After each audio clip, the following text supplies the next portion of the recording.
Incredible. I've become the original ancestor of humanity. This video is purely for entertainment and does not infringe on copyrights or laws. The rights to the novel and image belong to the original author. We do not claim ownership. Don't like waiting and want to listen to this fanfic in full now? Subscribe to our Patreon, where you'll find the best fanfics. Chapter 251 Fallen. Lin Hao was furious, but when he saw the data related to the post, he suddenly became nervous. Within just a few minutes, the post had already garnered thousands of replies and reposts, with a significant number of sensitive overseas accounts participating. This indicated that other faction search systems had also discovered the post. 5 minutes later, several official research institutions within the European and American leagues had also taken notice of it. Lin Hao didn't hesitate. Regardless of whether it violated any laws or regulations, he immediately began tracing the target's IP address, only to find nothing. Huh? There's anti-tracking measures? You don't even know who you're up against, do you? Lin Hao, a graduate of a prestigious university, was a master of technology. In the past, his skills were useless, and he'd been tempted to crack paid websites. No website could withstand his 5-minute crack, and any resource was open to him. He was a true master of technical hacking. Now, with a powerful processor, Lin Hao was a regular among the hacker army. But today, the veteran hacker broke his toe and was defeated minutes later, his tongue hanging out. Even a 985 program isn't infallible. The other party was clearly there, yet Lin Hao was powerless. But he had a good idea of their capabilities. Their servers were powerful, their firewalls robust, and they were euphemistically called big and tough. TGU's gotta work overtime again today. If I don't feel comfortable, neither do you. Lin Hao picked up the internal phone with a murderous look on his face and dialed a number. The moment the call connected, his expression changed like a chameleon, his back bent 30 degrees. Boss, I've got a problem here, and I need your technical guidance.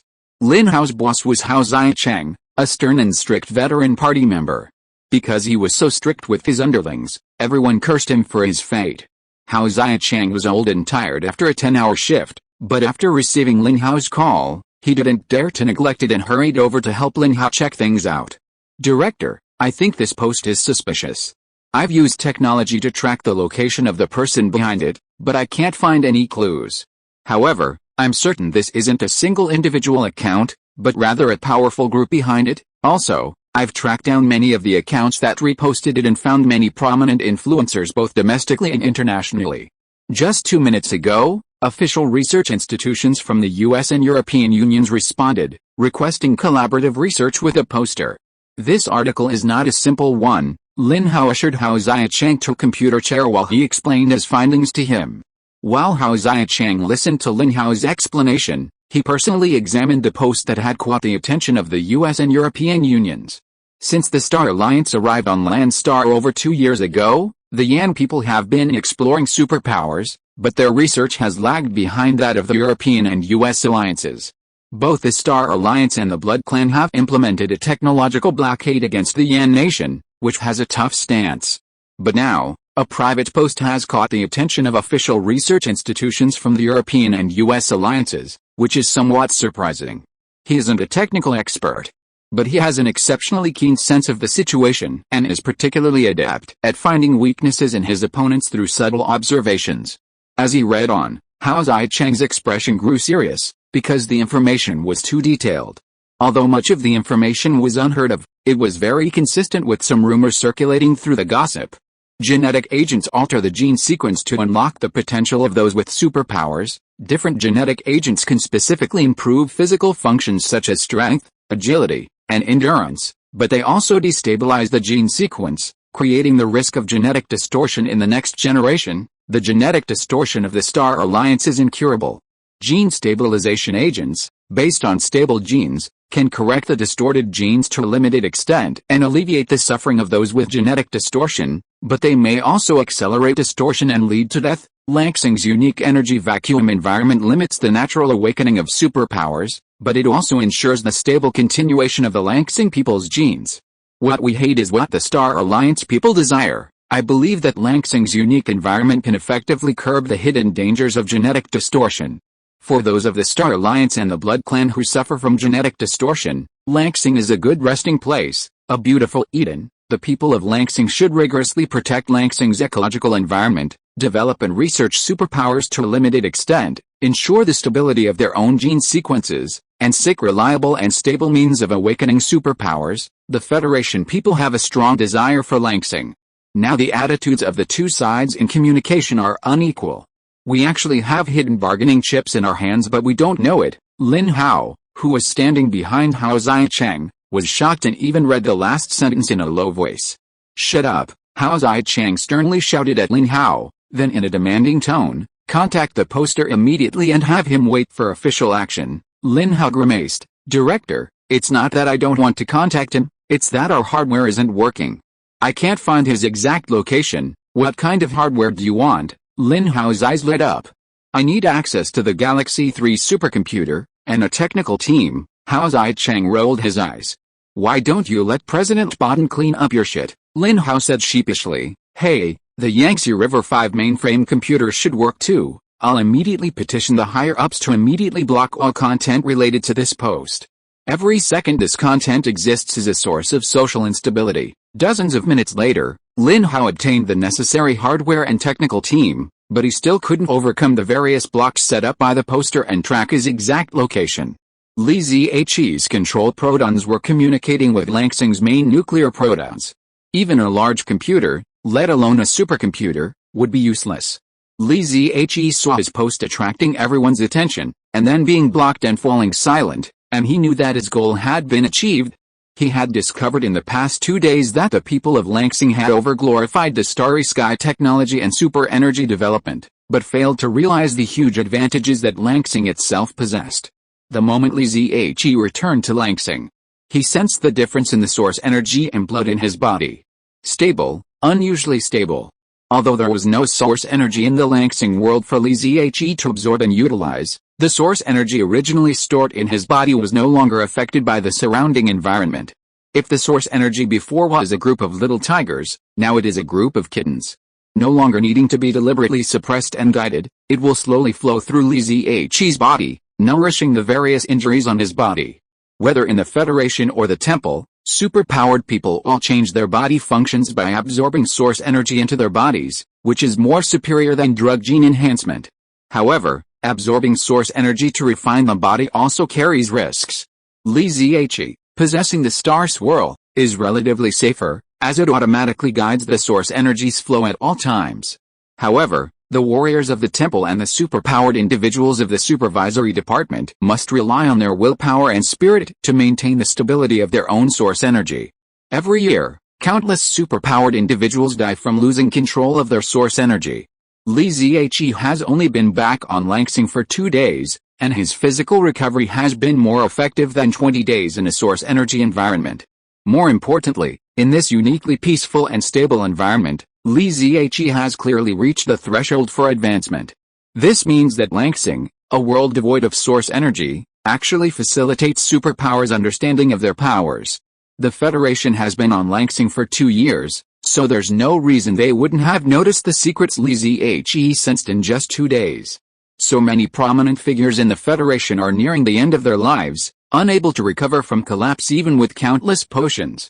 Perhaps on Langsing, they can prolong their lives.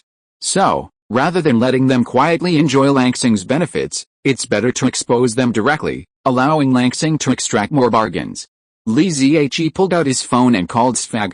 Sfag answered immediately. "Father, what are your instructions?" Li Zhe saw Sfag still relaxing in the bathtub, accompanied by a new woman. This time, she wasn't a celebrity, but her fame was just as great as the last. An article just appeared on the Langsing forum, explaining the benefits of Langsing's unique environment to us. "Have you been comfortable these past 2 years? I'm already a Viscount, Father. I've certainly been comfortable. I feel like I've aged hundreds of years younger." Sfag, not daring to lie to Li Zhe, spoke the truth with embarrassment. Li Zhe was certain that Langsing's environment might be even more beneficial to vampires. Just like Ethan, after his genetic distortion, he entered the blood pool 3 times, each time more dangerous than the last. If it weren't for Li Zhe's source blood transformation, he wouldn't have survived for many years. But if you were on Langsing, the rate of genetic distortion would be significantly slowed. Langsing's source energy vacuum almost had the effect of a blood pool. In this sense, Langsing was a holy place for vampires to heal. Li Ziyi asked in a deep voice, "The European Union may make some demands. You must be careful about your approach to the European Union and avoid exacerbating any conflicts. Rest assured, Father. The advantages of vampires are unparalleled. We can grant them lifespans of hundreds or even thousands of years. No one can resist the allure of immortality." Svag pointed to the obedient woman at the other end of the bathtub. "The one controlling the lifeblood of European Union media is now your second-generation vampire descendant, absolutely loyal." Li Ziyi was stunned for a moment, unable to resist scolding. "Then isn't she your daughter?" "What are you doing?" Svag, stunned by Li Ziyi's harsh rebuke, said in panic. "Father, transforming vampires is different from giving birth to vampires. It's very popular on the Twilight continent." Li Ziyi was stunned for a long moment before silently hanging up the call. The vampires of the previous civilization were brave, virile, and elegant, but in the current civilization, they have become extravagant and decadent. "It's almost New Year's Eve, and I've been busy, so I have to slow down. Sorry, I have to go back to my hometown to visit my ancestors tomorrow, so I might update quite late. Please forgive me, everyone." Chapter 252, Because She is Honest, Not Hypocritical. Wednesday, sunny. A heavily guarded area of Lake Hart University houses 3 mechas, each over 20 meters tall, lined up in a hidden underground workshop. However, each mecha bears a scarred appearance, its torso half open, exposing its engines, weapons, and powertrain. Spare parts are piled on the floor, suggesting a mechanical repair competition. Auxiliary engine malfunctioning, switching to auxiliary engine number 1 to connect power. Right robotic arm elbow joint damaged, disassembling and replacing the cross axle. 9 young students, divided into 3 groups, busied themselves with a mecha in an intense yet methodical manner, each competing fiercely against the other. The team responsible for diagnosing and repairing mecha number 3 was surprisingly led by Xiaowan. While the other 2 groups were all male, this group was surprisingly composed entirely of girls. Xiaowan, we're in trouble this time. The main engine turbine isn't starting properly. Replacing it requires a complete disassembly. But we're simulating a field repair, and we don't have a large crane. If we dismantle it piece by piece from the outside, it'll take us until tomorrow to finish." Xiaowan was repairing the mech's mechanical leg. After hearing her classmates' report, she didn't think twice before assigning tasks. Xiaowan, use the mech's built-in mechanical repair arm to remove the C-21 armor module, exposing the engine control components. "I'll handle that." Xiaowan, check the main engine's temperature control circuit and energy filtration system. Li Xiaowan was no longer the delicate, tearful, and somewhat timid girl in front of Li Ziyi. She was decisive, capable, and confident, like a young eagle soaring into the sky or a tiger cub returning to the mountains. In her beloved world, she had transformed into a completely different person. A few minutes later, Li Xiaowan performed emergency maintenance on the damaged mech's mechanical leg, while Zhao Lijuan and He Xiaoling completed their respective inspections. "Xiaowan, the temperature control circuit is punctured, and the energy filtration system is partially clogged. I need 15 minutes to fix it. If you don't have 15 minutes, Liang Shichen and his team in mech number 1 will be able to fix it in 12 at most. After 15 minutes, we'll be left with nothing." Li Xiaowan climbed the mech's maintenance ladder to the back of the main engine. Zhao Lijuan had just opened the C-21 armor module, revealing the complex engine control components. "You go help Xiaoling, I'll fix the engine turbine problem." "Okay, whether we can get the reward this time depends on you." Xiaowan, Zhao Lijuan climbed the maintenance ladder to He Xiaoling, leaving the most difficult part to Li Xiaowan. Li Xiaowan connected her computer to the engine's inspection panel and began to export all the engine's parameters. She then began typing away on the keyboard. On the screen before her was a 3-dimensional diagram of the mech's main engine. As Li Xiaowan verified and manipulated the diagram, it constantly changed, deducing various alternative repair plans. Li Ziyi had never expected this scene. He had tried so hard to make Li Xiaowan a wealthy woman, precisely to thwart her ambitions of becoming a programmer and choosing a more relaxed profession suited to a girl. Who could have imagined that Li Xiaowan would end up as a mechanic, dealing with oil and wrenches? Li Ziyi would be furious if he knew. 8 minutes later, Li Xiaowan had chosen a repair plan. Clutching a power wrench weighing over 100 pounds, She began to dismantle the mecha's main engine with a clattering sound. Then, with hammers and cutting tools, she began to wield a scissor squeaking sound. What's he doing? Through the one-way glass in the observation room in the basement workshop, many eyes were fixed on Xiaowan. The sight of a slender girl violently dismantling the mecha with a power wrench was a truly incongruous sight. This is simply nonsense. The higher-ups gave us such precious mechas to train a new generation of mechanics and to form our new generation of mecha teams, not to let students like this mess around. Look at the students in the other two groups, huh? Look at what they did, steady and dignified. They repaired the aircraft meticulously and methodically, just like when we repaired airplanes back then, ensuring that there would not be the slightest mistake. This is the attitude that elite assessments should have. Tell me, how could that little girl use violent means to dismantle the sophisticated engine without leaving hidden damage? Such hidden dangers would be fatal on the battlefield. Mr. Liang, calm down. I know Xiaowan. Although she is a girl, her professional performance is the best in the department. She always ranks first in every department assessment, and she often brings us some unexpected surprises. Surprise? What surprise? A surprise of hitting billions with a hammer, or a surprise that brings danger to the pilot? Don't you know how difficult it is for us to train a pilot? Don't you know what happened on Kunlun last week? The highly respected Elder Liang was truly enraged. The few remaining hairs on his head actually stood on end. The observation room fell silent. None of the professors or soldiers dared to confront the enraged Elder Liang. But then, someone in the corner spoke coldly. Don't you all know what that girl is doing? She's shortening the turbocharger stages and modifying the starting circuit. At the expense of maximum power, she's restoring the mech's main engine. If it were a battlefield without backup, this method would be the most feasible and effective repair. The other two repair teams' actions are more like routine maintenance. In a real battlefield, those kinds of mechanics would be the most foolish, most likely to kill their comrades. Everyone was stunned.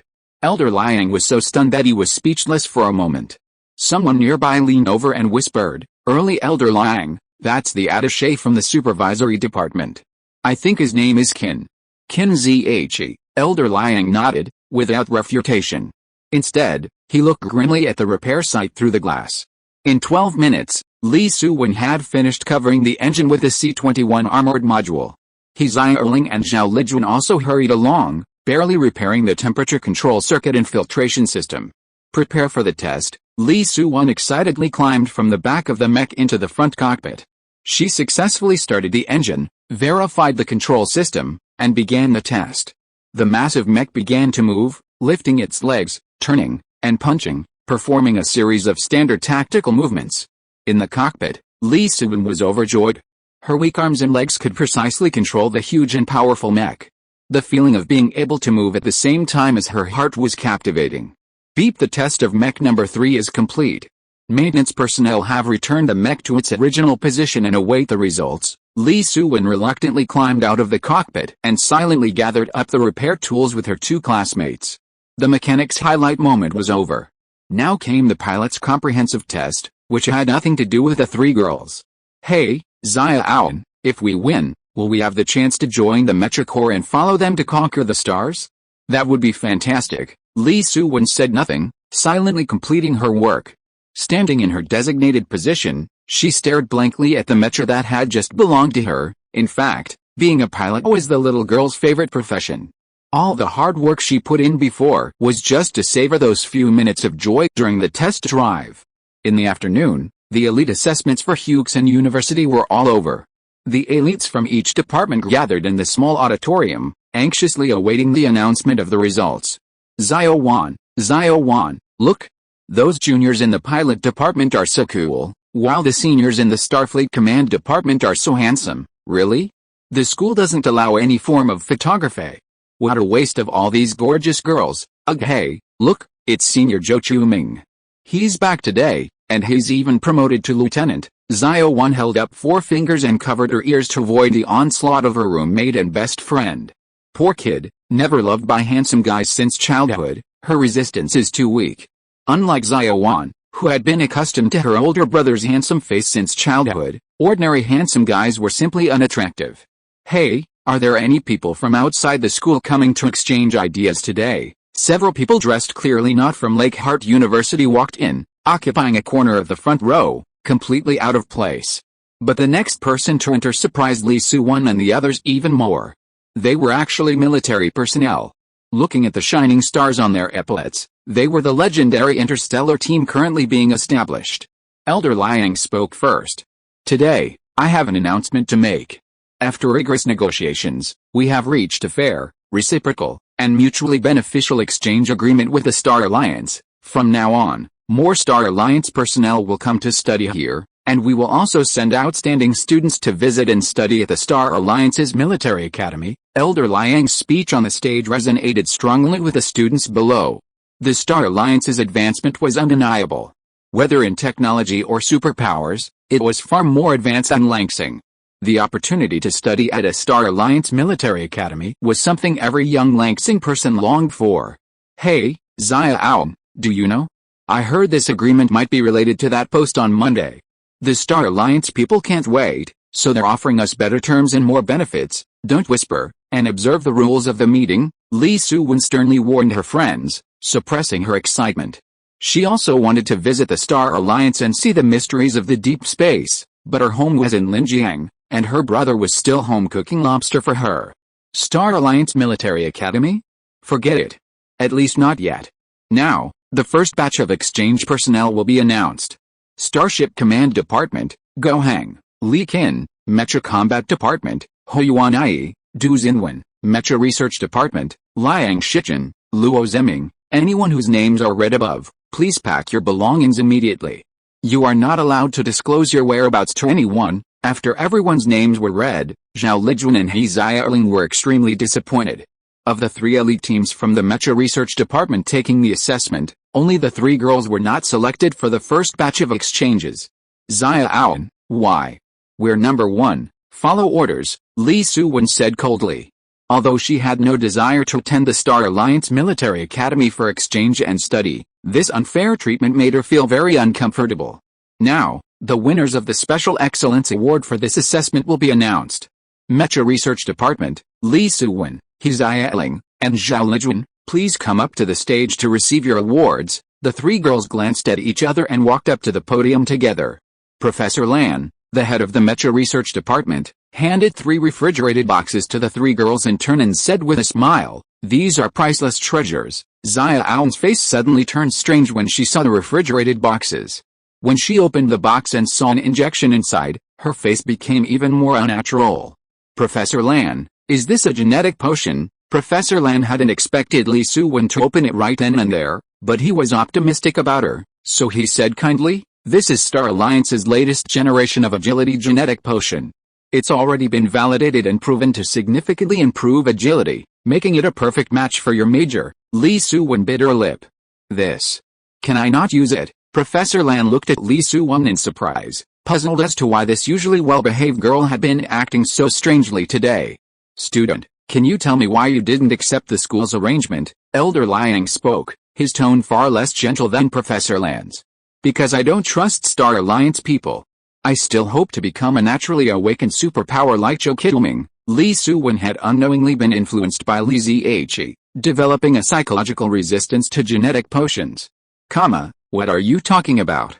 You're questioning the school teacher's care for you. Do you know how precious this genetic potion is? Elder Liang began to lecture her unhappily, his tone beginning to escalate. Li Xiaowan silently placed the genetic potion on the table, lowered her head, and said nothing. The little girl had a somewhat soft personality, but when she got serious, she was fearless. I think this girl is right. Her distrust of the Star Alliance is a true reflection of her true feelings, not hypocritical at all. From the incongruous corner of the front row of the auditorium, a cold voice echoed again. On the podium, a colonel frowned and said, "Mr. Xiu, please mind your words and actions and refrain from interfering in our internal affairs. No, we hope to accept this girl as one of the first co-training students." The colonel's expression suddenly changed, and he asked formally, "Are you sure?" "Of course. Why?" "Because she's intelligent, honest, and genuine." "Okay, we agree." Li Xiaowan was stunned. She didn't know what was going on, but the looks from the soldiers around her made her feel as if she had won some kind of lottery. When Li Xiaowan stepped down from the podium, He Xiu waved her over. "Hello, I'm Yao Iao. This is He Xiu, and those are Mo Lun and Qin Zhe. You'll have more training sessions in the future. If there's anything you don't understand or feel comfortable with, feel free to ask us questions, Li Suwen asked, stunned.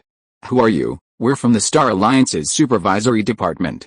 You can also call us the Knights of Justice. Will I still be able to repair mechas? Haha, even operate mechas. I can't leave Langsing for the time being. We're not in a hurry to leave Langsing, but can you tell us why you don't want to leave? Yao Iao's eyes gleamed, and her gentle words touched Li Suwen's heart. A little distracted, Li Suwen suddenly realized, I have family to take care of. Oh, that's no problem. We can talk to your family. It was already late today after visiting the graves. I've only written a little over 4,000 words so far. 2 chapters is too few. Let's just keep it 1. At least I haven't missed an update. Chapter 253 Li Suwen's Persistence. It was Friday, and the rain was pouring. Bean-sized raindrops fell on the surface of Xuanwu Lake, creating a chaotic ripple pattern. A silvery curtain of rain obscured the small island in the center of the lake, making it impossible to see beyond 100 meters. 1, 2, 1, 2, 1, 2, 1, don't stop. Zhao Lijuan, he's yelling, don't help anyone else, everyone, don't accept help from anyone. If you faint, the school doctor will treat you. If you die, you'll receive a generous pension. But if you're weak or timid, you don't deserve to stay in class 102.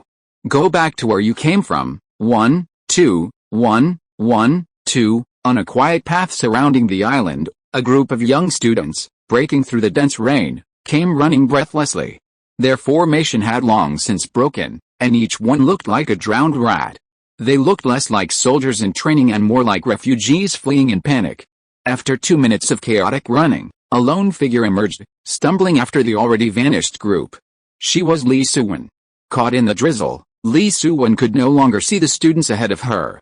She relied solely on the instructor's relentless chance to navigate her way, stumbling to catch up. Hoo-hoo, the girl gasped, her mouth wide open, gasping unmannerly, like a fish dying from oxygen deprivation, swallowing air mingled with raindrops, hoping to ease her fatigue and exhaustion. She could no longer feel her legs, moving mechanically. Her body, drenched in rain, felt cold, yet a raging fire burned fiercely within her chest and lungs. The unspeakable pain left her dazed. But this pain wasn't Li Suwen's worst pain. Li Suwen, a top student since childhood, was now far behind her classmates in physical fitness. Alone, chasing in the pouring rain, only to hear the chance fading away, the sense of failure deeply dented her pride. During the years Li Zhe was away, Li Suwen was in her prime, but her worries about debt forced her to live frugally, leaving her physically fit and sluggish compared to her peers. Normally, the young girl, with her inner strength, kept pace with the other female students, but when faced with a test of extreme endurance like today, she finally fell behind. Plop, the path was slippery in the rain, and Li Suwen suddenly slipped. Her numb body didn't feel the pain of the fall, but the icy chill of the accumulated rainwater washed over her skin, sending shivers through her body. Li Suwen tried several times to get up and continue chasing, but her cramped body refused to muster the strength. Woo-woo, the girl finally cried. The damp chill chilled her heart. Now, she wanted only to return home and enjoy the warmth of her brother's care. She had been carrying on alone for too long and was truly exhausted. Xiaowan, 2 figures suddenly ran back from the front of the path, each holding an arm to help Li Suwen to her feet. Don't help me. You'll be disqualified from the training. Li Suwen shoved her 2 best friends, Xiaowan and Zhao Lijuan, aside, telling them to hurry back and catch up with the group. But her 2 best friends wouldn't give up on her. Disqualify, then disqualify. We were both able to get into the cooperative training class thanks to your help. Now that you, the leader, are gone, what are we supposed to do? Xiaowan choked up. I can't be your leader anymore, Xiaowan said. The majority of the 102nd cooperative training class consisted of students from the mecha combat department. With only a few like Li Suwen, Zhao Lijuan, and He Xiaoling from the mecha research department. Technically and theoretically, Li Suwen was the backbone of the 3, the undisputed leader. Furthermore, Li Suwen was a key talent in the mecha research department's training program, so she had always considered herself a big sister. But on the second day of the cooperative training class, Li Suwen felt her leadership was a joke. Theory, talent, and skills were all useless in this storm. Zhao Lijuan and He Xiaoling were both former athletes, trained to be strong and physically capable, rivaling men's. Now, they were finally putting their skills to good use. Earlier, during the run, the two best friends had tried to help drag Li Suwen along, but were harshly reprimanded by the instructor, leaving her to struggle alone in the wind and rain. Li Suwen was now nearly exhausted, and she was certain she wouldn't be able to complete the training. She was deeply touched that her two best friends had returned to help her, but while she was touched, she would never do anything that would burden her friends. Don't push me, you two. This is an opportunity that so many people can't get, and we can't let it go because of me. I will never stop talking nonsense. Today you have to obey, whether you want to or not. We won't force you, that's right. We are here to repair mechas. Why do we have to compete in physical fitness with those from the combat department? We are really sick. I think it's that instructor Liang who is sick. He doesn't like us. He must think that we took up the quota and squeezed those students from other schools out of class 102. The two best friends grabbed Li Suwen's arms and dragged her up regardless of her resistance. Those who didn't know would think they were forcing a decent woman. The three of us sisters are of one mind. We must advance and retreat together. Instructor Liang really wants to cancel our qualifications, and we really won't serve you. Let those arrogant pilots repair mechas themselves in the future. Xiaowan and Zhao Lijun put Li Suwen's arms on their shoulders and forcibly dragged her to jog. The three girls waded through the puddles on the path, 1 foot deep, the other shallow, bravely forging ahead against the wind and rain. The rain intensified, the crackling drops stinging their bodies and faces. Thump, thump, thump, thump, thump, thump. Three slender figures braved the raging storm with a breathtaking, passionate spirit. You, let me go. Feeling the unwavering friendship of her two best friends, Li Suwen suddenly felt her strength return. It was as if the stubbornness and pride deep in her blood were taking hold, or perhaps it was the friendship and courage in the face of adversity that unleashed her potential. Li Suwen broke free from the support of her two best friends and began running. Though her frail figure soon stumbled into the rain, she bravely climbed to her feet and continued running, step by step. In just a few hundred meters, Li Suwen stumbled countless times, her body soaked with mud and blood, mingling and flowing. But the girl persevered, climbing to her feet again and again, never shedding tears like she had just before, nor even the slightest thought of giving up. Come on, Xiaowan. You've always been the best, Xiaowan, don't give up. You've got to always be there for us. For the last 100 meters, we're all counting on you, Xiaowan. Two close friends ran alongside Li Suwen, shouting and encouraging her in every way they could. The two, both athletes, could already see Li Suwen's condition. Her body was exhausted, and she was holding on with only her strength. Whether she could make it through the last 100 meters was uncertain. I'll be there for you. I'll be there for you. Li Suwen suddenly remembered her promise to Li Zhe. A warm feeling buoyed her as she pushed forward, step by step. The destination of this extreme physical training was a small playground. Dozens of students who had arrived early had already formed two neat squares. When Li Suwen appeared on the playground, everyone was truly shocked. Her abnormal state of mind deeply shook their pride. Everyone stared in silence at the dazed, yet stubbornly determined girl, and the conspicuous finish line on the playground. 30 meters, 20 meters, 10 meters, 5 meters. When Li Suwen finally reached the white line, everyone breathed a sigh of relief. It was over. The girl had triumphed over herself, earning the respect she deserved. But then, a burly figure appeared in front of Li Suwen, blocking her path. Li Suwen stumbled, nearly falling. She reached out to brush her hair away from her forehead, revealing a dark, horse-like face. Instructor Liang sneered at the mud-stricken Li Suwen, coldly saying, "Do you think you can stay in class 102 by cheating through extreme training? I can tell you unequivocally, you're eliminated, and so are the other two students." Li Suwen pursed her lips tightly, staring at Liang, her fury flaming into his face. But after enduring a long time, she finally opened her defense, saying, "I'm willing to withdraw from class 102, but this isn't fair to Zhao Lijun and Xiaowan. They shouldn't have done that." But Liang didn't let Li Suwen continue. Instead, he sternly interrupted, "There's nothing wrong with that. We don't need soldiers who disobey orders, and we don't need mechanics who cheat." Li Suwen didn't want to argue anymore. She'd seen enough people's faces in her life to know that even if she knelt and begged, it would only bring humiliation upon herself. "Xiaowan, let's go to the infirmary." "That's right, Let's go. Zhao Lijuan supported the shaky Li Suwen and walked towards the infirmary. Xiaowan even muttered angrily. What did you say? Stop. Liang Mu suddenly strode forward, stopping the three girls. But before he could make another move, a greasy voice echoed. Instructor Liang, why are you so angry? Yao, dressed in a blue dress, appeared at the edge of the playground, holding an umbrella and walking gracefully towards them. Ms. Kelly, I'm organizing the students to conduct extreme physical training, but there's been some cheating, so, did she cheat? I don't think so. Yao walked over to Liang Mu's side, a small, snow-white hand caressing his shoulder. Her charming voice was quite suggestive. Li Suwen, Zhao Lijuan, and Xiaowan were all within easy reach, clearly observing Yao's actions and Liang Mu's face, which had turned from dark to red. Xiaowan scoffed inwardly. This woman is such a flirt.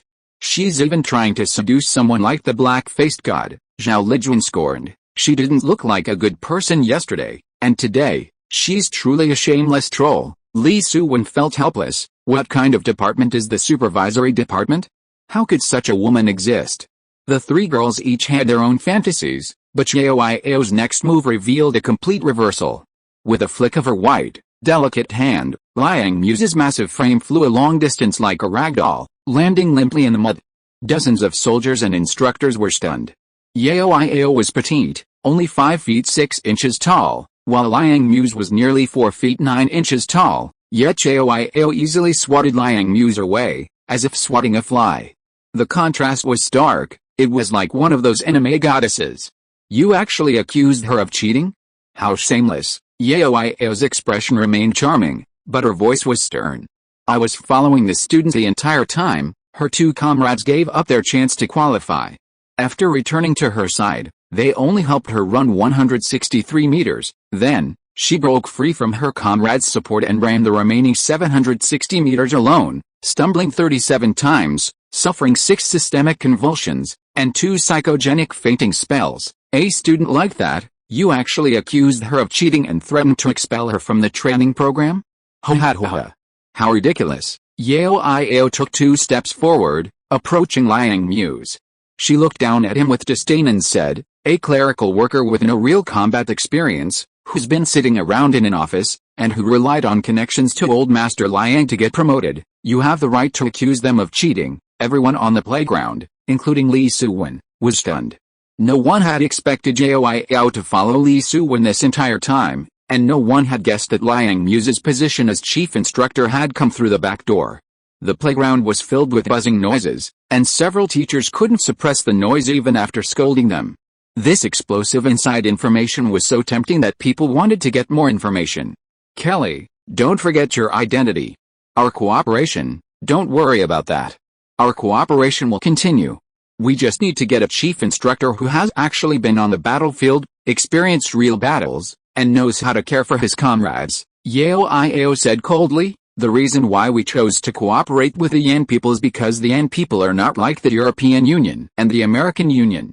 They only care about interests and will not hesitate to trample on justice for the sake of interests. Looking at the history of the Langsing people, the only nation that can be fair, just, and chivalrous is the Yan people.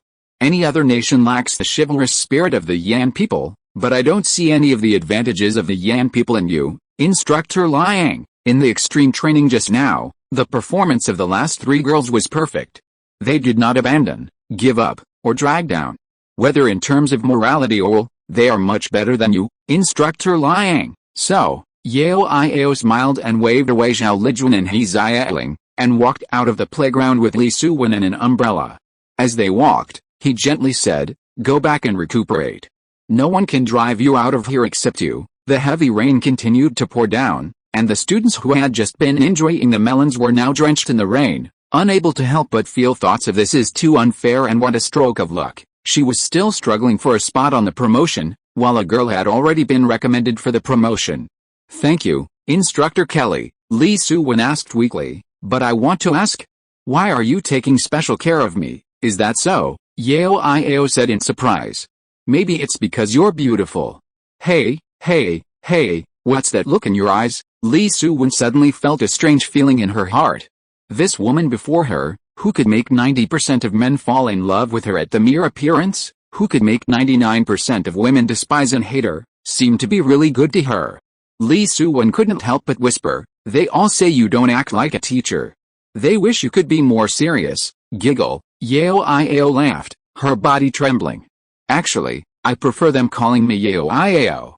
Do you understand what that means?" Lee Soo-won didn't quite understand, but she felt there must be a story behind it that could be enjoyed with a drink.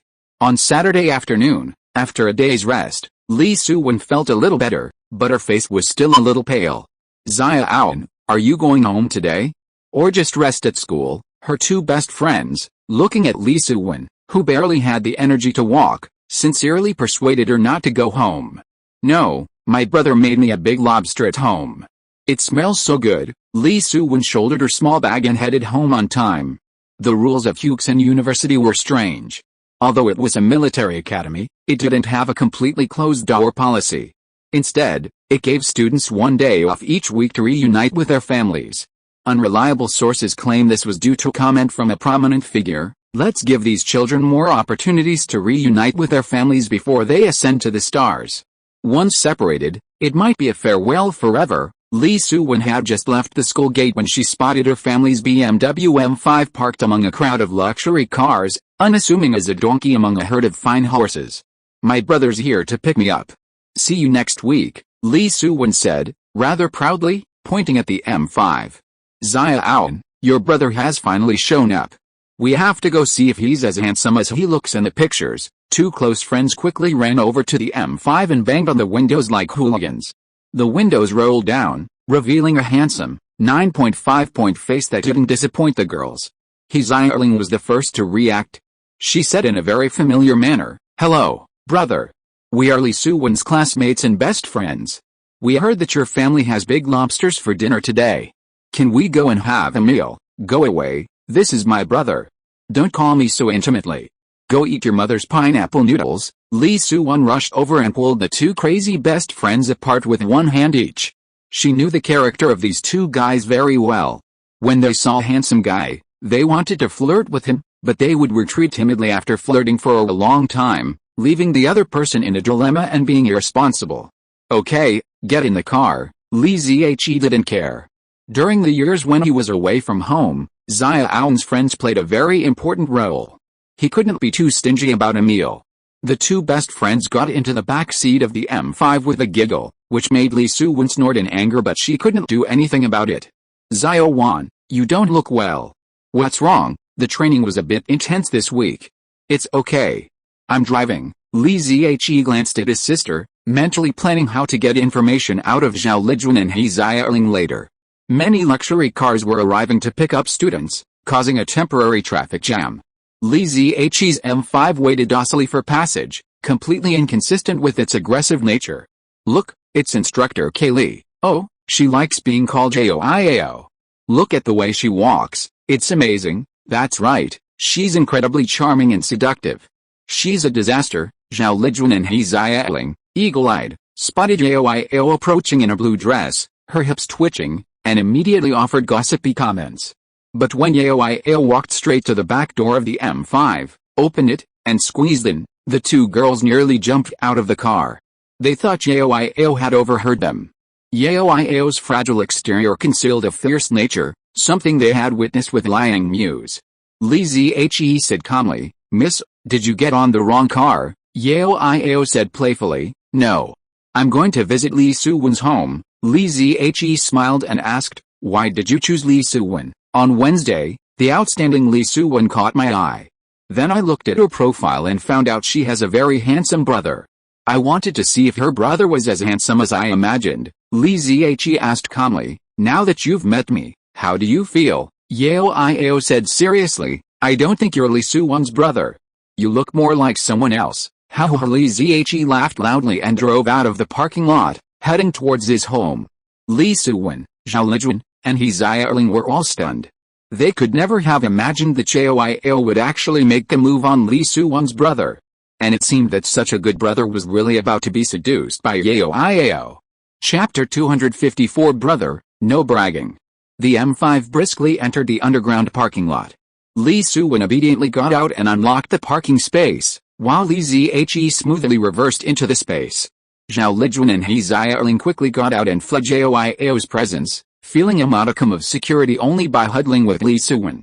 It was foreseeable that for a long time, the seemingly charming Yao would be a shadow in their hearts. Li Zhe and Yao headed upstairs first, while their three best friends deliberately lagged behind, murmuring, "This is bad news, Xiaowan. I think our brother is falling for her. You can't just let this go." That's right, that hypocritical look she gave just now. If you didn't know better, you'd think she was a real lady. We must expose her true colors. We can't let our brother be cheated on by her. Alright, stop it, my brother is not a pushover. Xiaowan feigned calmness, pacing her two best friends, but she wasn't entirely sure. On the way back just now, Yao had only laughed and joked a few times at first, then she changed her charming and flirtatious demeanor from school, sitting upright with her knees crossed, her eyes fixed straight ahead, as dignified as could be, a truly elegant woman. The two best friends internally derided Yao's hypocrisy, yet they couldn't help but envy her versatile, sweet and savory temperament. They secretly envied her, wondering what kind of boy could escape her clutches if they could possess such a talent. The three girls lagged behind, deeply worried about the innocent Li Zhe, fearing he might lose himself in Yao's seemingly fair and delicate, yet in reality sinister and terrifying, clutches. Unbeknownst to them, ever since Li Zhe and Yao first met in Hongyan City, Yao had flirted with him countless times, trying to provoke the rather awkward Xiu. But each time, Yao's seduction left her feeling completely humiliated, and afterward, when she saw Li Zhe, she behaved more obediently than a puppy. "Boss, are you disguising yourself as Li Suwen's brother who disappeared years ago? Or are you really her brother, Section Chief? Where have you been all these years? We've been searching so hard for you, boss. Are you planning to live in seclusion here?" Yao asked Li Zhe repeatedly in a very low voice, but Li Zhe remained silent. Undeterred, Yao continued to mutter, seemingly to herself, but Li Zhe knew she had set her sights on him. When Yao met Li Zhe in Qingxing City, he hadn't yet become more handsome with the awakening of his bloodline. Furthermore, in order to video chat with Li Suwen, Li Zhe was learning makeup, disguising himself as the cool-faced school hunk from number 13 middle school on Langsing. It's fair to say that unless it was Muai or Ethan, no one else would immediately associate Li Zhe with him upon seeing his ID card. That is, Yao knew he once had a 9.5-point handsome appearance. Even Chen Tuang and Li Kaiao, when they saw Li Zhe, saw him in his handsome as hell state. How big was the difference between the two? It was almost like the difference between the real ID photo and the one with filters and beauty enhancement. "Boss, no matter what you think, we support your decision, but you can't disown us." Li Zhe suddenly stopped and looked at the young couple who had just come down the stairs. Yao also noticed the young couple, and a puzzled look appeared in her charming eyes. The young couple was quite aloof, and their eyes only lingered on Yao's face for a moment before they passed each other in silence. However, when they passed by Li Suwen and others, Li Zhe and Yao saw that the three girls all smiled politely. It can be imagined that the aloof couple must have greeted Li Suwen and others with a smile. Li Zhe said coldly, "These two people live in room 501, building 16. They moved in on Monday. They are the agents of the couple from room 602, building 16. You should notify the relevant departments to deal with them." "I feel upset seeing this." "Understood, I'll arrange it right away." Yao took out her cell phone and started calling people. "Don't draw attention to yourself, especially Xiao. Don't worry, boss. I'll complete the mission." "Boss, you finally accepted me as your subordinate. I've missed you so much, don't be so frivolous. The people of Langsing really hate coquettish women. I don't understand. Didn't Xiu confess his feelings to you? You should also restrain yourself." "Of course not. I found that the people of Langsing appreciate sexy women more. They are much more tolerant and tasteful than the people of the Federation." Seeing Li Zhe's unhappy look, Yao said innocently, "I did restrain myself at first, but then Xiu said, you should stay the same. Don't change yourself for me. I'm under a lot of pressure. He's just a wooden blockhead, so boring." Going up to the 6th floor, Li Zhe took out his key to open the door. Yao observed from the sight and saw that Li Ziqi's key had changed color from wear and tear. She understood something. That Li Xiaowan was very likely the biological sister of their boss. She had to be careful with her from now on. Which woman who had anything to do with Li Ziqi was not a living ancestor. It's better to be careful.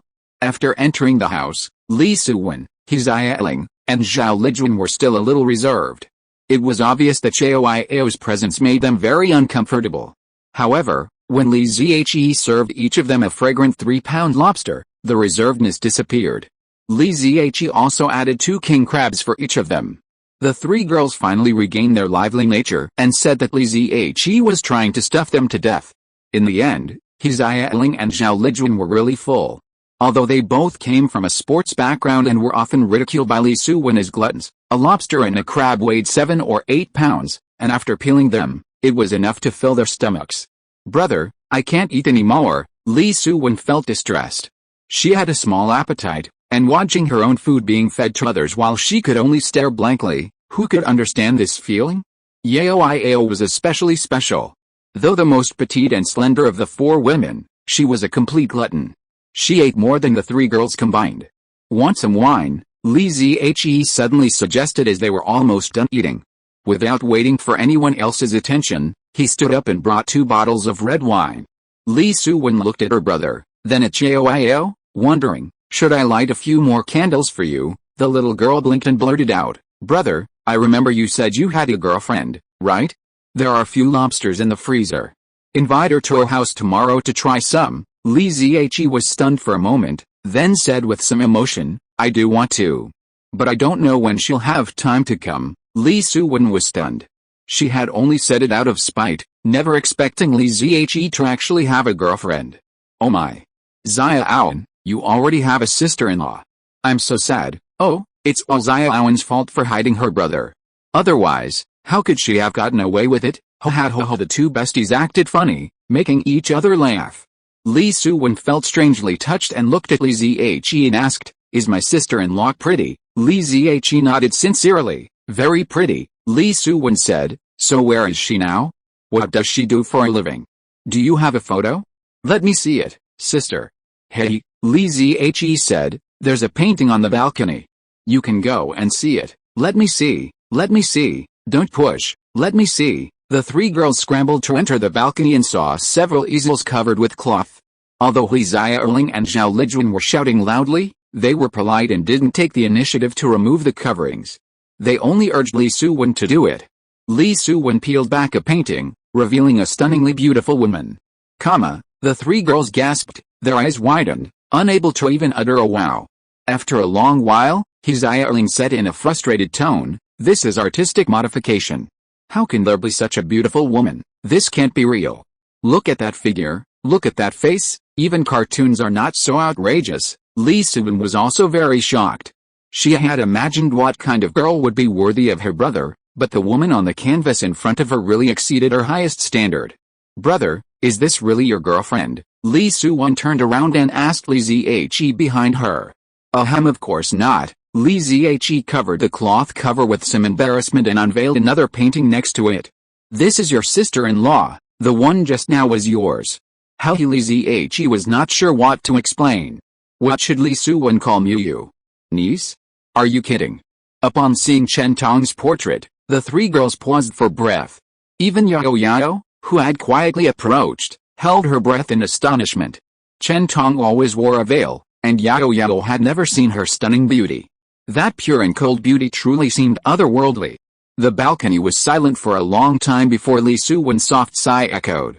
"Brother, it's okay for us not to have a girlfriend, but don't brag like that, fellow brothers." On this day of bidding farewell to the old and welcoming the new, Lao Feng wishes everyone to shed all the troubles of this year and embrace an infinitely bright tomorrow.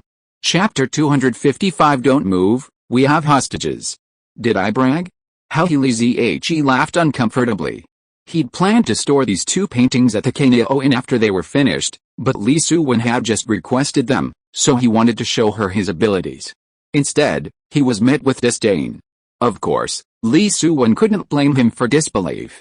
Either Chen Tong or Miyu were truly stunning beauties, too beautiful to be true. The alluring and charming Yao Yao was already a disaster in the eyes of Li Suwen and the others, but compared to Mu Yu and Chen Tong, she was suddenly several notches down. Ha ha ha, you actually saw through me. Come on, I'll buy everyone a drink. A drink for yourselves, Li Zhe laughed heartily, pouring everyone a glass of red wine. Thank you all for taking care of Xiaowan in your daily lives. I toast everyone. Hearing Li Zhe admit to bragging, the girls' mood suddenly brightened. They weren't the type to hold back, so they raised their glasses and responded to Li Zhe's toast. Yao, who loved drinking the most, then joined in. After a few rounds of persuasion, 2 bottles of red wine were empty.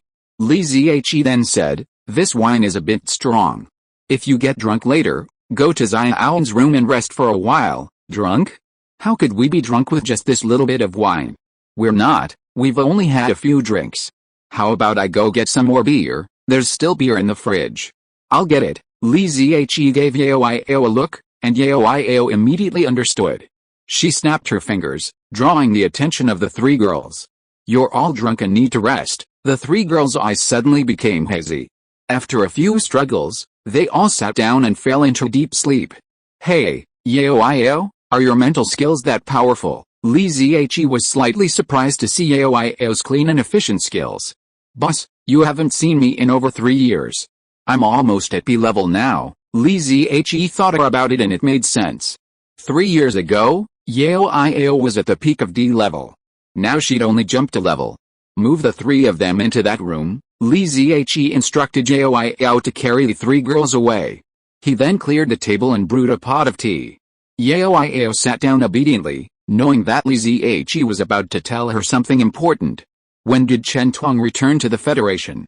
Why hasn't the temple established a presence on Langsing? Boss, His Highness Chen Tong returned to the Federation a few months ago with His Excellency Mu Yu and Commander Li Kai. Because the Holy Preaching Chapter is almost ineffective in Langsing's energy vacuum, His Highness Chen Tong only had the Supervisory Department contact the Yan people.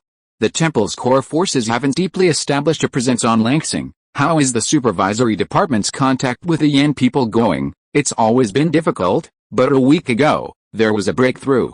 The Supervisory Department decided to help Yan country develop its own interstellar combat forces, and Yan country has opened a limited window for talent exchange. As the 2 of them asked and answered, Li Zhe quickly figured out some of the inside stories that were unclear on the internet. In reality, the Temple, the Blood Clan, and the Star Alliance had originally intended to divide Langsing. The Blood Clan went to the European Union, the Federation to the Star Alliance, and Yan country was left to the Supervisory Department, effectively acting as a peripheral organization for the Temple. However, the Yan people were extremely adamant, and the Supervisory Department wasn't a charity, so no substantial progress had been made. But last week, Li Zhe's post exposing Langsing's hidden value alarmed the nations of Langsing, as well as the Star Alliance and Blood Clan, who had been secretly migrating there. The Supervisory Department acted decisively, making significant concessions before the Yan people fully understood the situation, in exchange for limited, in-depth cooperation with them. Are you saying that Star Alliance and Blood Clan members have been migrating to Langsing? Li Zhe's face darkened. Langsing, due to its unique energy vacuum, has always been devoid of superpowers. If a sudden influx of superpowers from the Federation and Blood Clan were to arrive, it would undoubtedly disrupt its social balance. Yao said, that's true, but ordinary people aren't eligible to immigrate to Langsing. Not only are the people of Langsing cracking down on interstellar smuggling, but even the Federation and the Blood Clan don't allow them to come to Langsing at will. Kuiper Fortress, the Solar System Fleet, and the Martian Inspection Department are much stricter than the Langsing people in combating smuggling. Boss, you don't know that even an ordinary, third-rate family in the Federation might empty their nest egg to even get an entry permit to Langsing. Li Zhe was extremely surprised. He seemed to understand that Langsing's special value might even exceed his previous assumptions. The current immigration officers at Langsing's immigration office were likely countless times more powerful than the immigration officers of the United States decades ago. Let's not talk about that anymore. What's going on with Li Suwen? How long have you been her instructor? Only a few days. Li Suwen is now an excellent mechanic and was recently selected for the joint training program between the Supervisory Department and Yan Nation's interstellar forces. However, her physical fitness isn't very good. Yesterday, Yao Iao recounted Li Ziyi's detailed account of Li Suwan's performance during the extreme training, emphasizing the tenacity she displayed in the last paragraph. But to Li Ziyi, these words had a different meaning. Are you saying that Xiaowan desperately wants to awaken her transcendental? No, I think she desperately wants to become a pilot. Isn't that the same thing? Li Ziyi glared at Yao Iao. A career like piloting requires at least a D-class transcendental, and an excellent pilot must be C-class or above. Xiaowan was usually cheerful, and Li Ziyi had never guessed her true dream. Seeing Li Ziyi's grim expression, Yao Iao asked tentatively, "Boss, don't you want Li Suwan to become a pilot? I can arrange that, and I'll make sure she doesn't notice anything unusual. Don't interfere with her for now," Li Ziyi said, closing his eyes. "Let me think about it and have a good talk with her." Li Ziyi had experience with mechas before, and he knew that mechas, like assault weapons, were a one-man 1,000 force operation, often facing enemies many times their size. It was a dangerous situation for both the pilot and the accompanying mechanics. He truly didn't want his sister to choose such a dangerous career. Bang, bang, bang. Li Ziyi was lost in thought when the sounds of fierce fighting suddenly erupted downstairs. Yao Iao said, "I've notified the Super Management Bureau. I think they're arresting the two transcendents on the 5th floor." Li Ziyi continued to ponder. He had no interest in joining in on this little fun. But he didn't want trouble, and yet trouble had to find him. The sounds of fighting downstairs raged for half a minute before footsteps began to creep towards the 6th floor. Bang! Li Ziyi's front door was kicked open, and 3 figures appeared. The young couple were both injured, blood-stained and in a state of disarray. There was also a middle-aged man with a sinister expression Li Ziyi had never seen before. He glanced at Li Ziyi and Yao Iao, who sat vacantly on the sofa, and shouted sharply, "Where's that girl from Lake Heart University?" Li Ziyi and Yao Iao continued to sit vacantly, but Yao Iao was already thinking about how to torture this idiot. Yao Iao could clearly sense the murderous aura emanating from Li Ziyi, causing her skin to tingle. If she didn't let her boss vent his anger, she didn't know how he would blame her subordinate for his incompetence. Dang dang dang dang dang dang, rapid, chaotic footsteps rushed up from downstairs. A large group of soldiers, armed with live ammunition, surrounded the 6th floor. The sinister middle-aged man walked into Li Ziyi's house calmly and shouted coldly outside, "Don't move, we have hostages." Chapter 256 We are good citizens. 3 uninvited guests kicked down the door to Li Ziyi's house, completely unaware they bought a one-way ticket to hell. Instead, they took the 2 Yamaluas inside hostage, threatening the ever-growing number of TXP soldiers outside. "Senior Watanabe, we're surrounded. Should we break out?" "Break out? How could someone as idiotic as you be? Since we have hostages, we must maximize our profits. You guard the stairwell. Have the TXP prepare a helicopter for us. Threaten them. In 5 minutes, we'll start killing the hostages." The sinister middle-aged man sent the injured young couple to guard outside. He glanced at Li Ziyi and Yao Iao with disdain, then turned to open Li Suwan's door. "Pa!" Yao Iao snapped her fingers, drawing Watanabe's attention. Yao Iao smiled, holding up her teacup, and said, "Anyone here is a guest. Come have some tea." Watanabe found it ridiculous. 2 frightened ants actually invited him for tea? But what Watanabe didn't notice was that after Yao Iao extended her invitation, his legs involuntarily moved to the tea table and sat down across from Yao Iao. "Tea? So what are you doing in Yan country?" "We are looking for opportunities to recruit Yan country's superpowers." Li Ziyi had witnessed Yao Iao's true abilities. Through simple, teasing mental stimulation, she gradually made Watanabe lose all resistance. Judging from the physical details of Watanabe's kicking the door and entering, he must be a C rank, but Yao Iao subdued him in just a few seconds. The terrifying thing about psychic superpowers is that they can silently penetrate the enemy's mind and destroy their consciousness without anyone noticing. Of course, Yao Iao's cultivation wasn't deep enough. If she were at Chentong's level, a single glance would have been enough to drain the opponent's mind, without the need for such convoluted techniques. "Lay down your weapons and surrender. We will not accept any threats. You have 2 minutes. After that, we will kill the first hostage." The 2 men outside were already engaged in a tense standoff with the Superpower Bureau soldiers, but inside, Watanabe, caught in Yao Iao's bewitching trap, revealed everything he knew. It turned out they had been ordered to infiltrate the territory, searching for individuals with superpower potential, using tactics like seduction and bribery to recruit them as undercover spies. Knowing that Xiaowan was a student at Lakehart University, they set their sights on her, hoping to control her and plant a thorn in Yan Nation's superpower organization. However, they were caught off guard by the Superpower Bureau. Watanabe-kun, I believe the great people of Yingdao should uphold the samurai spirit, tempering themselves under the swords of the strong, rather than using the weak as a threat.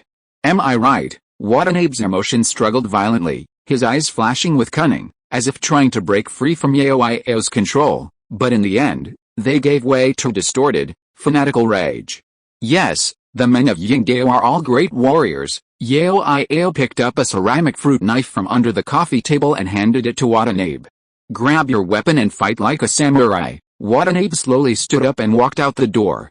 Under the astonished gazes of the other two Yingdao people, he walked mysteriously to the corner of the stairs and walked into the encirclement of the Super Management Bureau. Da.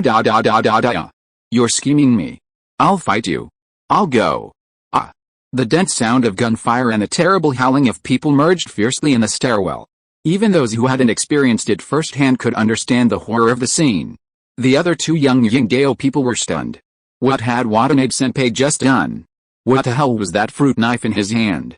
Once the conflict escalated, the Super Management Bureau soldiers no longer cared about the hostages and swarmed out of the stairwell, engaging the two Yingdao people in close combat. The battle was fierce, but it ended quickly, and silence fell in seconds. Listening to the commotion outside subside, Yao cautiously said to Li Ziyi, "Boss, are you satisfied with this result? Not bad, but you're really capable. It's all thanks to you, boss." Hey, mainly because I've been constantly with His Highness Chen Tong over the past few years, and I've been able to ask him a lot of questions that I couldn't understand before. Yao had been on Langsing for several years, and she had mastered the art of flattery. She cupped her hands and thanked Li Ziyi. Li Ziyi suddenly understood, Yao had inherited Chen Tong's true teachings. The battle outside was over.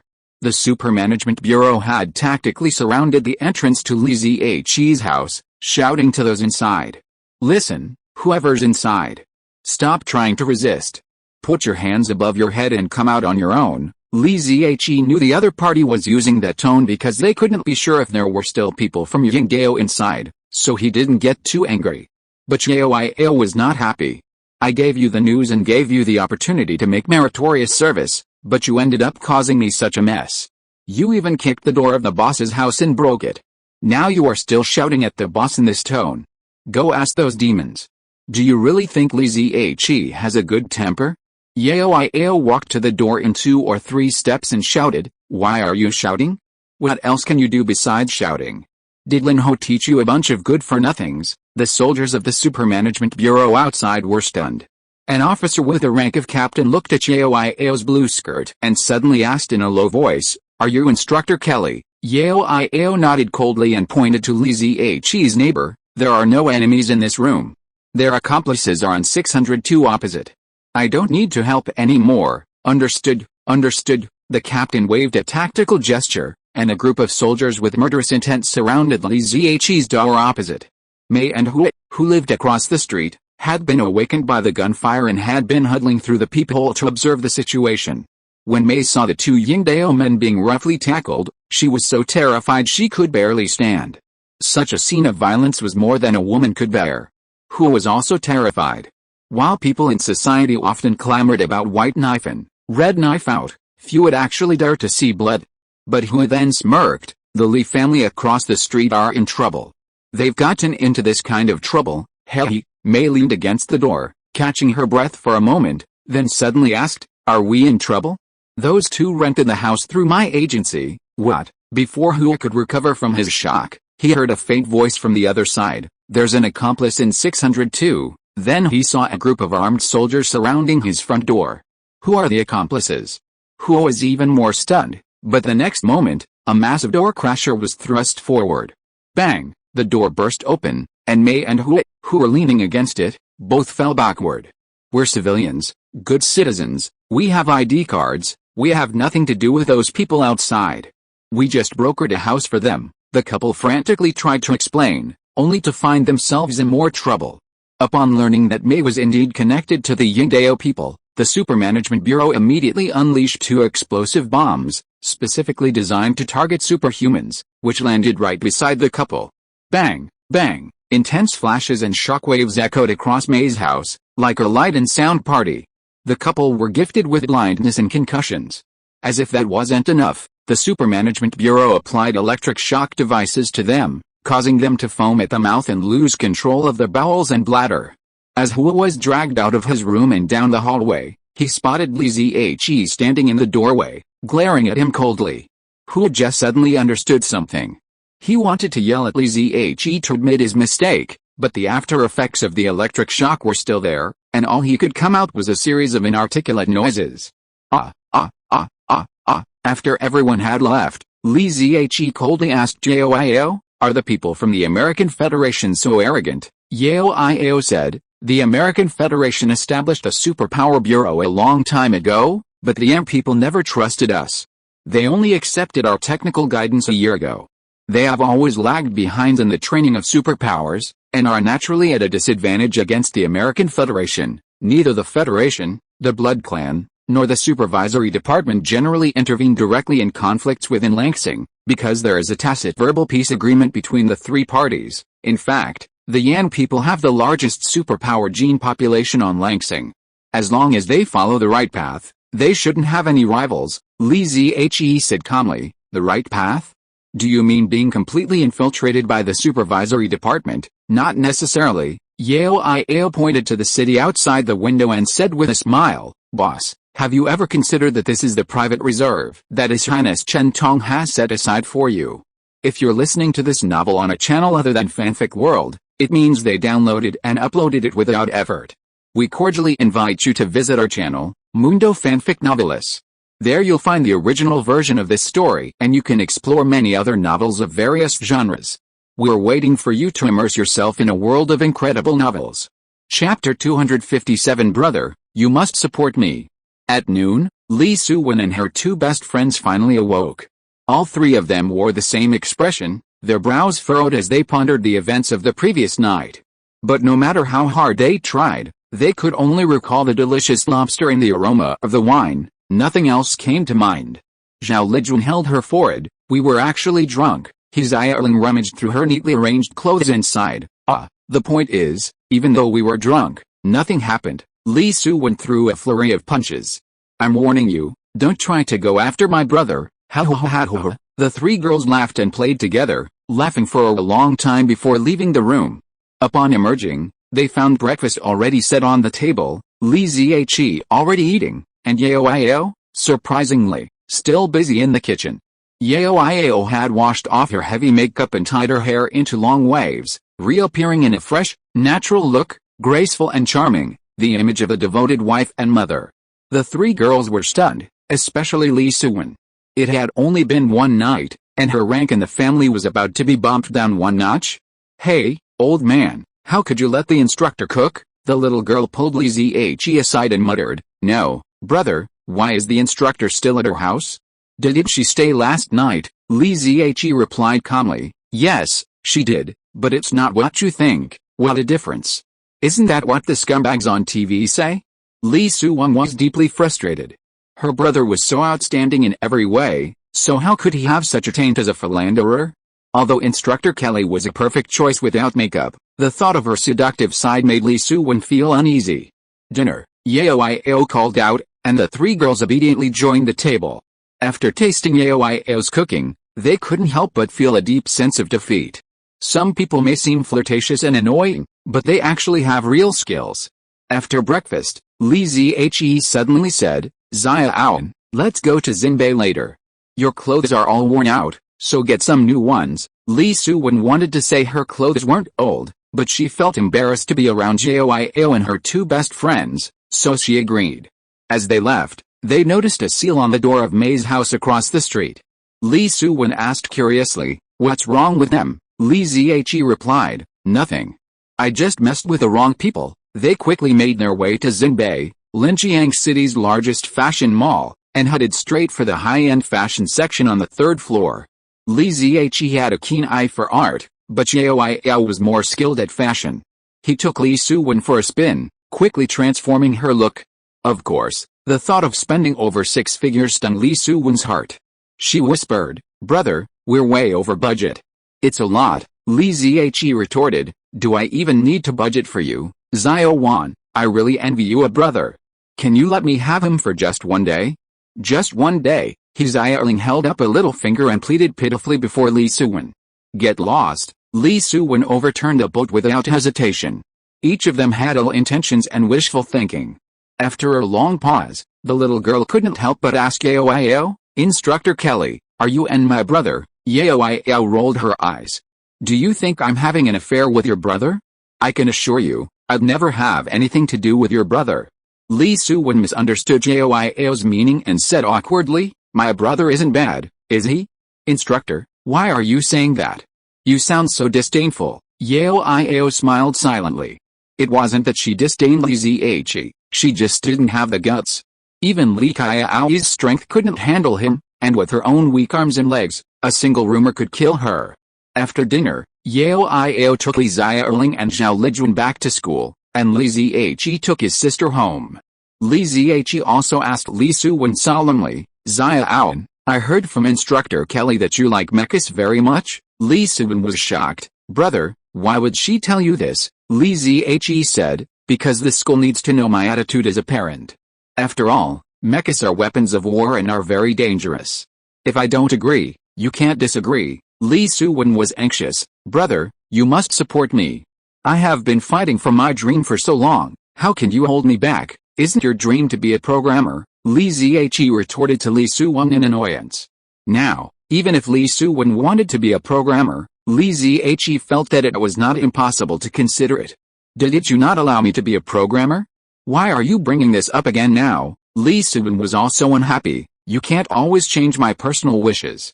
Are you my biological brother? But do you know what mechas are used for?" Li Zhe's parents got angry. "Mechas are battlefield assault weapons. They are born to dance on the edge of a knife. Do you know how many dangers the profession of pilot will face?" "How could I not know? Mechas are the heavily armored knights of the interstellar age. The destiny of a great pilot is to seek a chance of victory for our side in adversity. I know being a pilot can be dangerous, but in this era of star-level development, isn't it an honor?" Li Zhe was repeatedly talked back by Li Suwen, and he spit out in one breath, "Bullshit glory, that's all for fools. You will die, you know." Li Suwen looked at Li Zhe in surprise, and didn't speak for a long time. She pursed her lips and walked back to her room, and closed the door with a bang. Li Zhe was inexplicably irritated. Initially, he hadn't intended to argue with Li Suwen, he simply wanted to persuade her to choose a major like Battleship Command. Of course, Li Zhe had prepared to respect Li Suwen's wishes. After all, she was his beloved sister, and he couldn't let her down. But when Li Suwen's Chuanibao flared up, Li Zhe, a veteran of this, was enraged. How could he, Li Zhe, not know what a battlefield was like? So-called glory, heroism, and passion were merely emotional distractions and artistic expressions shaped by the environment. If you calm down and think rationally, you realize that war, at its core, is a matter of life or death. Even as the Knights of Justice sang their battle songs and charged at the enemy with fervor, their underlying motivation was simply to survive. Li Zhe walked out onto the balcony, lit a cigarette, and gazed blankly at the night sky. Was he right or wrong when he used proton control to break the technological shackles of Langsing, allowing its people to ascend to the stage of celestial dominance? When Li Zhe had smoked 3 cigarettes, Li Suwen walked out of the room with her head lowered, walked behind Li Zhe, and gently hugged her brother. "Brother, I was wrong. I shouldn't be angry with you. I know it's not easy for you to worry about this family. And I also know you want me to live a peaceful and happy life. It's just that I really like mechas, but maybe I won't like them tomorrow." "Right, actually, you don't have to worry. My health is not good enough. I'm the last one in the class. Let alone becoming a pilot, even becoming a mechanic is a luxury. If it weren't for Instructor Corey yesterday, I would have been kicked out of the training class. Don't even think about the Starship Command Department. Only those with connections can get in. The Li family's ancestors' graves are smoking. I've thought about it too. If I can't be a mechanic and can't go deep into the starry sky, I'll just be an assistant teacher at school. Don't I deal with mechas every day? In a few years, I can become a lieutenant or a captain, and still be able to protect our family, Li Suwen said a lot to herself, and finally leaned on Li Ziqi's back, rubbed her little face against him, and whispered, "Brother, don't smoke anymore. It's not good for your health. I'm counting on you to save up a dowry for me." The cigarette in Li Ziqi's hand slowly burned, eventually burning his hand. A powerful being with indescribably powerful perceptions actually managed to burn his hand. After a long, long time, Li Suwen stopped, falling asleep on Li Ziqi's back. Li Ziqi picked her up and carried her back to her room. When her parents were away, Li Suwen was still young and couldn't sleep alone, so she'd always cling to Li Ziqi's arm and fall asleep. Then, like now, Li Ziqi would carry her back to her room. Back then, Li Ziqi had vowed to take good care of his sister, to ensure she didn't suffer any hardship or risk. But as Li Ziqi journeyed deeper into the starry sky, that vow was broken.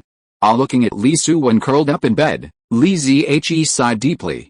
"You've finally grown up." A bit of starlight emanated from Li Ziqi's body, instantly expanding into a brilliant star wheel. The star wheel slowly spun, enveloping Li Ziqi and Li Suwen. Li Suwen suddenly turned over, kicked a few times on the bed, and fell into a comfortable position before falling asleep. Strands of starlight seeped into the girl's body, slowly nourishing her flesh and soothing her meridians. In the energy-depleted environment of Langsing, it was indeed difficult for people to awaken naturally. Genetic agents could only be used to violently alter human genes and enhance their physical strength. But this obstacle did not exist for Li Ziqi. He could create a rich energy environment himself, creating the conditions for awakening. However, Li Ziqi did not awaken Li Suwen immediately, as that would have made her too conspicuous. Instead, he strengthened Li Suwen's body and nurtured a seed within her, waiting for its day to sprout. Thanks to book friend Zufang77 for the reward. Thanks to book friend Kugai Tai for the reward. Thanks to book friend Yang Yang Buru for the reward. Brothers, Happy New Year. Chapter 258 What a Man Should Do. Li Suwen woke naturally, emerged from the covers, stretched her arms, and sat up, feeling energetic. Then she noticed a wall clock was almost 8 o'clock.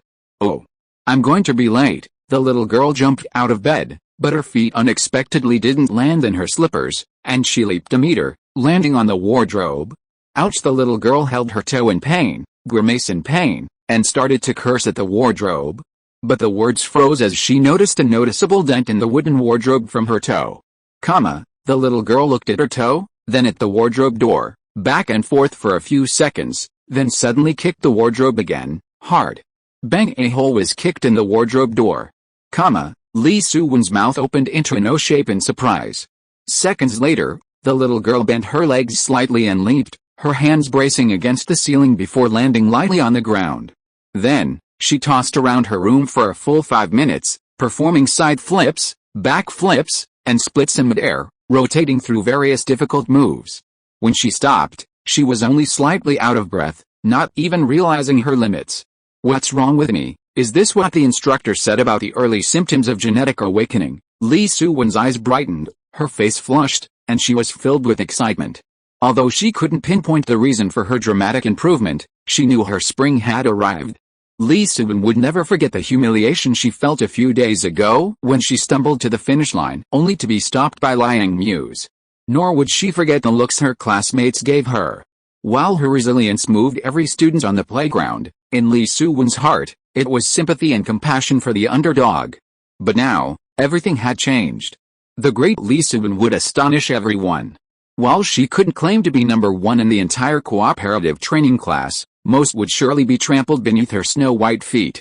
Brother, the little girl rushed out of the room like a hen, running barefoot behind Li Ziqi in the kitchen, clinging to his arms and leaping with joy.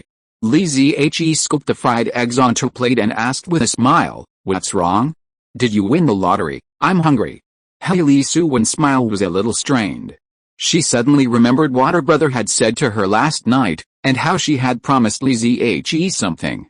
She had promised not to pursue a dangerous career as a mechanic or pilot, causing her beloved brother to worry about her safety, and that she would no longer hide on the balcony, smoking so many cigarettes in solitude.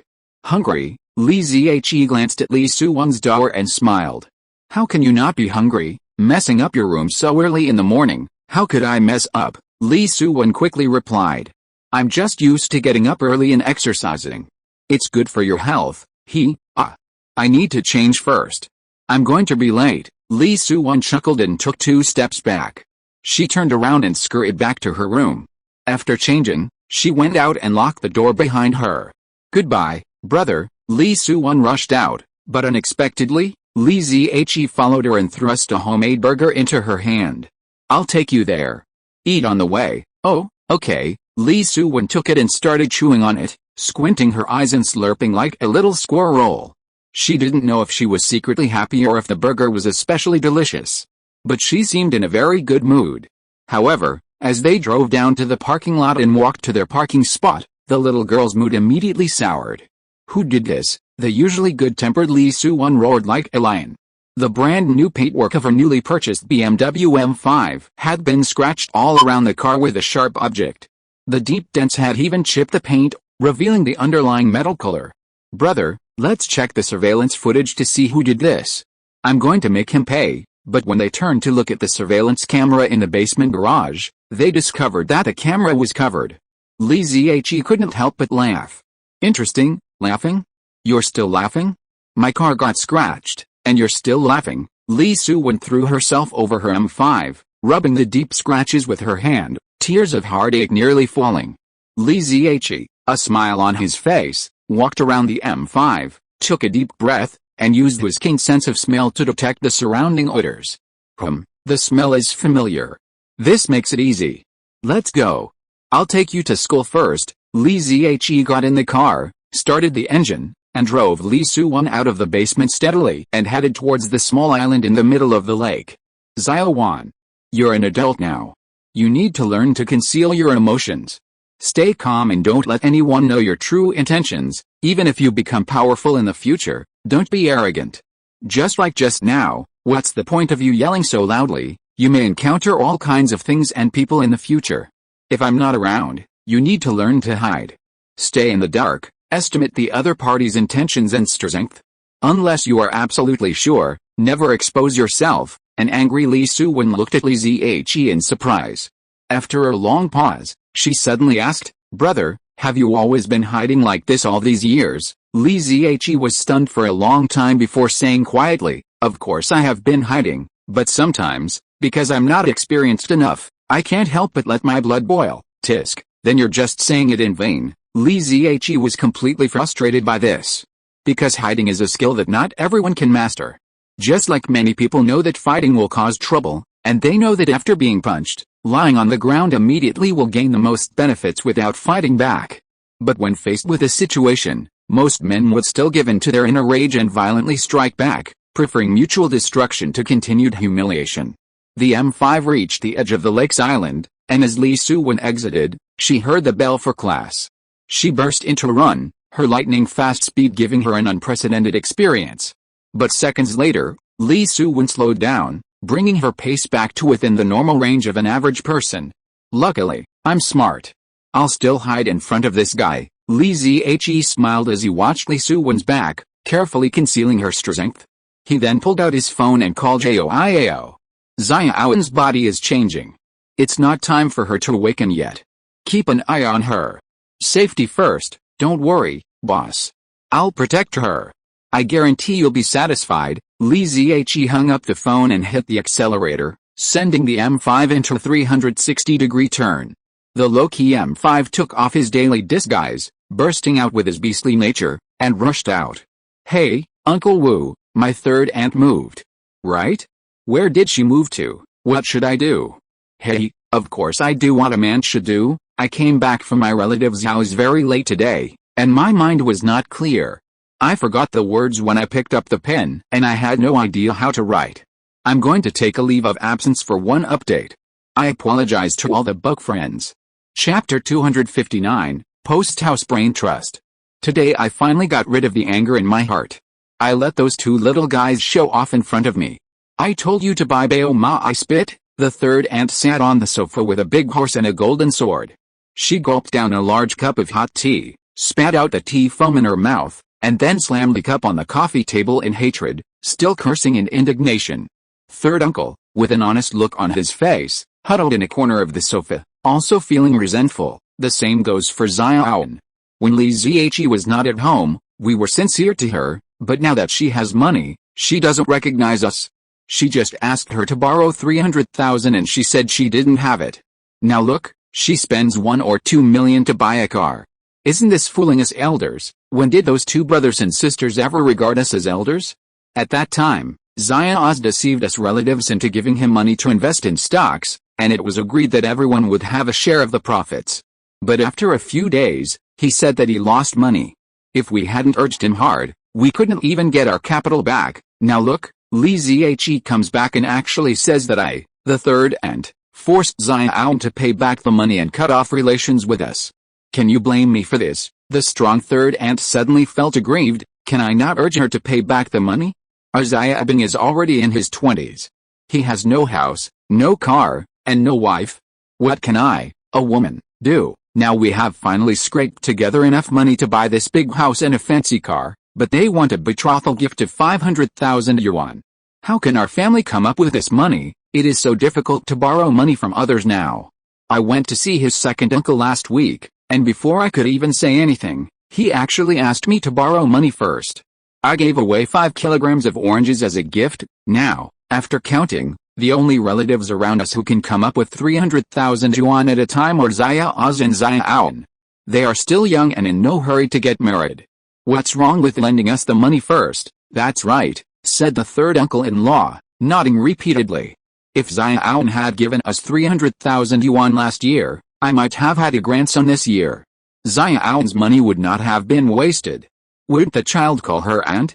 This kind of good thing can't be bought with money. You are so right. It's all Xiaowan's fault for delaying our Xiaowan. She is a girl who will have no trouble getting married, but our family can't afford to delay her. Xiaowan is so ignorant. Third aunt and uncle-in-law echoed each other, spitting and arguing with increasing fervor. They naturally assumed that their son, nearing 30, still hadn't tasted a woman, and that they blamed those two ungrateful nephews and nieces. Mom, have you ever considered that Li Zhe might not have paid the money back then? A faint voice echoed from the side, causing third aunt and uncle-in-law to stop talking and look at their son, who was reclining on the sofa next to them. Third aunt was surprised and thought for a long time. Xiaowan, you mean to say that Li Zhe actually made money at that time, but he didn't want to share the profits with us, and wanted to steal our hard-earned money? Third uncle's father also jumped over from the corner of the sofa, looked at his son anxiously and said, you mean, the money Xiaoz used to buy a car now was earned with her capital? What else? Do you really think that you can sell thousands or tens of thousands of dollars by painting a picture in 3 days? When I was a child in the painting interest class, his Li Zhe's painting skills were not as good as mine. Do you think anyone buys my paintings? That's probably the case. I'm going to call his second uncle, and we'll all go to their house to ask for an explanation. They want to get rid of us after making money. Can these young people break this kinship whenever they want? It's impossible to break bones and tendons. Xiaowan spoke again. Mom, when you gave Li Zhe money, there were records and agreements, right? If Li Zhe is so ruthless to us again, then we will sue him for illegal fraud in fundraising. Yes, this trick is powerful. Just sue him for fraud in fundraising. That's what we do. Oh, my little soldier is the smart one. Li Zhe is a hard worker, but he'll eventually fall into our little soldier's hands. Third aunt's eyes were red. She impatiently picked up her phone and began flipping through the address book, looking as if she'd lost millions if she was a step slower. Yes, I'll lose money, including principal, interest, and dividends. Not a penny less. We'll buy a Baoma too, and we'll have grandchildren next year. Third uncle's eyes were also red, the same color as the large Yanguo currency. The little soldier, reclining on the sofa, smiled, proud of his successful role as family think tank. Now, thinking of Li Zhe reversing into the basement with one hand, the little soldier's heart was filled with envy, jealousy, and hatred, like the rolling river outside the city. A car worth over 1 million yuan is not expensive. Why can't I buy one? You make me unhappy, and I'll make you unhappy too. Li Zhe's M5 needs a complete paint restoration, which would cost at least tens of thousands of dollars, and even then it'd be a wreck. I'll buy you a new one and show you how to drift it into the garage. I'll show you off. Hey, his second uncle. I need to tell you something. Don't say anything yet. I'm not borrowing money from you, I'm sending you money. Third aunt gathered her energy, her spirits high, and was about to unleash her godlike art of instigation, convincing the second uncle across the street to become her loyal henchman. But suddenly, as if by magic, a slender hand appeared out of nowhere and grasped the hand holding the phone. Hey, don't interrupt. The phone slowly left her ear, and third aunt sensed something was amiss. She looked up and broke out in a sweat. Li Zhe's slender figure, in a way she couldn't understand, had mysteriously appeared a foot in front of her. Xiao Zhe, are you human, or a ghost? Not only was third aunt stunned, but so were her uncle's father and the soldier. Tisk, tisk, tisk, tisk, tisk. The timid third uncle's teeth began to chatter. Was Li Zhe a ghost? Could he slip through walls and silently appear in someone else's living room? In broad daylight, there's a door god on my door? The soldier rolled over and hid behind the sofa, shouting in a shrill voice, Taishang Laojin, hurry up and command? Haha, I'm not a ghost, your door wasn't locked tightly. Li Zhe sneered, but just now, you two old guys were obsessed with discussing how to blackmail me, and the little one was dreaming of getting rich with his eyes closed, so he didn't even see me enter. Hearing Li Zhe's narration, the three members of third aunt's family finally recovered from their shock. As for the titles of old guy and little guy, they no longer cared about them. As long as Li Zhe wasn't a ghost, it was fine. Of course, Li Zhe wasn't a ghost, he had simply activated his stealth talent. Although there were no shadows or darkness in Sangu's living room, making it difficult for vampires to sneak around in the shadows, human vision has blind spots and hearing has limits. Sangu's family lacks a sixth sense beyond the realm of insensibility. Li Zhe, a stealth expert who can outwit an S-class superpower, silently shifts position, switches blind spots, and appears before Sangu's eyes like a ghost. Thanks to book friend Ming Shixi for the tip, and thanks to my brother for the support. Thank you. Chapter 260 My dear son. Third aunt finally reacted and yelled at Li Zhe, if you are a human being, even if my door wasn't locked, you should have knocked, you didn't ask for our permission. That's called trespassing, okay? Let go of my hand. Li Zhe gave him a strange smile, releasing third aunt's hand but grabbing her neck, then casually exerting force. Bang! Third aunt's head slammed against the coffee table with such force that her dentures popped out, and the teacups on the table bounced wildly. I just heard you guys excitedly discussing, are you going to sue me for illegal fundraising? No, Li Zhe, don't be impulsive. Third uncle-in-law was timid and rushed over to grab Li Zhe's hand, trying to save his wife. Bang! Third uncle-in-law's head also slammed against the coffee table, the couple's heads extremely close together. You're no good either. You appear kind and docile, but you're actually ruthless and even more hateful than your wife. The third aunt and her husband tried to struggle, but a human's neck is like a dog's. Once controlled, a person's abilities are reduced to 80%, making it impossible for them to mount any effective resistance. Soldier, save us, soldier, run! Panicked, the third aunt and her uncle both thought of the little soldier, but their thoughts diverged. But the little soldier ignored everyone's words, his legs were no longer under his control. Li Zhe stared at him calmly, saying, Lu Bing, you scratched my M5, didn't you? Lu Bing met Li Zhe's eyes and opened his mouth to say, nonsense, but he couldn't utter those three simple words. Li Zhe's gaze was calm, but in Lu Bing's, it was as deep as the ocean, overwhelming him. The overwhelming pressure left him powerless to resist. It's me, Lu Bing uttered the two words with difficulty, his inner panic intensifying even more than when he suddenly saw Li Zhe. How could I have spoken the truth? He wasn't a ghost, what was I afraid of? Lu Bing had no idea how a mere mortal like him could possibly withstand the knight's judgment, although Li Zhe didn't have the countless subordinates and opportunities like Xiaowan to hone the knight's judgment, a high-ranking knight's innate skill. Che had been the leader of the Knights of Justice during the peak of the last civilization. Li Zhe had shared countless physical and mental experiences with him in the inscription secret realm and had already begun to glimpse the threshold of this skill. Li Zhe adjusted his gaze, movements, aura, tone, and source energy fluctuations according to the subtle changes in Lu Bing's body language, eyes, and expressions. Then, supplemented by invisible mental guidance, he poured intense psychological pressure into Lu Bing's heart. Xiaobing, stop talking nonsense. When did you scratch his car? Li Zhe, you're forcing a confession. It doesn't count. Li Ziyi ignored the third aunt and her husband and continued calmly, then why did you scratch my car? I hate you. I hate that you've always been prettier than me. I hate that you've always been a better student than me. I hate that you're richer than me. I hate that you didn't share your wealth with us now that you've made a fortune. His psychological defenses broken, they were impossible to close. Lu Bing spilled the beans, confessing everything he had done. What about the surveillance footage from the scene? Who did it? My mom.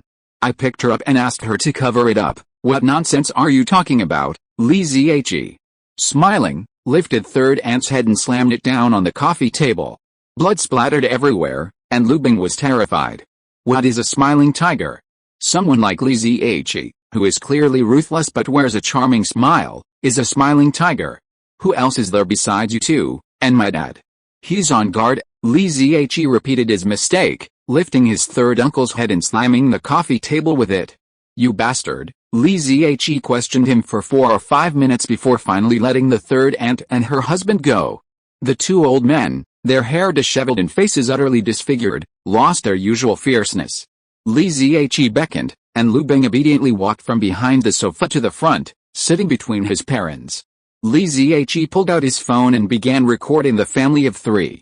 Lu Bing, what did you use to scratch my car? That triangular screwdriver under the coffee table. Li Ziyi glanced down and said calmly, do you understand the consequences? Of course Lu Bing understood the consequences. Damaging property above a certain amount carries criminal liability. Xiaowan, you can't do this. Xiaowan is your cousin. You can't be so cruel as to let him go to jail, the third aunt cried out, hoping Li Ziyi would let Lu Bing go. But Li Ziyi said, jail? That's not enough. It's too easy for you. The 3 were stunned. Jail is too easy? What else do you want? You've beaten us both so badly, are you going to kill us too? All 3 were shocked, remembering that Li Ziyi had spent the last few years in Africa, where flip-flops and AKs were standard equipment. Killing someone there seemed no more complicated than killing a chicken. Li Ziyi looked at Lu Bing calmly, saying nothing. Instead, he poured him a cup of tea, just as he had done with Xiaowan back then.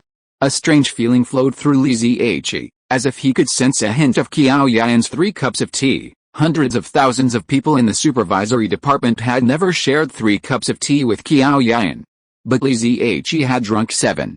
Looking back now, Li Ziyi felt a clear conscience, a strong spirit, and, thirdly, the legacy of Che that had been passed down through his bloodline, the legacy of just judgment. Xiaowan had used the same tricks on Li Ziyi as Che, so naturally, Li Ziyi would have been hard-pressed.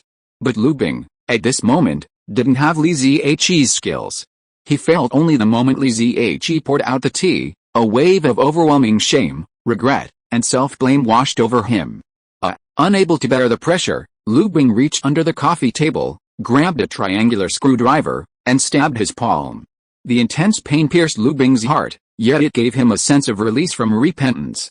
He pulled out the screwdriver and pierced his palm again, blood gushing from 2 bloody holes. Is that enough? Li Ziyi shook his head slowly. Did you scratch my car yourself? The cold words, like a blow to the soul, sent Lu Bing's heart into a state of utter chaos and frenzy. He suddenly turned, brandishing the triangular screwdriver and stabbed his father and mother beside him. The 2 elderly men, who were over 50 years old, covered their thighs and arms and hid here and there, while Lu Bing, like a critically ill patient from Kingshan Hospital, chased after them waving a sharp weapon. The narrowest and darkest part of Lu Bing's heart was aroused by Li Ziyi. Li Ziyi took a picture of this real scene with his mobile phone, and then quietly left. Their sins have been punished, and as for the outcome, it depends on whether their own lives are strong enough.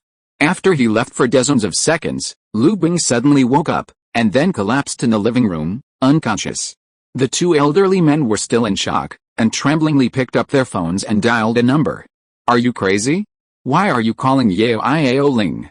Call the hospital quickly, he almost stabbed me to death. I want my life. You old thing, dare to call the police. I will fight you to the death now. Oh, call the hospital.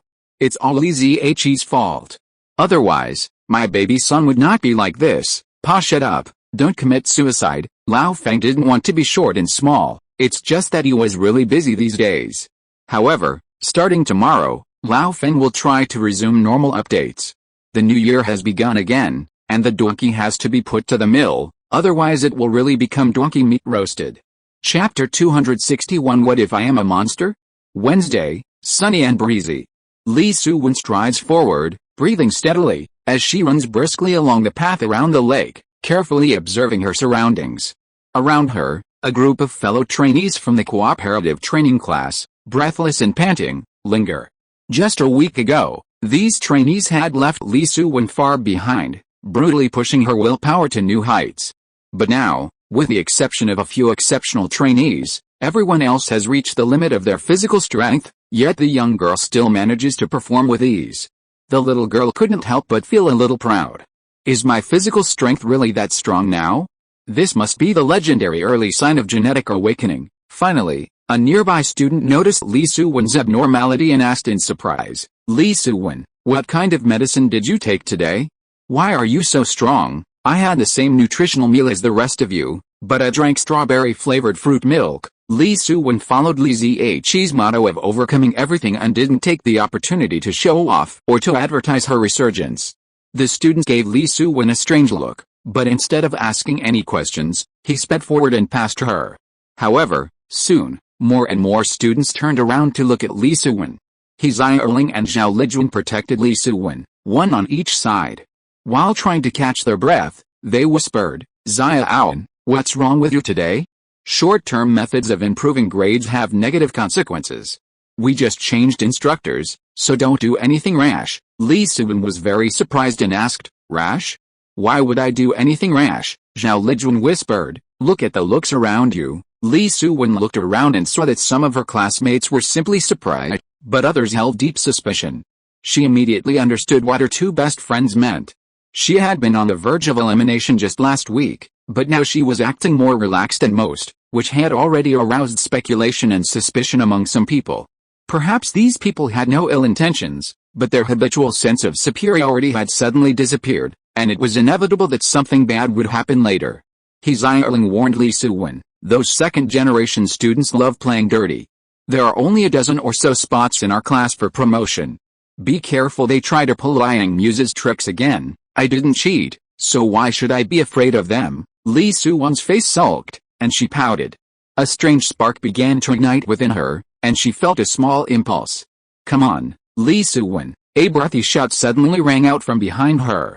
Li Suwen turned around and saw a student, clearly lagging behind, shaking his fist at her. His steps were unsteady, his breathing unsteady, and he was sure to be left further behind. But instead of cheering himself on, he cheered Li Suwen on with hopeful eyes and waving arms. Come on, Li Suwen, come on. Come on. Within seconds, as if a chain reaction had begun, more than a dozen people began shouting cheers of encouragement, all encouraging Li Suwen. Li Suwen suddenly remembered her brother's words, sometimes, even if one's cultivation isn't high enough, one can still experience a surge of passion. Her blood began to boil. This joint training class consisted of two classes, each of 40 to 50 students. However, according to the instructors, no more than 20 would ultimately advance to become pilots. They were all passionate individuals who had pledged their lives for the honor and well-being of the Yan people, but the limited number of spots created a subtle rivalry between them. Furthermore, because the training class was a joint effort between the supervisory department and the Yan military, the two sides had different philosophies when selecting trainees, which influenced the students and gradually led to their forming a group into two factions. One faction consisted of people like Li Suwen and Xiaowan, who were selected by the supervisory department for the training class. While their qualifications weren't necessarily exceptional, they all shared a particular strength, a strong character. Li Suwen, for example, was drawn to the joint training class because she was not hypocritical. However, the Yan Kingdom couldn't accuse the supervisory department of abusing its power and engaging in conspiracy. The department had 50 nomination slots, but with a training program about to begin, it hadn't nominated many students. This led the Yan Kingdom military to believe the department was intentionally limiting the program's size. So, when the department selected Li Suwen for admission, the Yan Kingdom military accepted without a second thought. They were all native Yan people, and ultimately, they were Yan Kingdom's talents. Every more exceptionally powerful person meant more strength for the Yan Kingdom. However, the department ultimately selected only 20 or so people for the training program, willingly accepting a shortage of students in the first class rather than abandoning their selection criteria. This prevented the Yan Kingdom military from cramming more people into the program. Furthermore, the students selected by the department shared a common trait: they were generally from ordinary families, a faction jokingly referred to by Xia Erling and others as the Common People faction. The other faction, proposed by the Yan Kingdom military, came from affluent families, many with some traces of second or third generation family connections, and were dubbed the elite faction by the Common People faction. Both factions share the same goal of fighting for Yan Nation, but for various reasons, they've been secretly competing against each other, each seeking to outperform the other in training and dominate the training class. Over the past 2 weeks, Li Suwan and the other commoner faction have been consistently outnumbered and outperformed. Li Suwan, in particular, had shown a strong will during her previous extreme training session, but her skills were clearly at the bottom of the class, earning her considerable criticism from the elite faction. The elites believe the commoner faction gained admission to the training class through connections within the supervisory department, and that if they were truly capable, they would have voluntarily left and given their place to other more capable individuals. Consequently, when Li Suwan suddenly demonstrated her surprising strength, all the commoner students began to rally behind Xiaowan, secretly hoping that her resurgence would give her a leg up against the second and third generation. "Come on, Xiaowan, come on," Li Suwan couldn't bear the panting voices of cheering beside her. The Langsing people had been in contact with the Star Alliance for over 2 years and had their own research and experience in training and developing physical potential. However, this knowledge wasn't something commoners like Li Suwan could share. Who among the top students in the training class hadn't received systematic personal training? And now they were competing with Li Suwan and the others, squeezing out the already limited resources allocated to commoners. Bullshit elite, bullshit strength, Li Suwan cursed inwardly, her pace suddenly quickening. She felt her blood boiling, her emotions released, and an unprecedented desire. With a blank expression, she passed most of the others, and before their astonished gazes, she surpassed the front few of the entire training class. Zhou Qiuming, Meng Zhehu, and Mu Yuan, the 3 students with the highest physical fitness in the 102nd training class, were also core members of the elite clique. The 3 of them lined up along the lakeside path, blocking the already narrow road. They constantly varied their pace, speeding up and slowing down. While they pulled far ahead, they also threw the group behind them off kilter. Extreme running is all about rhythm. If you can adapt to your own rhythm, your performance will improve significantly. But if you let others throw you off, your performance could be so bad that you wouldn't even believe it. It's like drinking. Some people can drink 1.5 pounds when they're feeling it, but when they're not, they'll pass out after just half a pound. Besides physical condition, rhythm is crucial. Zhou Qiuming and the others had heard the cheers behind them, but they assumed Li Suwan was about to collapse from exhaustion, just like last time. They hadn't expected her to catch up. It was unbelievable. Even stimulants couldn't have increased their speed to this degree, right? The 3 of them had to change their pace, increasing their speed even more, hoping to use their tactical coordination to wear down Li Suwan. "Please make way," Li Suwan's crisp voice startled the 3 elite students in front. The extreme training had reached its final stage, and everyone's physical reserves were nearly depleted. How could Li Suwan, a poor student who had always been at the bottom of the class, still burst forth at such speed? "Please make way," Li Suwan repeated, putting the 3 elite students to shame. Overpowering others with strength and overpowering others with influence are 2 different competitive methods. These young people were all proud and arrogant, and they disdained such despicable tactics as the latter. Furthermore, the new instructor, who was leading the pack, had already glanced back. The new instructor, Guo Kun, might not have a high D-level psychic rank, but in just a few days, he had earned a high reputation within the training class. Whether it was extreme training, combat training, or equipment training, Guo Kun personally taught by example, rolling and sweating alongside the students. An instructor who led by example was naturally more popular with the young people than someone like Liang Muse, who only shouted slogans, set targets, and acted pretentiously. Zhou Qiuming and the others shifted positions, then watched helplessly as Li Suwan passed and took the lead. How could she do it so easily? Could it be Instructor Kelly? It's possible, otherwise she wouldn't be so fast. Do you think she could have deliberately set Liang Muse up? Zhou Qiuming and the others weren't the only ones thinking this. Guo Kun shared the same thought. After his urgent transfer, He reviewed everyone's training files. He was undoubtedly familiar with Xiaowan, the peculiar trainee who had led to Liang Muse's dismissal. The files described her as determined and skilled, but with extremely poor physical condition. But now something seemed off. Xiaowan's physical fitness was now even better than before Guokun's awakening. Such a stark contrast in just a week was impossible not to spark wild speculation. Let me test your true qualities. Guokun felt Xiaowan steadily following behind him, and he quietly quickened his pace. He was a D-class esper, far surpassing Xiaowan in both perception and strength. He quickly used his own pace to pull ahead of Xiaowan, Zhou Qilming, and the other three behind him. After several minutes, Xiaowan finally sensed her limit. Although the blood in her chest still pounded, her steps were no longer as effortless and free as she intended, and she could only barely keep up with Guokun. The cheers of her companions were no longer audible behind her, and everyone else had already been left far behind. Only Zhou Qilming and the other two gritted their teeth, slumping dozens of meters behind her, already being driven like dogs by Guokun's pace. A burning pain and panting followed, and the little girl felt an intense fatigue, even a slight cramp. She panicked. She had just rushed forward with pure passion, not even considering how to manage her energy properly. "Are you tired?" A coquettish voice sounded in her ear. The little girl turned and saw Yao had already followed her. "Why are you following me again?" Last time, Yao had quietly followed Xiaowan, but this time, she unexpectedly showed up, leaving Xiaowan somewhat bewildered. "Don't ask me yet. Keep your composure. Now is not the time to be the first to speak out, instructor. Yan Kuyu is profound and extensive. Standing out first isn't a compliment," the little girl bristled. "Young people have their own tempers, and being slighted becomes unpleasant." Yao was a shrewd person, having noticed how much Li Zihe valued Xiaowan. So, last Sunday, in just over a day, Yao had become close enough to Xiaowan to become a near close friend. Xiaowan initially dismissed her as an instructor. But what Xiaowan took for granted, however, resonated like thunder in Guokun's ears. Who was Yao? AC-level psychic was already considered a formidable figure, and she was also an evangelist for the supervisory department. An evangelist who controlled the path to advancement in psychic abilities. She was far more important than the two more powerful figures, He Xiu and Mo Lun, and her temper was even more severe.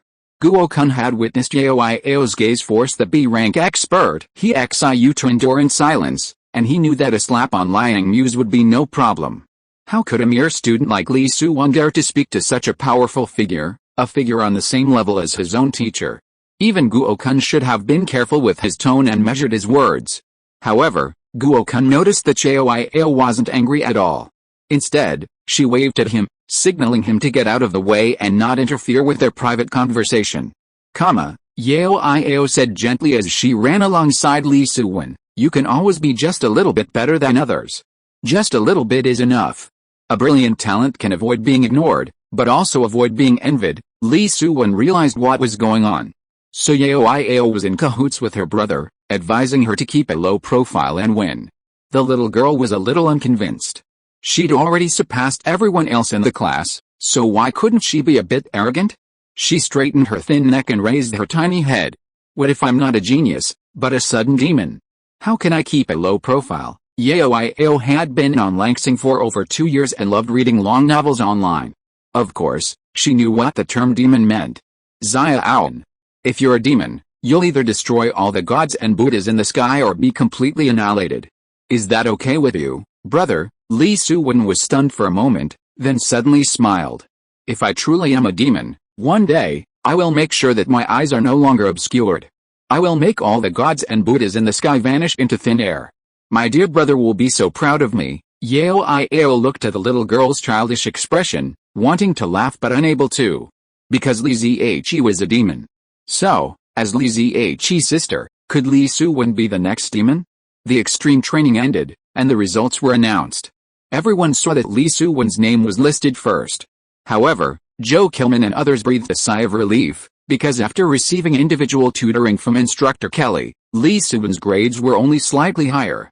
Not a big threat. But when Yao reported the situation to Li Zihe, it was more than just a little bit. "Boss, her bloodline genes seem ordinary, but I tested it myself, and her compatibility and resonance with the source energy is likely to be terrifyingly high. She just lacks the source energy environment and an external guidance. Once she explodes, it may be difficult for her to keep a low profile. Li Zihe wrapped Li Suwan with Xingxuan for a whole night, and naturally knew that Li Suwan had an excellent foundation, but the better the seedling, the more patiently it should be cultivated. You suppress it for now. I still need to train and guide her. I understand.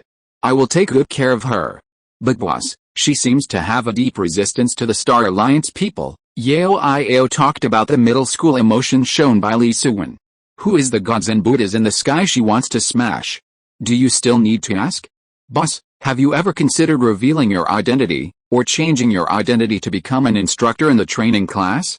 In that way, Li Suwan can be trained better. After all, you are so strong. In fact, Yao felt the pressure and wanted to pass the blame to Li Zihe. But Li Zihe said, not now, I have something to do. Yao asked, what is it?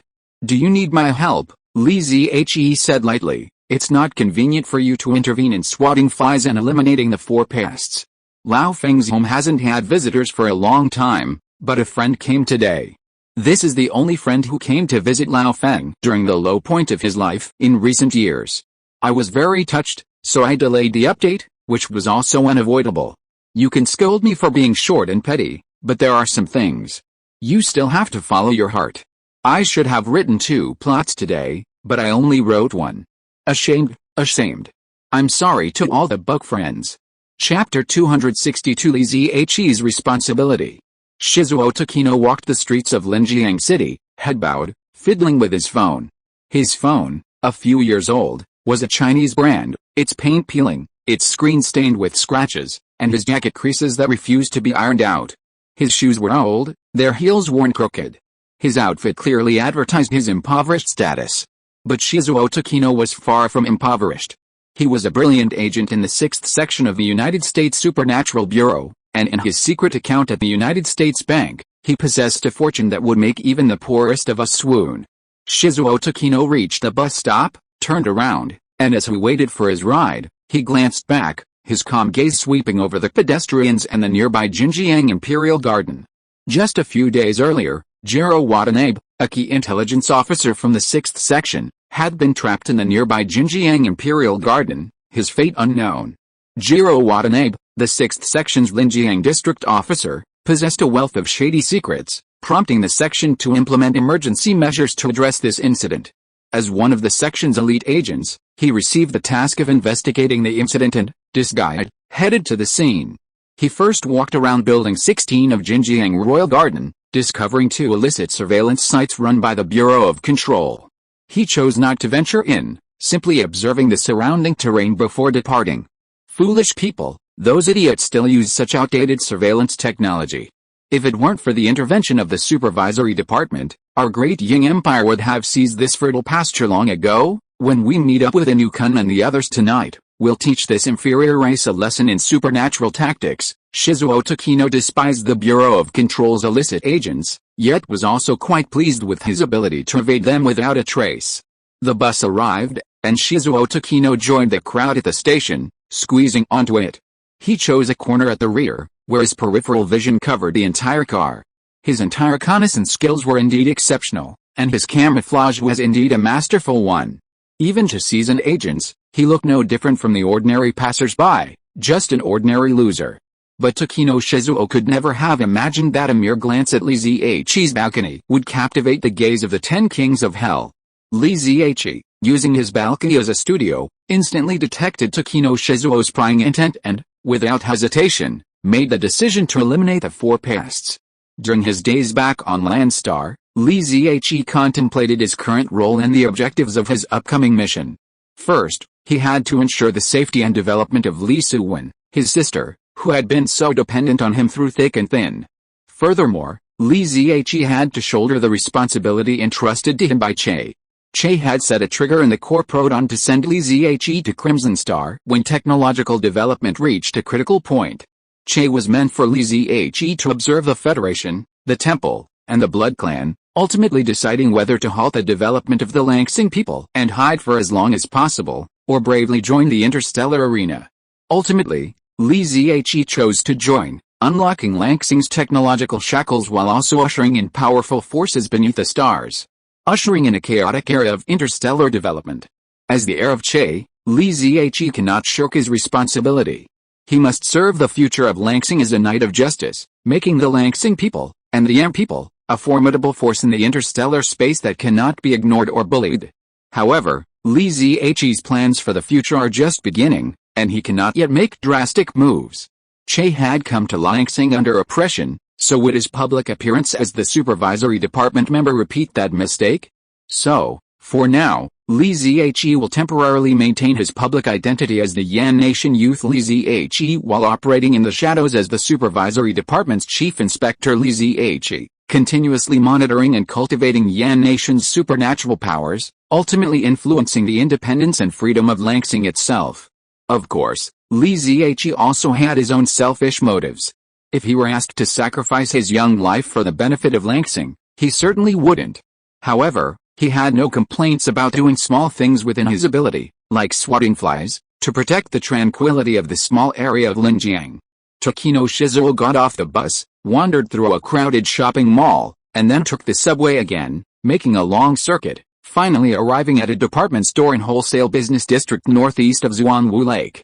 During this circuit, Takino Shizuo employed numerous counter-detection tactics, but his self-proclaimed meticulous counter-detection methods, in the eyes of a master like Li Zihe, were merely the naivety of first-grade students. Even when Li Zihe was lurking 100 meters behind him, Takino Shizuo strangely ignored him. While ordinary concealment blinds the eye, high-level concealment blinds the mind.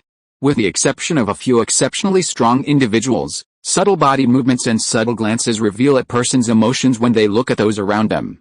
For example, some people like long skirts, some like 0L white bone demons, some like AJ young Lolita, and some prefer all of them. But if the long skirt girl walks with her feet turned outward and snot hanging from her nose, would you still like her? If the OL white bone demon walks hunched over like a shrimp and acts like a dignified princess, would you still like her? If AJ young Lolita eats stinky tofu 3 times a day and smells like poop, who would like that? Whether it's something you like or dislike, it stimulates the human spirit. Therefore, most people gradually ignore things that neither dislike nor hate. When Li Zihe was battling Hideo, he used his powerful perception to sense his preferences and habits in various matters. How much more so for someone of Takino Shizuo's level? So Li Zihe only slightly adjusted his appearance, demeanor, and some minor habits, so that Takino Shizuo would actively ignore him. The commercial wholesale area in the northeast corner of Xuanwu Lake is quite large. Many vendors from other places gather and distribute goods here. It is indeed a good place for strangers to hide. Takino Shizuo walked towards a warehouse alley. Li Zihe originally planned to follow him, but changed his mind at the alley entrance. He walked into a small restaurant across the alley, ordered a large bowl of rice with toppings, drank tea and looked out the window. At the corner of the warehouse alley, 2 porters who looked exhausted were leaning against the wall, resting with their sun hats over their faces. With their dark skin and smoothly worn porters, they looked fine, but Li Zihe could clearly sense the aura of superpowers from them. Li Zihe did not think that these 2 porters were sentinels of the Yingdao people, but rather agents of the Super Management Bureau. Because even if the superpower training of the people of Ying Island started earlier and the reserve of superpowers is relatively abundant, it should not be abundant enough to use sea-level superpowers as sentinels. Moreover, the sitting posture of these 2 porters is quite particular. One is observing the outside of the alley, while the other is observing the inside of the alley. They don't look like they are on guard, but rather like they are monitoring.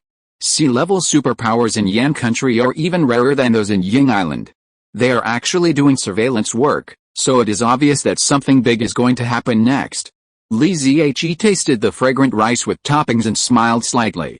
Tonight, there will be a good show to watch. Chapter 263, 3 Surnamed Slave. As night fell, the shops in the wholesale market dried up and were mostly closed, the once bustling market quickly becoming silent. A shop in a small alley also closed, its shutters drawn, making the lights inside invisible from the outside. Inu-kun, Takada-kun, why did you suddenly cancel your original plan? Watanabe may have fallen into the hands of the Super Management Bureau. We must take action quickly to remedy the situation, or it will jeopardize our entire organization in Yan country, Shizuo Takino sat cross-legged in the shop's inner hall, anxiously questioning the other two Yingdao people. Inu, his sleek face a glance at Takada beside him, and said calmly, "Headquarters temporarily assigned Takada-kun to oversee the Linjiang work. He thought our plan was rubbish and had no chance of success, so he cancelled it." No chance of success. Shizuo Takino was stunned. Just a day ago, Inu had praised the great plan, and now it was rubbish? He looked at the youngest person present, Takada Toshihide. "Takada-kun, you just arrived in Linjiang today. Have you read our plan carefully?" Takada Shunxiu said coldly. "You have been in Yan country for so long, but you still don't understand the nature of the Yan people. They are all stones in the toilet. They will never change their principles because of threats. Do you think that you can just capture a few minions of the Super Management Bureau and students of Lakeheart University and let them release Watanabe-kun in exchange? How stupid, how ridiculous." Anu Shizuo was very angry. After he became a superpower, no one had scolded him like this. Although he knew that the young man in front of him was very powerful, he despised him from the bottom of his heart. Because Takada Shunxiu's surname was not Takada before, his surname was Hu, and he was a real Yan countryman. He met his wife when he was studying abroad, and then married into the Takada family, changed his surname to Takada, and named himself Shunxiu. The old-fashioned Yingdao people look down on such people. That's right.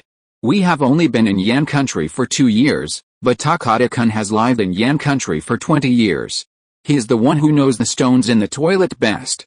Takino admits defeat. Haha. Zhang Takino Shizuo just laughed twice, and heard a slight metal clang. And at the same time, a faint light flashed in front of his eyes. Then, Takino Shizuo saw Takada Toshihide slowly putting a wakizashi short sword back into the scabbard hidden in his windbreaker. And one of Takino Shizuo's fingers was rolling on the ground between the three of them. Takino Shizuo was stunned. He recognized that finger because his wedding ring was still on it. Until now, he couldn't believe that Takada Toshihide had just cut off his finger with a knife. "I'm a C-class psychic. How is it possible that I have no reaction at all?" No, not only did I not react, I actually didn't even sense his movements. Isn't Takada also C-class? Why is this happening? Anu next to him was not much better than Shizuo Takino. He shouted with trembling lips, "Takada-kun, what are you doing?" Takada Shunhide said lightly, "For so many years, you have been used to using this lame excuse to laugh at me, thinking that I got to the top with the help of my wife's father-in-law. But do you know that 2 days ago my father-in-law just scolded me, and I cut off his wrist? Compared to him, who are you?" Takino and Inu were stunned. The Takada family is an old aristocracy in Yingdao. The strict family style is an anomaly in modern society. As a son-in-law, Takada Shunhide's behavior is tantamount to challenging the entire Takada family, and even challenging the entire Yingdao aristocracy. My father-in-law begged me to inherit the Takada family, but I refused. Do you know why? Takada Toshihide looked coldly at Anu and Takino. Because I am now a member of the Chester family, a powerful family in the Star Alliance. 2 years ago, I sold myself to the Star Alliance and saw the vastness of the starry sky, the pinnacle of power, and the true war. Compared to the powerful families of the Star Alliance, the nobles of Yingdao are a joke, and the M Kingdom Super Management Bureau that you fear is also a joke. Anu and Takino looked at Takada Toshihide with disdain. The contempt and fear in their hearts disappeared, replaced by a strange feeling of admiration and envy. For thousands of years, the psychology of the people of Yingdao has been very strange. The people who, in a fit of rage, slash 7 times, leaving blood splattered 5 steps away, are Yingdao people. The people who, after being beaten with 2 sticks, fall to their knees and cry master, and send their wives to borrow sperm, are also Yingdao people. Takada Toshihide's willingness to betray his ancestors for the sake of wealth and fame, his willingness to turn his back on his relatives once he achieved power, and his willingness to be a slave to 3 families without shame, have deeply imbued him with the essence of Yingdao's tradition. He may have forgotten the 20 years of nurturing his biological parents, let alone the meaning of propriety, righteousness, integrity, and shame in Yan country. Huh? Takada Toshihide suddenly looked up at the shutter of the store and laughed. What a coincidence. Just when I mentioned jokes, there are jokes. Today you are lucky enough to witness the powerful battle dominance of a B-level Esper. B-level. You are actually B-level. Takino and Inu both opened their mouths wide, looking at Takada Toshihide in admiration. even using honorifics when addressing him. Hiding in the shadows, Li Zihe watched with interest as tactical teams quietly entered the area, surrounding the alley where Takino Shizuo was stationed and establishing an offensive posture. The individual combat skills are good, but the tactical vision is lacking. Li Zihe mentally assessed the commander of this operation. The soldiers of the Yan Nation's Super Management Bureau were highly skilled.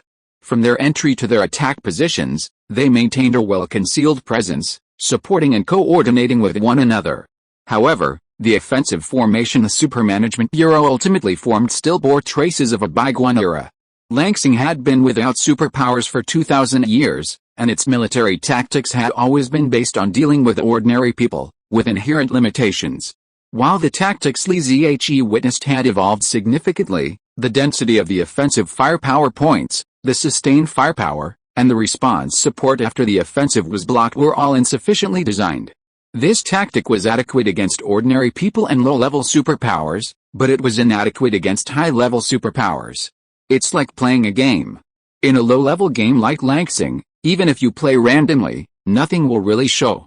Everyone's just noobs fighting each other, and no one wants to criticize anyone for being bad. But in a high-end game like the Federation, all the flaws are exposed. Even the bloody bloodshed can't plug the gaps and holes. Hulala Li Zihe was boredly watching the Super Management Bureau slowly closing in on the enemy when he saw the shutters in the warehouse alley suddenly open, and 5 or 6 figures suddenly rushed out. The Super Management Bureau's covering shooters decisively opened fire, a dense hail of bullets covering the sudden enemy. But the enemy vanguard, armed with 2 thick alloy shields, braved the hail of bullets and rushed into the Super Management Bureau's crowd, instantly engaging in close combat. This is the difference in tactics between the extraordinary world and the Langsing world. Superpowered people can carry alloy shields weighing hundreds of pounds and move with lightning speed, forcing forward through the hail of bullets and instantly breaking through the enemy's thin defenses. If facing ordinary people, 2 machine guns could block a sector of the enemy, but against a transcendent, a dozen or so marksmen, without proper positioning and coordination, might not even be able to restrict the transcendent's movements. Bang Bang Anu and Takino charged into the crowd of Super Management Bureau soldiers, unleashing a barrage of metal shields, sending countless soldiers flying and threatening to break through the encirclement. Li Zihe flexed his wrists and hesitated. While the Super Management Bureau hadn't immediately surrounded the Yingdao people with sheer numbers to slow them down, their 2 C-class soldiers were hidden to the side, ready to provide support. Bang 2 figures appeared at lightning speed, colliding with Anu and Takino. The powerful collision instantly deflected them, disrupting the Yingdao people's strategic plan. The Super Management Bureau soldiers in the alley bravely surrounded the Yingdao people, fighting tooth and nail despite the continuous wounding and collapse of several men. Because hiding was difficult, the mobile armored squad, waiting at a distance, was approaching. The Super Management Bureau was on the verge of complete control, and all the Yingdao inhabitants were about to be captured.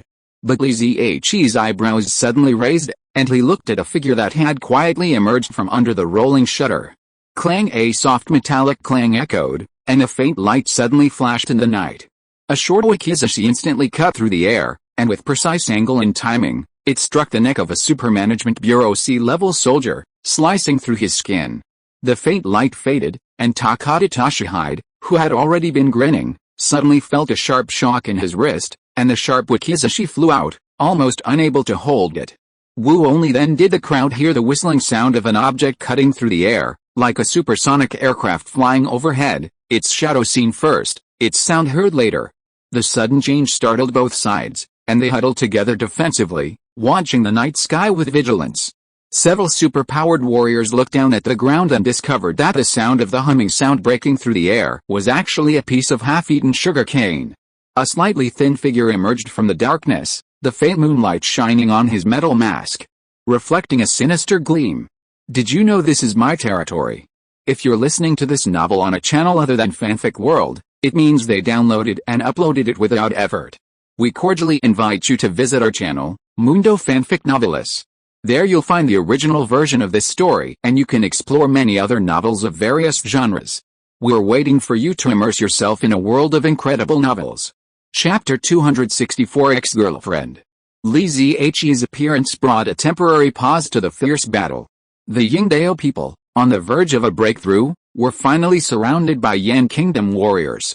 Takada Shunxiu tried to remain calm, but the sword in his hand trembled slightly. His powerful strike, destined to hit, was interrupted at the last moment by a piece of sugar cane. Was his sword not sharp enough? No, Takada Shunxiu vented all the pain of being a son-in-law on Yingdao and the suffering he had endured in the Federation in that single strike, arguably his most pinnacle strike since his promotion to rank B. He wanted to show these Yan Kingdom people who had previously despised and reviled him that the truth of life is that people strive for heights, just as water flows to the bottom. He changed his surname to Gaoshan and recognized the strong as his father, which was absolutely true.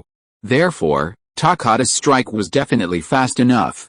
The reason it was knocked down by a piece of sugar cane must be that a stronger father had appeared. Takada Shunxiu watched the slowly approaching Li Ziyi, using various psychological cues, and finally adjusted what he felt was the most appropriate expression. Very polite, yet with a touch of comforting humility. "Excuse me, sir, why do you want to interfere in the internal disputes of our Langsing people?" "Oh? Why can't I interfere in the disputes of the Langsing people?" Takada Shunxiu was stunned. The Star Alliance, the Blood Clan, and the Supervisory Department had a tacit agreement not to directly interfere in the internal conflicts of the Langsing people. Why would this person ask this question when he knew the answer? Li Ziyi smiled, his face covered by the metal mask, revealing a devilish smile. "I am a Yan countryman. Isn't it appropriate for me to deal with you invading aliens?" Takada Shunxiu was completely stunned. Tokino Shizuo was also completely dumbfounded. Even the surrounding Yan country warriors were stunned. Li Ziyi was actually a Yan countryman? This person who could intimidate everyone present with a piece of sugarcane from dozens of meters away was actually a Yan countryman. Impossible, this is absolutely impossible, Takada Shunxiu couldn't help but shout out, disbelieving every word Li Ziyi said. He was a B-class superpower, possessing a keen sense countless times beyond that of ordinary people, and his fighting talent was even praised by the generals of the Star Alliance. But Li Ziyi accurately predicted his attack intentions and the trajectory of his sword swing. What level was this? From dozens of meters away, he was able to incredibly hit the lightning-fast wakizashi short sword with a piece of sugar cane. What level was this? A true A-class master, or even an S-class master who was higher than A-class. When did A-class masters appear among the Yan people? Wasn't the strongest Lin Ho just like himself, a B-class? Impossible? Haha. I'm a native Yan, it's impossible that Yan doesn't have superpowers above Class B. Li Ziyi's smile faded, and he shook his head coldly. It used to be, but not now, and certainly not in the future. I can tell you responsibly that Yan will soon have countless A and S-class people. The title of Sick Man of East Asia is for you Yingdao people to enjoy. Inu and Tokino's eyes flashed with anger. They lacked Takada Toshihide's tactical prowess and couldn't fully grasp the sheer perversion of Li Ziyi's previous sugarcane attack. Instinctively, they assumed Li Ziyi was bragging, insulting the powerful Yingdao people, and so they glared at him angrily. Papa! Two crisp slaps echoed loudly in the silent night. Everyone only felt Li Ziyi's figure blur for a moment, then return to normal. Then they saw the two Yingdao people, who had been so angry just now, lying on the ground in a strange posture. Their necks were bent at a 90-degree angle, their eyes bulging outward like dead fish, their bodies twitching and spasming constantly before slowly becoming motionless. Anyone with a discerning eye could tell they were suffering from high-level paraplegia caused by cervical spine injuries. "Sir, what are you doing?" Takada Shunxiu asked in horror. "Their eyes are disgusting, because of that look. You're being photographed like this." The SWAT officers on the scene were stunned and stared at Li Ziyi nervously, unsure whether to turn their guns around and aim at this extremely dangerous individual. But Li Ziyi was oblivious. Instead, he shook his wrist, frowning and whispering, "Sorry, my hand is a little stiff. I've made you endure so much pain, so you were planning to shoot them to death?" Li Ziyi was telling the truth. When he emerged from his slumber, he had only evolved and transformed vital parts like his mind and heart. Many other parts of his body were still injured, and he was indeed feeling a little unwell. But seeing all this, Takada Shunxiu's faith collapsed. He was once a Yan Nation native, then a Ying Island native, and now striving to become a Star Alliance member. Along the way, he grew stronger, even reaching the rank of Yan Nation's strongest being, Lin Ho. This reinforced his belief that those who strive for higher positions and those who feed them are their mothers. To obtain what he desired, abandoning all beliefs had become Takada Shunshao's way, but now, he realized he was mistaken. Yan Nation, the nation he had once abandoned, had produced a master like Li Ziyi, proving his claim of cultivating A and S rank warriors was no empty promise.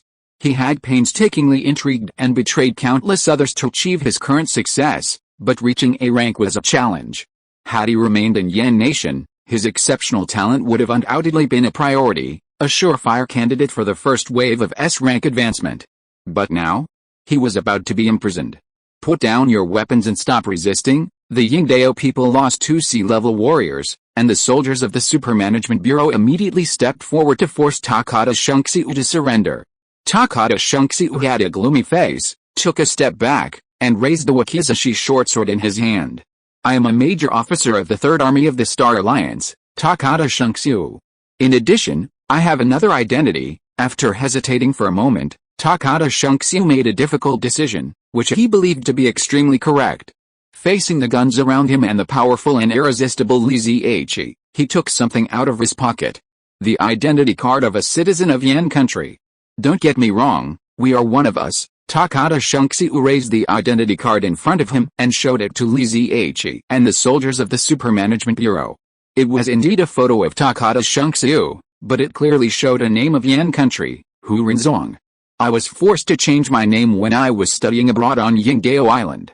I've been hiding among the people of Yingdao, trying to uncover their secrets. I've returned to my hometown this time to use this useful body to serve my country. Takada Shunxiu, Hu Rinzong, spoke with such awe-inspiring authority that stunned everyone around him.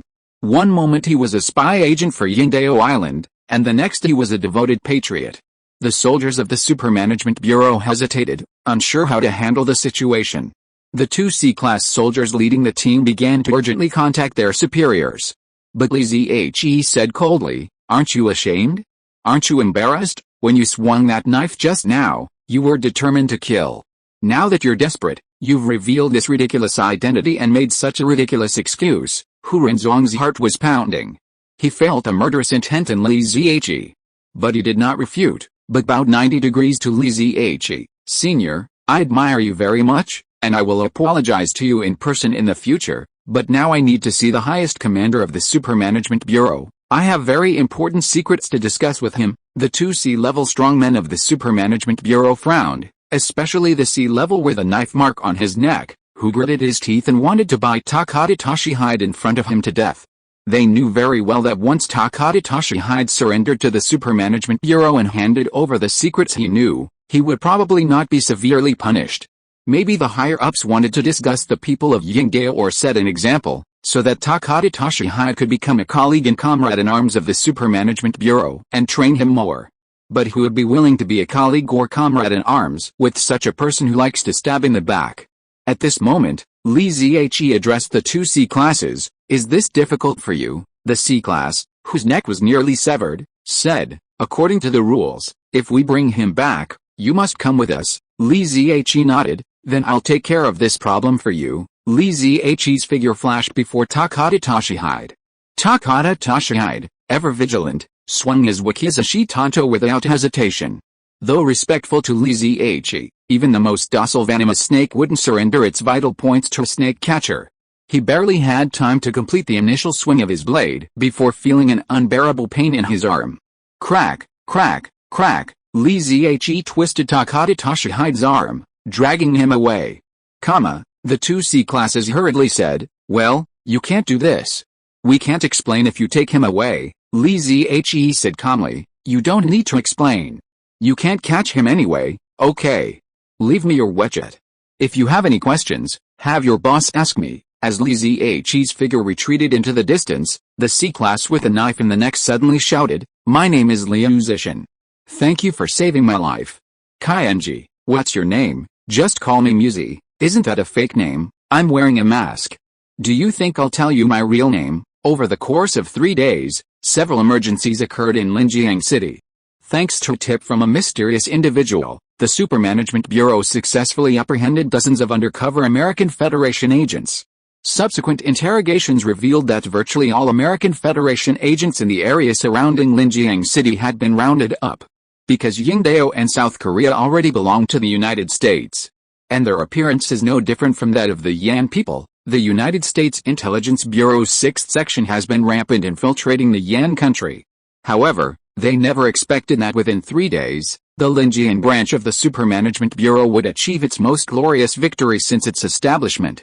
On the evening of the 3rd day, when Takada Shunxiu, a high-level paraplegic with foaming at the mouth, appeared on a park lounge chair, the people in the Supermanagement Bureau finally believed that all this was done by that Muzi. Because as long as Muzi was mentioned in front of Takada Shunxiu, he would scream at a high decibel like a little girl. The name Muzi was quickly reported up the chain, eventually triggering a series of reactions. The Supermanagement Bureau headquarters sent high-level personnel specifically to deal with Muzi, summoning Liu Zixin and another C-level Luo Wenhuan. Contact Muzi immediately and find out his true intentions. Be friendly, but not servile. Kindly remind him that his lawless actions have a very negative impact. We've already made similar requests to him, but he won't respond. Liu Zixin was also frustrated.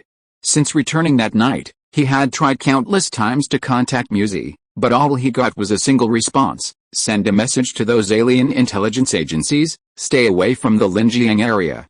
Don't come here looking for death. The Supermanagement Bureau had also used technical means to locate Li Zihe, but whether it was cell phone location technology or multiple on-site investigations, they ultimately found no leads. Then you must also confirm whether his danger is limited to spies from the United States.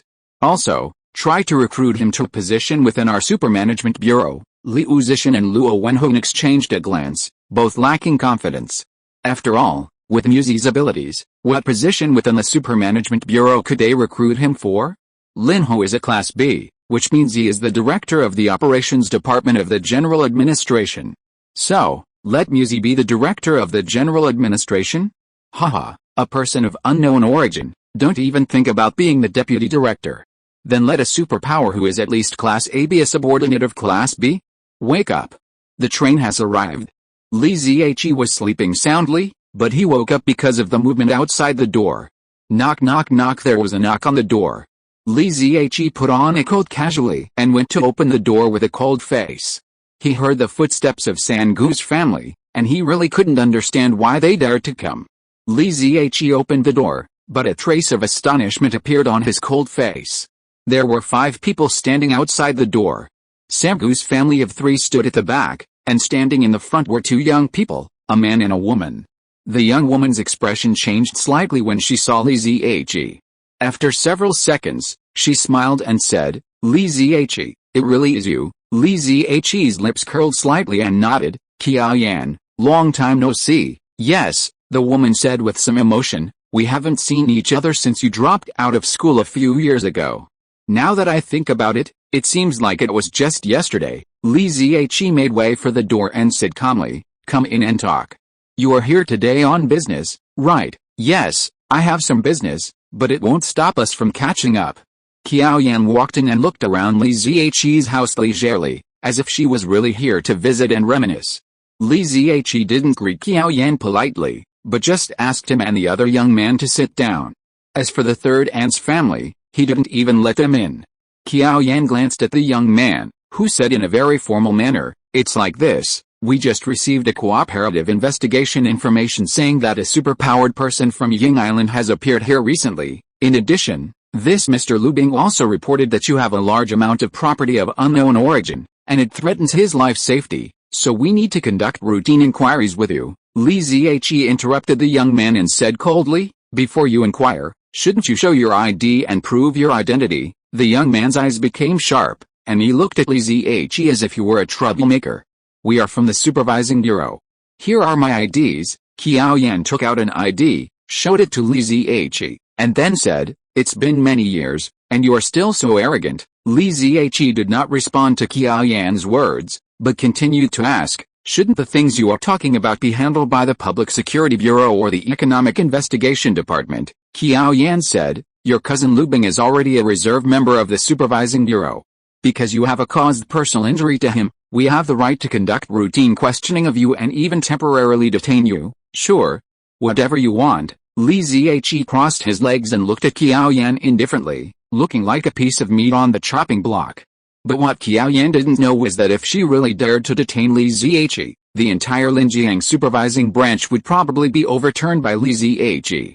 Xiaowan was stunned for a moment, then said to her colleague, "You go out first, I'll talk to him." After the young man went out, Xiaowan sighed and said, "Don't be so impulsive, I'm helping you." "Yes, you are helping me," Li Ziyi laughed and said, "5 years ago, you helped me lose all my money and gave it to your father. You are really my good friend." Xiaowan pursed her lips, looked at Li Ziyi for a long time, and then said faintly, "Shouldn't you call me your ex-girlfriend? I'm stuck. I've only written more than 4,000 words from noon till now. It's so uncomfortable." Chapter 265. The past is gone with the wind. Ex-girlfriend?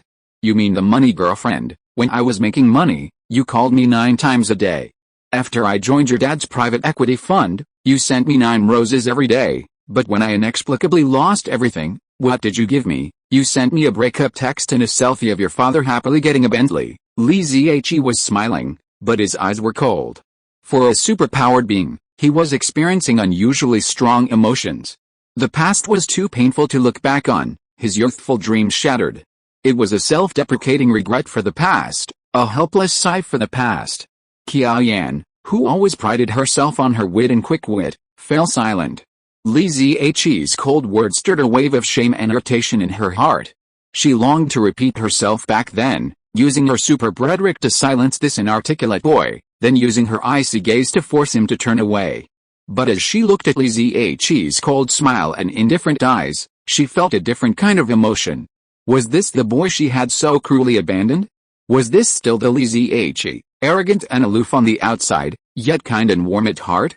Li Ziyi, I've already explained everything to you. The risks in the futures market are unimaginable. As for our breakup, it was because I was about to graduate, and as a freshman, you couldn't understand the anxiety of a senior, really? Li Ziyi looked Xiaowan in the eye and asked calmly, "Were you truly unaware of your father's misleading of me? Did you feel no shame when you went behind my back to hook up with Feng Xiaowan?" Xiaowan was momentarily distracted, but she quickly regained her composure. Frowning, she said with a hint of displeasure, "My father would never harm a petty manipulator like you.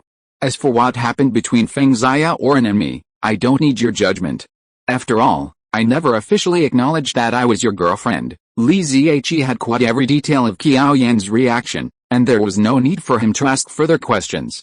Even if Xiaowan hadn't been directly involved in what happened back then, she was undoubtedly aware of it. In fact, with Li Ziyi's current status, he no longer needs to care about such trivial matters, but being able to get the truth can make his mind clearer and cleaner. "Do you have anything else to do? If not, I have to go pick up my sister from school." Li Ziyi stood up and made a very cold attitude to drive him away. Xiaowan looked at Li Ziyi in surprise. She didn't expect Li Ziyi to be so heartless. "Can't you see that I have been helping you all the time? Your third aunt reported you for illegal fundraising and illegal injury. Your problem is very serious. If the Super Management Bureau wants to investigate further, you can go to jail for life." Xiaowan's face was full of "I am thinking about you" expression, but Li Ziyi heard the threat. Li Ziyi made a face of amusement. "You're just an investigator from the Super Management Bureau. How dare you say such things? Do you know the serious consequences of using the law to bully a law-abiding citizen?" Xiaowan replied calmly, "Although I'm just an investigator, we have rights you can't imagine. I advise you to forget the unpleasant past and stop pursuing things without evidence. If all the charges against you are proven, your sister will be implicated." Li Ziyi finally understood Xiaowan's intentions and saw her true colors. Both the Super Management Bureau and Huxin University are highly controlled by the Yan state. They have extremely strict requirements for clean family backgrounds. Relatives within 3 generations are not allowed to have any criminal records. Xiaowan's father worked in the shady industry. A thorough investigation would definitely violate regulations. If the truth were to be revealed now, it would undoubtedly affect Xiaowan's future. And if Li Ziyi was found guilty of illegal fundraising, Xiaowan would theoretically be expelled as well. So, when Xiaowan discovered Li Ziyi's sudden return from the report, she immediately went to negotiate with him, hoping he would forget the past and live in peace. "Xiaowan, from now on, don't mention knowing me," Li Ziyi There's nothing between us anymore. Li Ziyi, unwilling to continue the conversation, walked to the door, opened it, and with an even colder glare, beckoned Xiaowan to leave. He had completely abandoned the feelings they had held in the past. If Xiaowan really resorted to any trickery, he wouldn't mind settling scores with the father and daughter and making a fair judgment. Xiaowan was furious and ready to explode, but when she saw the sharp coldness in Li Ziyi's eyes, her anger suddenly subsided. From her understanding of Li Ziyi, he was someone who would yield to soft tactics and not to hard ones. If pushed to the limit, he could do something devastating.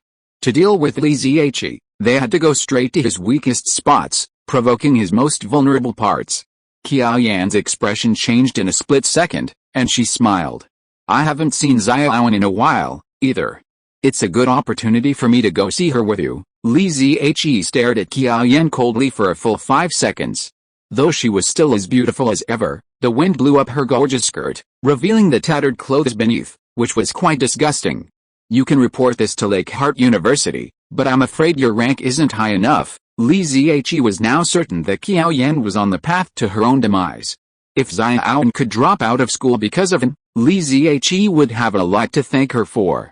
He was afraid that if Li Ziyi's identity was exposed, Li Suwen would immediately become the target of his attention, and it would be impossible to avoid being noticed. Li Ziyi went downstairs on his own, with no intention of joining Xiaowan and the others. Stop! Xiaowan didn't try to stop Li Ziyi, but the third aunt next to her jumped out. Xiaowan, you are really something.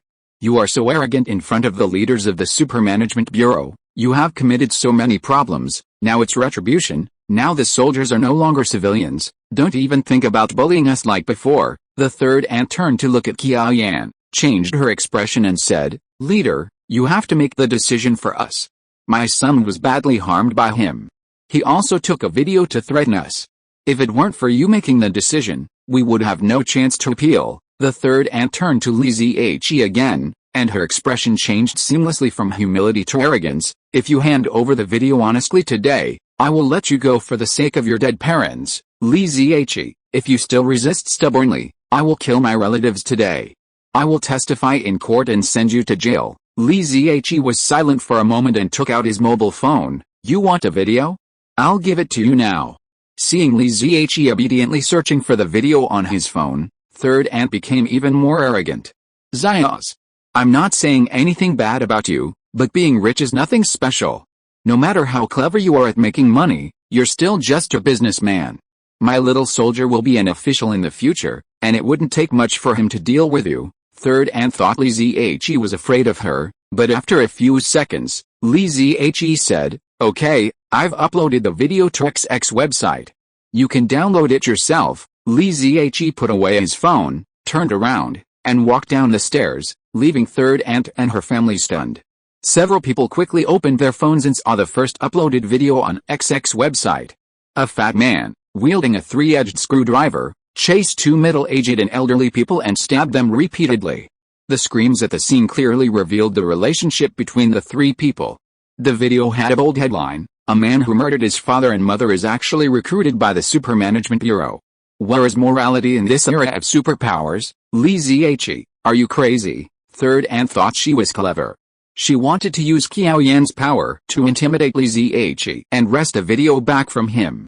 However, Li Ziyi had originally just wanted to avoid a big deal, and now that you are making a fuss, he might as well post it online. Boss, please stop him. Make him delete the video immediately. My little soldier is willing to work for you like a slave. Xiaowan pushed third aunt away in frustration, beckoning her colleagues and hurried downstairs.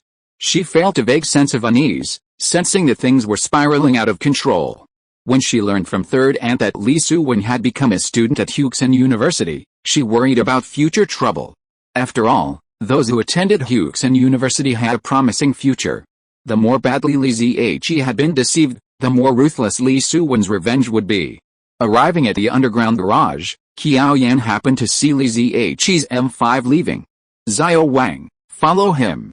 We're going to Xiaowan University too. Notify the task force and prepare to apprehend the suspect. Sister Xiao, Li Ziyi's situation doesn't warrant a task force, does it? I suspect he's a superpowered being of unknown origin, perhaps a spy for the United States. Xiaowan steeled her resolve, deciding to strike first and eliminate the troublesome Li Zihe siblings once and for all. Her father had been repeatedly whitewashed over the years, and the Feng family he'd associated with was also a powerful one. Even if Li Zihe, a commoner, dug up past records, he wouldn't be able to uncover anything for a while. And Li Suwen was still a student. If she caused any major disturbance, she would be investigated and expelled from the school, losing her chance to grow. Chapter 266. Are you his girlfriend? Xiaowan drove behind Li Zihe's M5 for a few minutes and said uncertainly, Sister Qiao, this Li Zihe really could be a superpower, really? You figured it out too. Xiaowan pretended to be completely predictable, but she was actually shocked. Xiaowan continued, his perception of surrounding vehicles is incredibly accurate. While even excellent race car drivers can do that, I always feel like he's like one of those instructors from our training team. Of course, maybe it's just my imagination.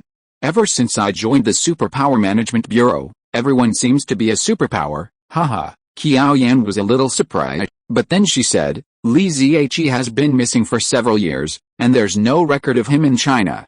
The possibility of him being infiltrated by foreign forces is very high. Okay, I'll report this to the higher-ups and ask them to send more personnel. Li Zihe and Xiaowan's cars drove towards the small island in the middle of the lake, one after the other. Deshong, from Third Ant's family, soon caught up. The M5 slid smoothly into the parking space outside Huxin University. Li Zihe called Xiaowan, I have a problem here. Please come out and take care of it. Don't let Xiaowan out yet. Trouble. Xiaowan was clinging to Li Suwen, about to follow her home for dinner. Upon hearing Li Zihe's words, she immediately said seriously, Boss, take care of yourself. I'll be out soon. Li Suwen, your team should check the main weapon of training mech number 3 and identify any potential vulnerabilities. No way. Instructor, you're taking personal revenge. That's right, I just want you to stop eating with me. Are you really going to bother us? Instructor, you're not going to leave us here dismantling the mech while you go have a tryst with Xiaowan's brother, are you? Xiaowan's 3 best friends, already familiar with her, pouted in dissatisfaction. Follow orders, or your promotions will be revoked. Li Zihe waited in the parking lot. Xiaowan and the Sangha family were nearby, pointing and talking at him, drawing the attention of many nearby students and parents.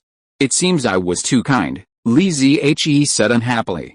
He had witnessed the various drawbacks of the superpower world in the Federation, particularly the rampant social ethos of superpowered individuals wantonly violating the law and ruling over civilians, which had already affected every aspect of society. On Langsing, due to its energy vacuum and lack of superpowers, a culture of equality for all had been subtly cultivated over millennia.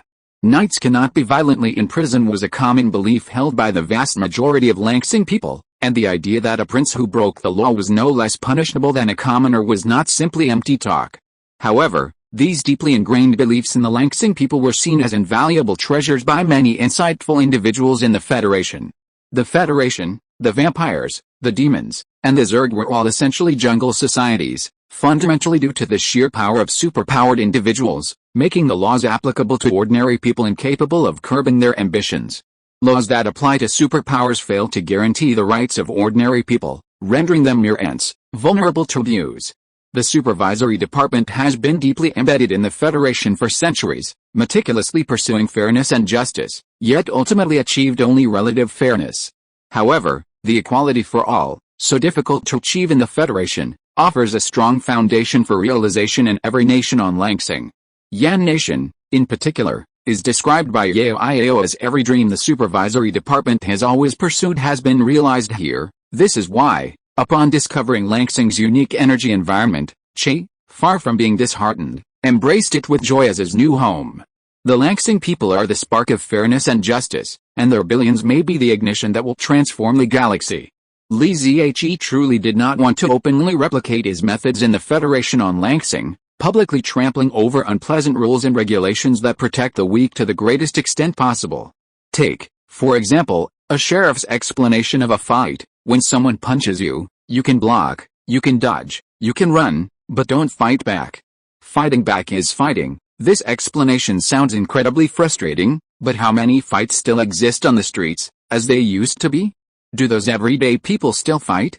Woo woo woo. Just as Li Ziyi was about to plot a covert move to put an end to Xiaowan, Sangu, and the others once and for all, sirens blared from across the lake. A large column of armored vehicles rolled over the long bridge spanning Xuanwu Lake, their shrill sirens startling everyone at the entrance to Xiaowan University. But before the convoy reached the parking lot, they suddenly slammed their brakes on the bridge, causing two vehicles to rear-end each other. "Look, what's that?" someone exclaimed, causing everyone to turn their heads and focus their attention in the direction of Xiaowan University. A mecha, over 20 meters tall, sped out of the school gates, nimbly darting through the chaotic parking lot. The seemingly bulky mecha deftly dodged the throngs of pedestrians and cars beneath it, avoiding a single scratch. It effortlessly took up residence at the entrance of the long bridge spanning the lake, adopting a defensive stance. Wow! A mecha. A real mecha. Just now, it brushed right past us. That was such a thrill. How can it be so agile? Even Transformers can't be that nimble. That's not a mecha, it's a dancing sprite.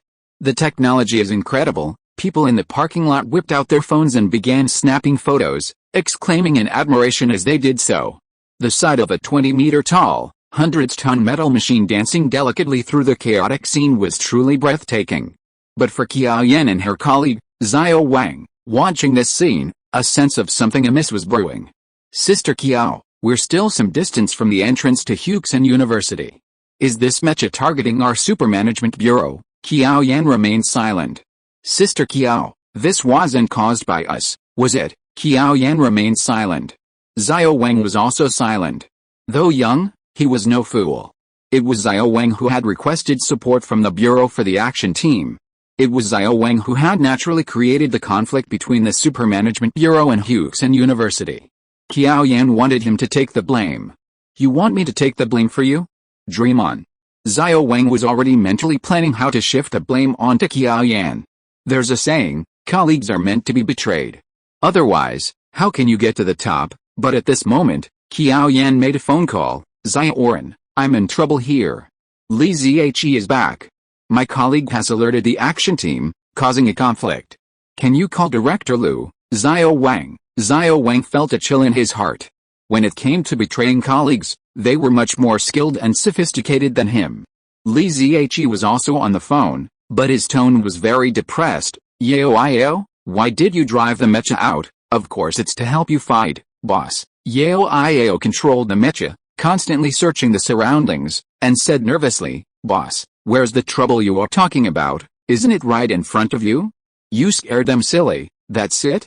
People from the Super Management Bureau, Yao was stunned, and said speechlessly, "Boss, I thought the trouble that would cause you trouble would be at least S level, and the trouble that would make you ask us for help might be SS level." Li Ziyi exhaled, steadied his breathing and said, "This is the case, someone reported me." "Wait a minute, boss, wait a minute." Yao interrupted Li Ziyi and said, "I'll tell Xiu and the others not to come out. They also went to drive the mecha. This is Langsing, not the Federation. Can we pay attention to the impact?" Li Ziyi hung up the phone angrily, sitting in the car, not knowing whether to be angry or not. The Super Management Bureau's convoy retreated, and the mecha blocking the bridge had also moved out of the way, allowing the students and parents in the parking lot to leave immediately. But when Xiaoyan was about to sneak away, the mecha's mechanical leg poked the front of the car. The cockpit opened, and Yao in a blue dress floated down gently, really like a light elf. She walked to the front of Xiaoyan's car, smiled slightly, and suddenly waved her arm to break Xiaoyan's car window. "I heard that you threatened Li Ziyi today." Yao's voice was very coquettish, and the smile on her face was also very bright, but Xiaoyan felt a biting cold. "Miss, we are from the Super Administration Bureau. It is not appropriate for you to do this. I know you are from the Super Administration Bureau. I have beaten Linho countless times." "What's wrong with it? We just asked Li Ziyi for some routine questions." "It's official, is it? Then what are you doing at Xiaowan University?" "Xiaowan and I haven't seen each other for a long time. I want to see her." Xiaoyan looked at the charming Yao and felt so unreal. Such a beautiful woman, such a fierce woman. How could she stand out for Li Ziyi? What kind of virtue does Li Ziyi have? He actually hooked up with a woman of such a high level? Yao bent down and raised her buttocks, put her head into the car, and faced Xiaoyan with her eyes facing each other. Look at my eyes and tell the truth. 5 years ago, Li Zhe and I were in the same university. I used a little bit of means to make him fascinated by me. Facing Yao's spiritual guidance, Xiaowan said a big call in a daze, shucking Xiaowan who was sitting next to her. This melon is so delicious. Yao was also stunned. She couldn't imagine that the section chief, whom she thought was so wise and dignified, had such a shameful past. How could he be obsessed with you? He was still young at that time and didn't understand anything. After a long time, Xiaowan suddenly woke up. She felt that she could hardly breathe, sweat was pouring down her body, and she was about to faint. She looked at Yao's back and suddenly asked, "Are you Li Zhe's girlfriend?" Yao turned around and smiled and said, "Hey, don't say anything nonsense, I can't afford to offend his girlfriend." Chapter 267 We Follow You. Yao drove the mecha back to the underground hangar at Lakehart University. Lieutenant Colonel Wu Hui, the liaison representative from the Yan Kingdom military, was already anxiously awaiting her. "Instructor Kelly, what happened just now?" "Oh. I was just itching to show off the elegance of the mecha to the students." Although Yao's response was outrageous, Lieutenant Colonel Wu Hui breathed a sigh of relief. As long as there wasn't a targeted conflict, it was fine. He asked cautiously, "So, how should we negotiate this with the Supermanagement Bureau?" Yao asked curiously, "Isn't this an internal matter?" "We don't interfere, but one of our students was falsely accused and threatened by the Supermanagement Bureau." Listening to Yao's artistically processed account, Wu Hui grew serious and meticulously wrote down the relevant details. "Okay, I'll take care of this matter. We at Lakehart University will never tolerate bullying." Yao left all subsequent troubles to the Yan Kingdom military and strolled into the machine shop. Li Suwen and her two best friends had already dismantled the main weapon of Mech No. 3 into its scattered parts, meticulously searching for potential hazards. They were so busy that they even forgot to wipe the sweat from their foreheads. Pa. Yao clapped her hands and said, "Time's up. This emergency mission is over. Girls, accept the punishment for failure." "Oh, your dear instructor Kelly is very kind. All you need to do is treat me to a drink at the best bar." Zhao Lijun curled her lips and said, "Dear instructor, we are all poor. You can't even leave the bar with your alcohol tolerance without drinking tens of thousands of dollars. Do we have to stay in the bar to work to pay off our debts?" Xiaowan spoke more directly. "Instructor Kelly, do you still need us to treat you to a drink in the bar? A wink can seduce the rich man." Li Suwen added, "It's true that boys like to go to bars to play, but they won't be sincere to girls who like to hang out in bars. Instructor, you may end up alone if you keep going like this." Hey, how can you talk to the instructor like that?" Yao said angrily. "I have a boyfriend, and the kind who will never leave me." The three girls stopped what they were doing, looked at Yao in unison, and asked in unison, "Who is it?" "Of course it's not Li Suwen's brother. I warn you, don't cause trouble for me." Yao didn't answer directly, which made the three girls' hearts itchy, but due to the identities of both parties, they couldn't ask too much. At that moment, Xiu and Molun suddenly walked in. Xiu asked Yao, "What happened just now? We'll talk later." "Okay, Xiaowan, it's time to go home. Your brother should be waiting for you at the door." Xiaowan shook her head and said, "I'm not going home today, instructor. I think I found the potential vulnerability you mentioned." Yao was stunned. She had assumed Li Zhe had gotten into trouble outside and had casually assigned the three girls a mission to keep Li Suwen at school. How could there be any hidden danger in Mech 3's main weapon? But Li Suwen typed out a complex analysis diagram on her computer and began to analyze it logically. Mech 3's Comet energy cannon is very powerful, and its vortex energy focusing method has a very fast reaction time, but its energy focusing oscillation circuit has problems. If it fires continuously, the accumulated oscillations will cause the barrel to explode. We can use the nail cord effect to simplify the oscillation circuit. Perhaps we can reduce the amplitude of the oscillation and further increase the cannon's firing rate. Yao blinked, confused. She turned to look at Xiu, who was also bewildered. Moron, usually aloof and arrogant, stepped forward, staring intently at Li Suwen's computer screen. After a moment, Moron calmly asked, "Can you explain the nail cord effect in detail, and what are your thoughts on it?" "Yes, the nail cord effect is a theory published last year by Langsing scientist Nell, but I'm still struggling with a few key points." Li Suwan explained her ideas earnestly, and Moron listened attentively, finally offering a few pertinent suggestions. I suggest you write these ideas into paper and publish it in a Star Alliance scientific journal. Maybe you'll get more advice and help. Moron was once a top student at the first military academy of the Federation. He'd fought with a wealthy family for a girlfriend, gotten into a fight and been jailed, and then joined the supervisory department. He had some brains. But the others around him, not so much, were all bewildered and heartbroken. The world of the top students is incomprehensible to the underdogs. If only they had studied harder. Xiaowan's phone rang, and she walked aside to answer it. Boss, Xiaowan is researching something. She said she won't be going home today. Not going home, Li Zhe said unhappily. There's only one day off a week, and you treat your child like a donkey. Xiao said embarrassedly. Today was really an accident. Xiu and Molun asked me the reason for what happened today. Do you think I should tell them about your situation? Li Zhe thought for a moment and said frankly, tell them that I will treat you to skewers tonight. Oh, boss, can't we go to the bar for a drink? Go away, the drinks in the bar are so expensive. Do you know how to live? Xiao said helplessly. Okay. But boss, Qin Ke is here with us too. Should we call him? Li Zhe was stunned. Qin Ke is also here with you? Yes, boss. He is also a member of the supervisory department's dispatch group to Langsing. He belongs to the Linjiang dispatch group with us and serves as a cooperative instructor at Huxin University. Li Zhe pondered for a few seconds and said, then you can ask him out. It's just a matter of a few more bottles of beer. Shortly after Xiaowan left Huxin University, she received an urgent notice from the Linjiang supervising branch office. She returned to the office for a meeting, feeling uneasy. She had just called her boyfriend, but the call went unanswered. She had no idea how the matter was being resolved. Hundreds of key members of the supervising branch office gathered in the conference room, watching the grim-faced senior officials. They sat in awe, afraid to utter a word, fearing they might unknowingly bring bad luck upon themselves. Director Liu of the Super Management Bureau sneered at his hushed subordinates and said, I'm sorry to ruin a wonderful weekend. Everyone's in a bad mood, right, but I'm in an even worse mood. Bang! Director Liu slammed his cup and launched into an angry barrage. Did you know that Huxin University just sent us a letter of inquiry? The language was extremely nasty, practically ready to fight us. I just want to know, what the hell did you do out there? How much trouble did you cause me? So what? You're so scared at the critical moment, and a mecha scared you back. Don't you have any weapons? Where's our unwavering faith in the face of death?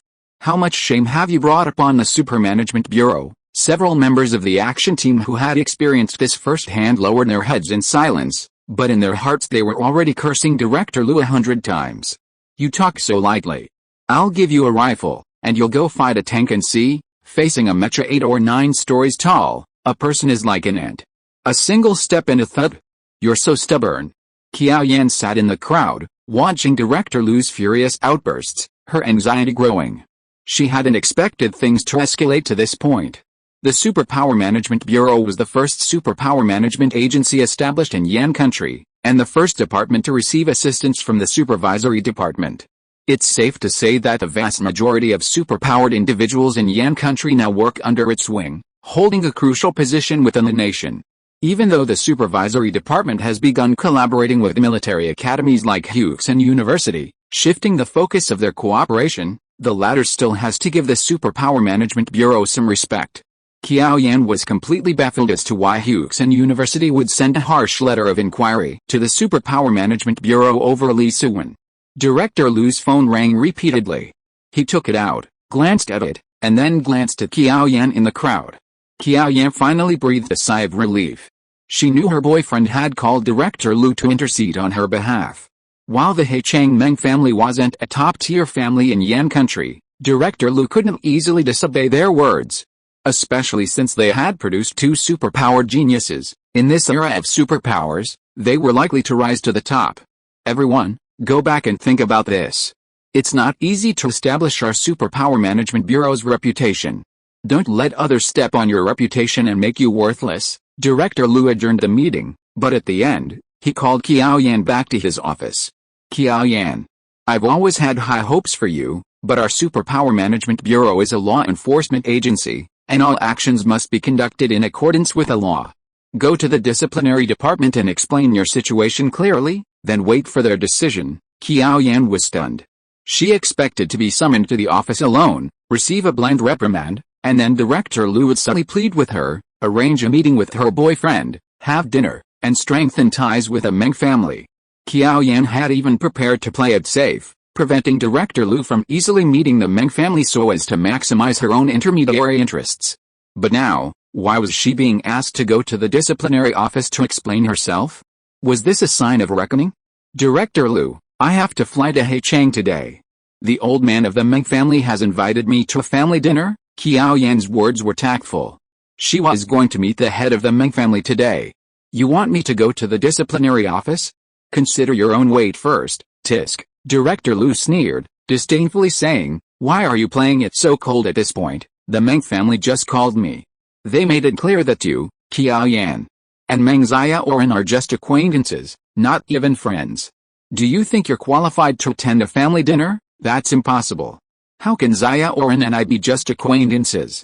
We're lovers." Xiaowan panicked. She had given everything to Meng Xiaowan all these years, and in the end, he wasn't even a friend?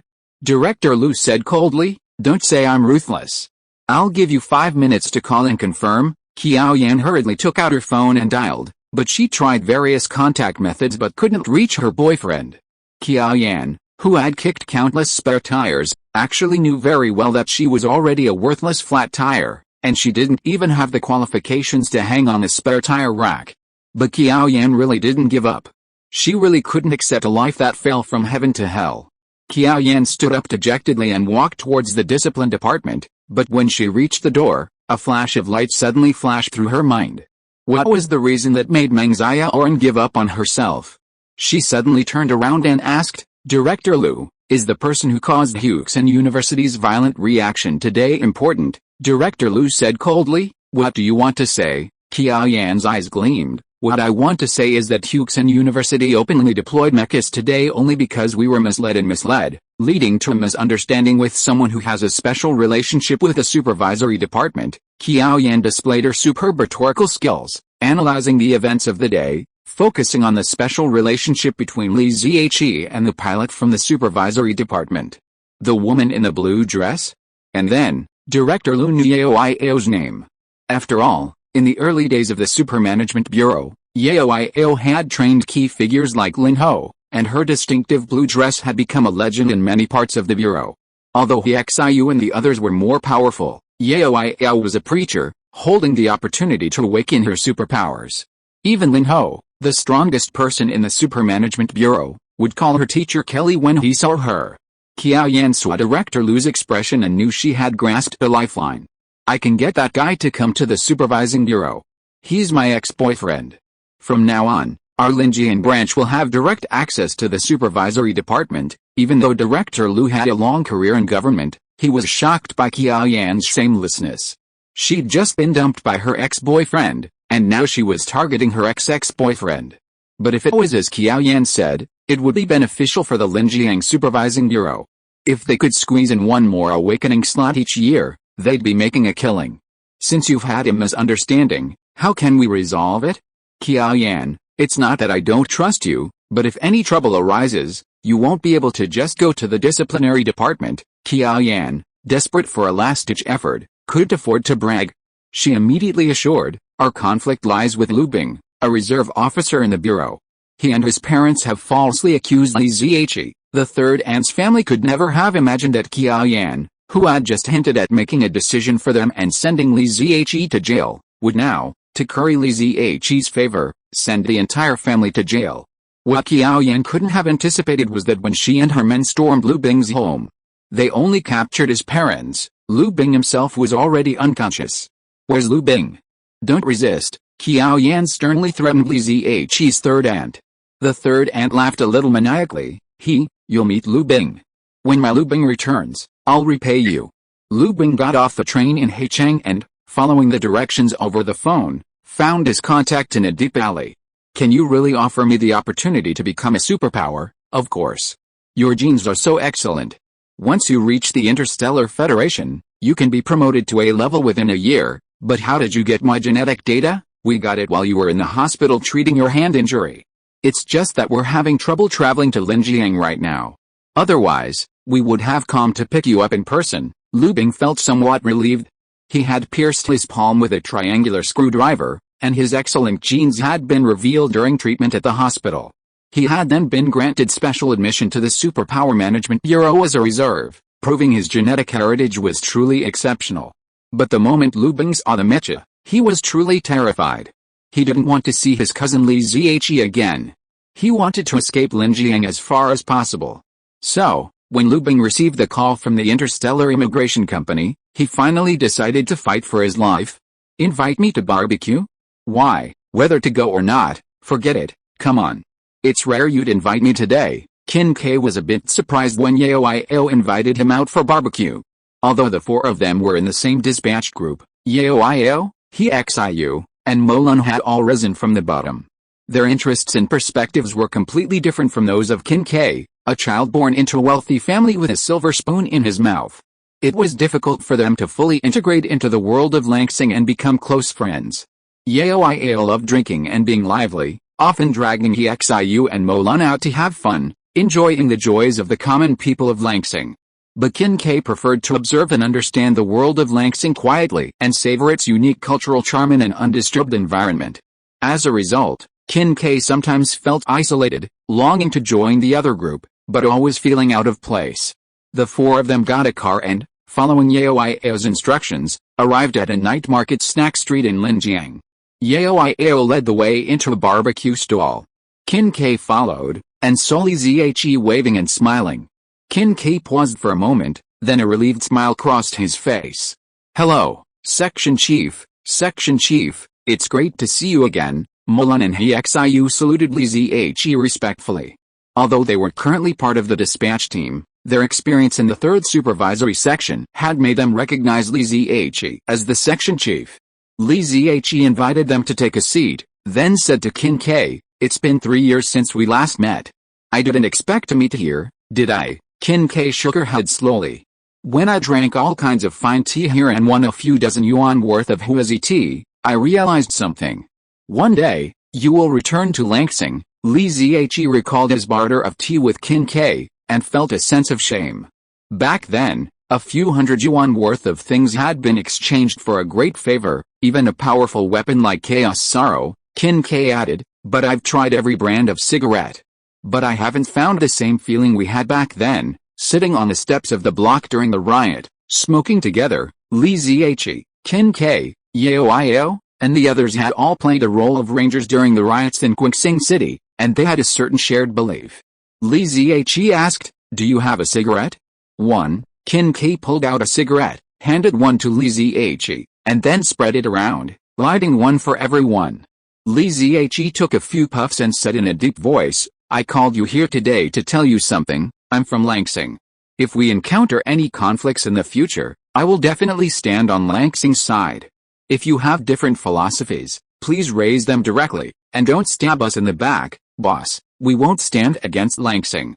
Senior Lu Chenfeng told us that as long as you're willing, we'll follow you forever." Yao, Xiu, and Molun all nodded to Li Ziyi, expressing their loyalty. Li Ziyi looked at Qin Kai, who smiled and said, "You don't have to look at me like that.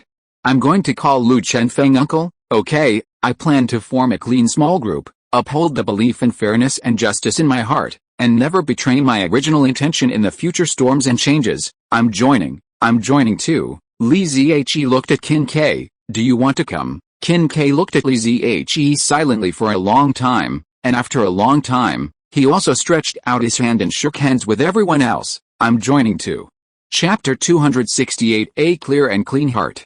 Luchuan isn't just a delicacy, it's a unique food culture, a way of life that breaks down barriers between people. Although there are distinct differences between southern and northern skewers, they both essentially foster the most harmonious interpersonal relationships. Li Ziyi pointed at a group of middle-aged people at the next table, enjoying a drink.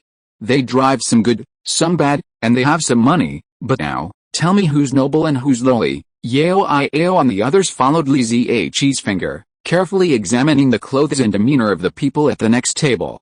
Qin Kai, in particular, observed them with particular attention. They were a group of middle-aged classmates at a reunion, and judging by their attire, It was easy to tell who was doing better and who wasn't. But their expressions weren't filled with contempt or weak humility. Instead, they expressed genuine affection, a nostalgia for past friendships. Of course, perhaps some were too proud to bother savoring the taste of Luchuan over beer. I don't deny that Western food, red wine and high-end parties also have a unique atmosphere and charm, and provide higher-level opportunities. It's just that people need to wear disguises that can be discarded at any time, keep a sensitive distance from each other, and hide their true feelings. Li Zihe looked at Qin Kai meaningfully and asked, "The dignitaries of the Federation are like high-end cocktail parties, and the people of Langsing are like this beer barbecue.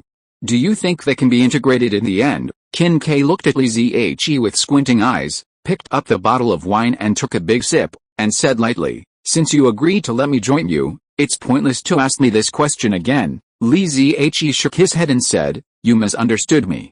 Since you walked with us in that riot, there is no need to be suspicious of each other.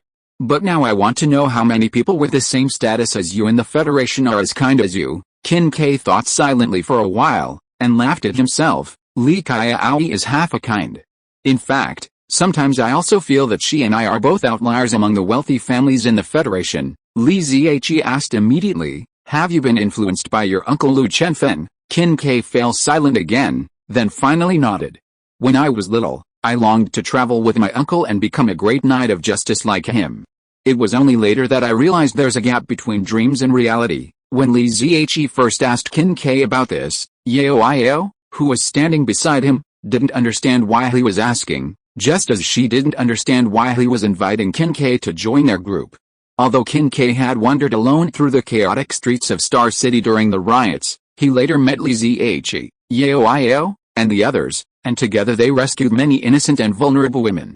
He unknowingly earned the respect of Yao and the others, drawing them closer. But at the time, they didn't know Qin Kai was the heir of the Nanjing Qin family. They simply assumed he was a wealthy and powerful young man. Later, Yao, Chen Tong, Mu Yu, and Li Xiaowan infiltrated the abyssal continent, encountered their level, and learned Qin Kai's true identity, and signs of estrangement began to form between them. After all, Qin Kai's backing was the Nanjing Qin family. A grassroots group like the 172nd Supervisory Group naturally had no fondness for the Federation's behemoth. If it weren't for the camaraderie they'd shared during the riots, they might not have spoken to each other much. However, Li Zihe and Qin Kai's conversation now made Xiaowan and the others realize that Qin Kai's dream had always been to become a great knight of justice. Qin Kai's mother's maiden name was Lu, and she had a special relationship with Lu Chenfen, the leader of the supervisory department. This relationship diminished Qin Kai's aura of wealth and power, bringing him closer to the supervisory department, the Knights of Justice. "All right, everyone, toast." Li Zihe raised his glass and said sincerely, "We're able to gather together because we all have a bit of kindness in our hearts. In the days ahead, I won't force you to follow any rules, nor will I ask everyone to be selfless.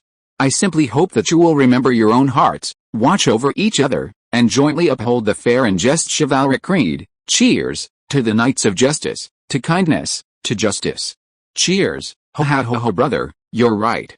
Cheers to justice in the world." Li Zihe and his companions' voices were a bit loud, drawing good-natured laughter from the guests at the surrounding tables.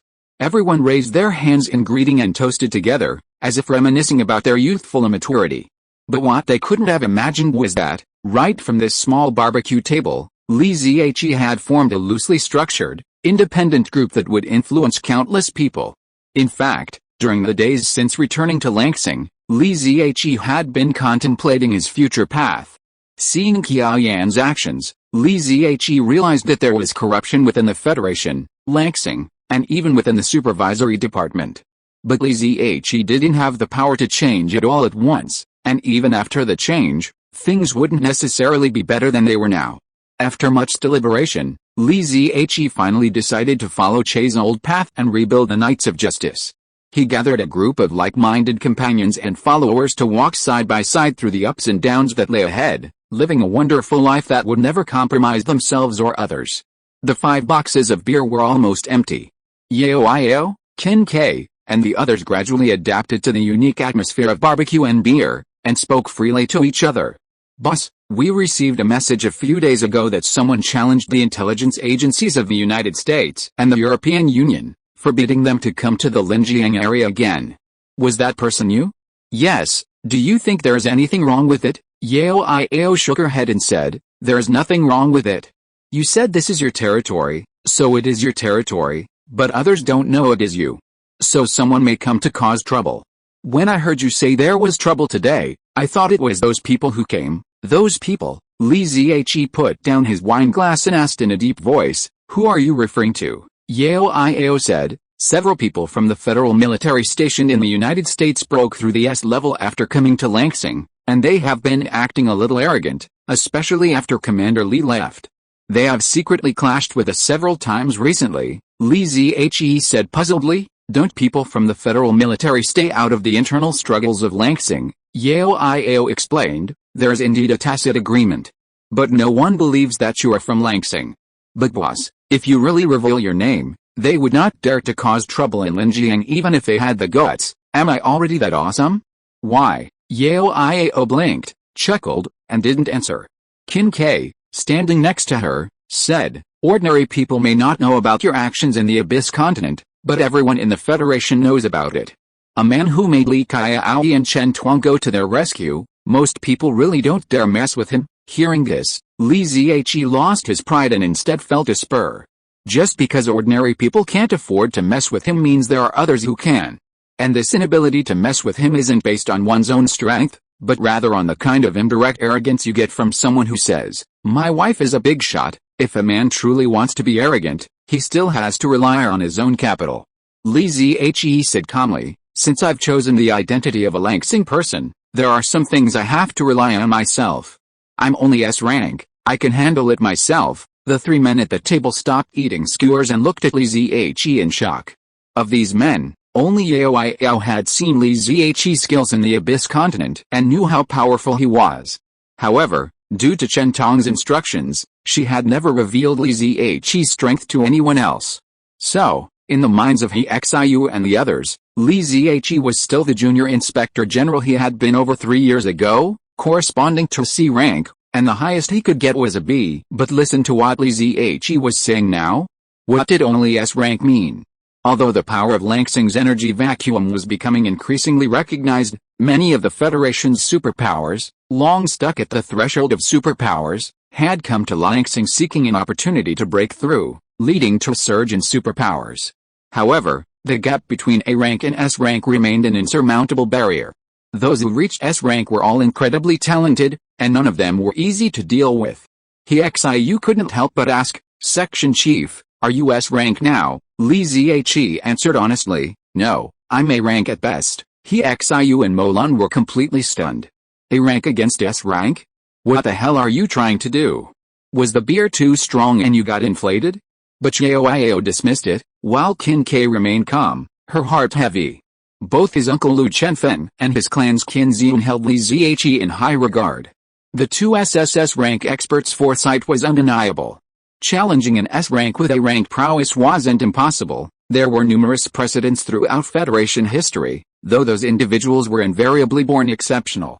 Qin Kai, considered exceptionally talented within the Qin family, was still a hair's breadth away from that level of genius. Sigh, Qin Kai sighed, feeling as though he were on the verge of catching up to Li Zhe, only to find himself falling behind. Unbeknownst to everyone, Li Zhe wasn't even at A rank yet. Li Zhe's injuries had largely healed, and he felt he could advance further, reaching the rank of Blood Earl. Blood Earl corresponded to an A rank, but based on past experience, he could easily hold his own against an S rank, so Li Zhe didn't underestimate the arrogance of the heroes. Seeing that her companions were all silent and gloomy, Xiaowan cleverly interrupted, by the way, boss, shouldn't our little group have a name? Like the Skull and Bones Society on Langsing. Li Zhe thought for a moment and said, let's call it Chazin. We hope that everyone who joins our group in the future will have a clear and pure heart. Chapter 269. Is it surprising? Brother, is the meal ready? I'm starving, Li Suwen cried out in hunger the moment she entered the house, running to the kitchen to see what delicious food Li Zhe had prepared for her. Today, Li Zhe didn't cook lobster again, but instead prepared several Linjiang specialties, squirrel fish, stewed prawns, and Linjiang meatballs. They were all delicious and filling. Wow, brother, if you keep feeding me like this, I'll definitely turn into a fat girl that no one wants. Li Suwen only tasted it once before she let out an exaggerated wow. The pretty little girl instantly transformed into a big-mouthed eater, devouring the entire table. After all, he was her brother, so there was no need to worry about her ladylike image. After a hearty meal and a satisfying soup, the little girl burped on the sofa, clutching her belly. She sighed as she burped. Oh, it would be so nice if I could go home for dinner every day. Unfortunately, I might not be home for the next 2 weeks. Schoolwork is so intense. Tight homework? Is there something else? No. I just took another elective. Li Suwen was finding it increasingly difficult to lie to her brother. A casual glance from Li Zhe nearly made her finish her dinner. Bring me your transcripts for signature at the end of the year.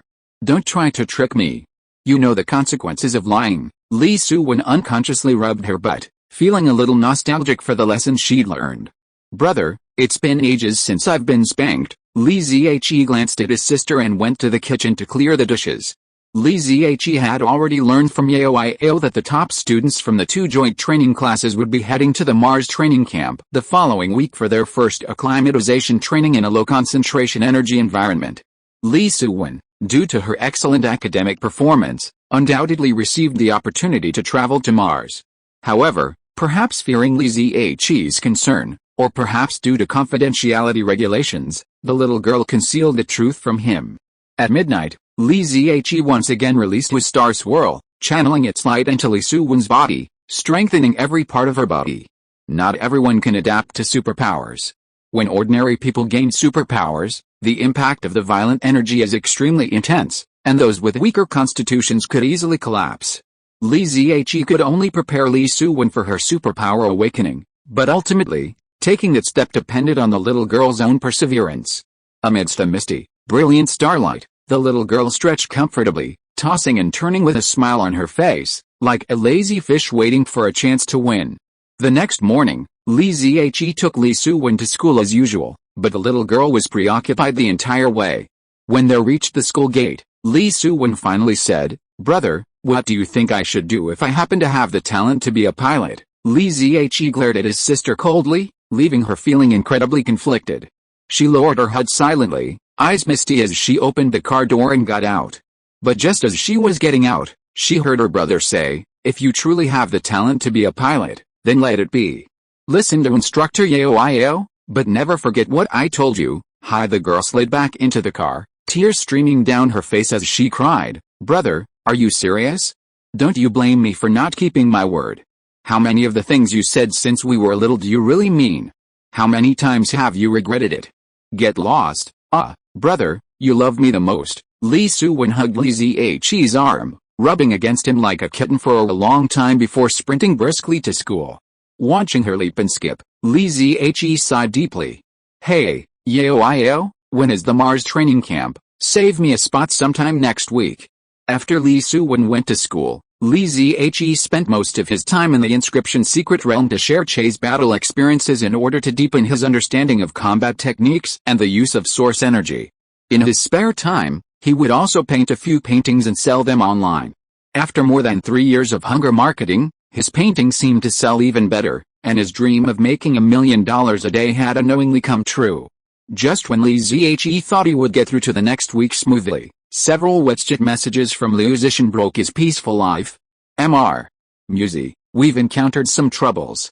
It might be related to the message you asked us to send. Are you saying that there are people who are not afraid of death coming?" Li Zhe replied coldly. "It's hard to say. They've knocked out several of our colleagues in the same area for 2 consecutive days, and then left you a message." "What message?" "Linjiang, not the Linjiang of your Linjiang people. Yanguo, not the Yanguo of your Yanguo people." Li Zhe's heart sank, and murderous intent emanated from him. "Where was your colleague knocked unconscious?" "Kui Balin, I'll go check it out tonight.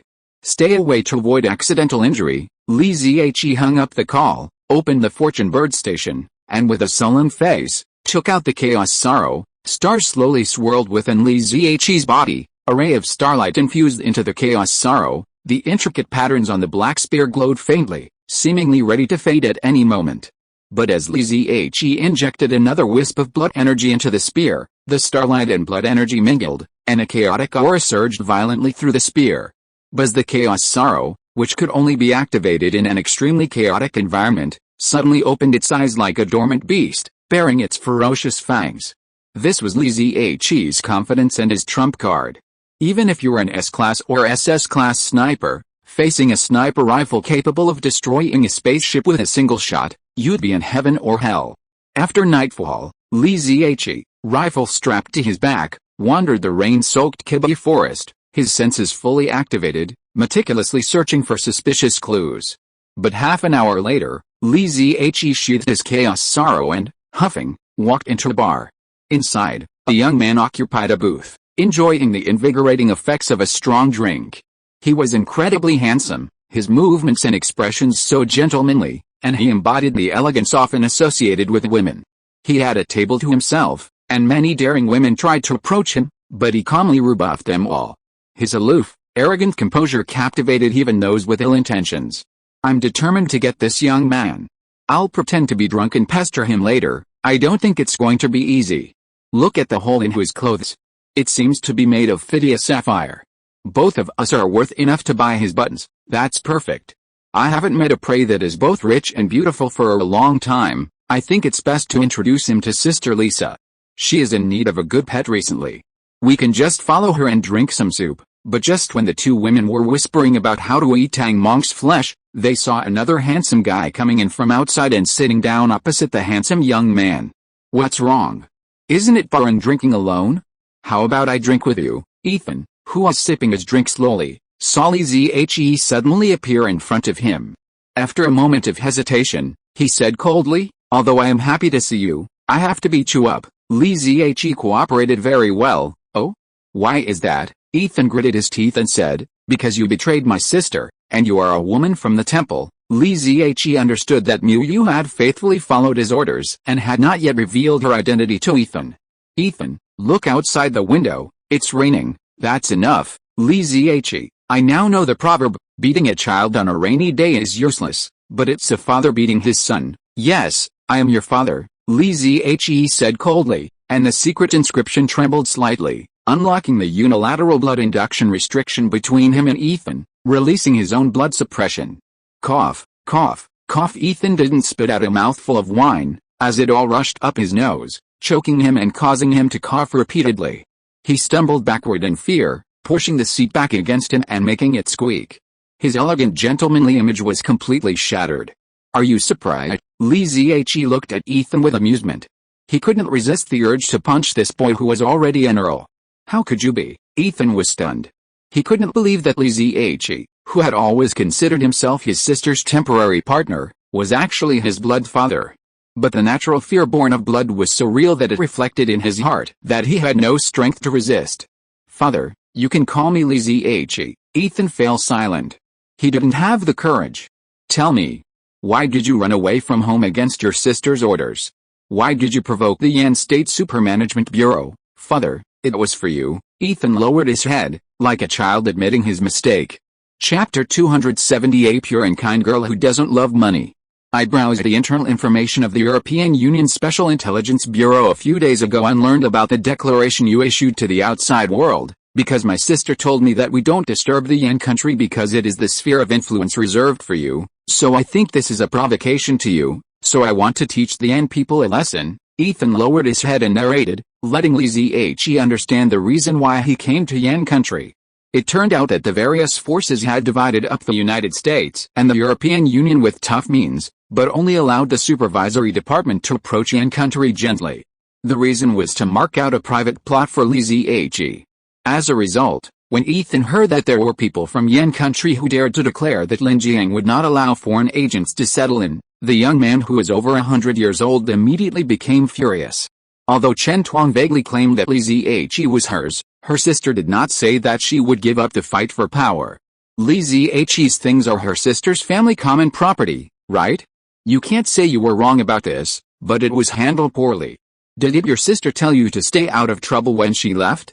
You're only an earl now, do you have the right to cause trouble? Ethan glanced at Li Zihe dimly, lowering his head and saying sullenly, My sister only told me to keep an eye on those in the supervisory department and not to allow them to encroach on your territory. Besides, I only knocked out a few people from the Super Management Bureau and didn't hurt anyone.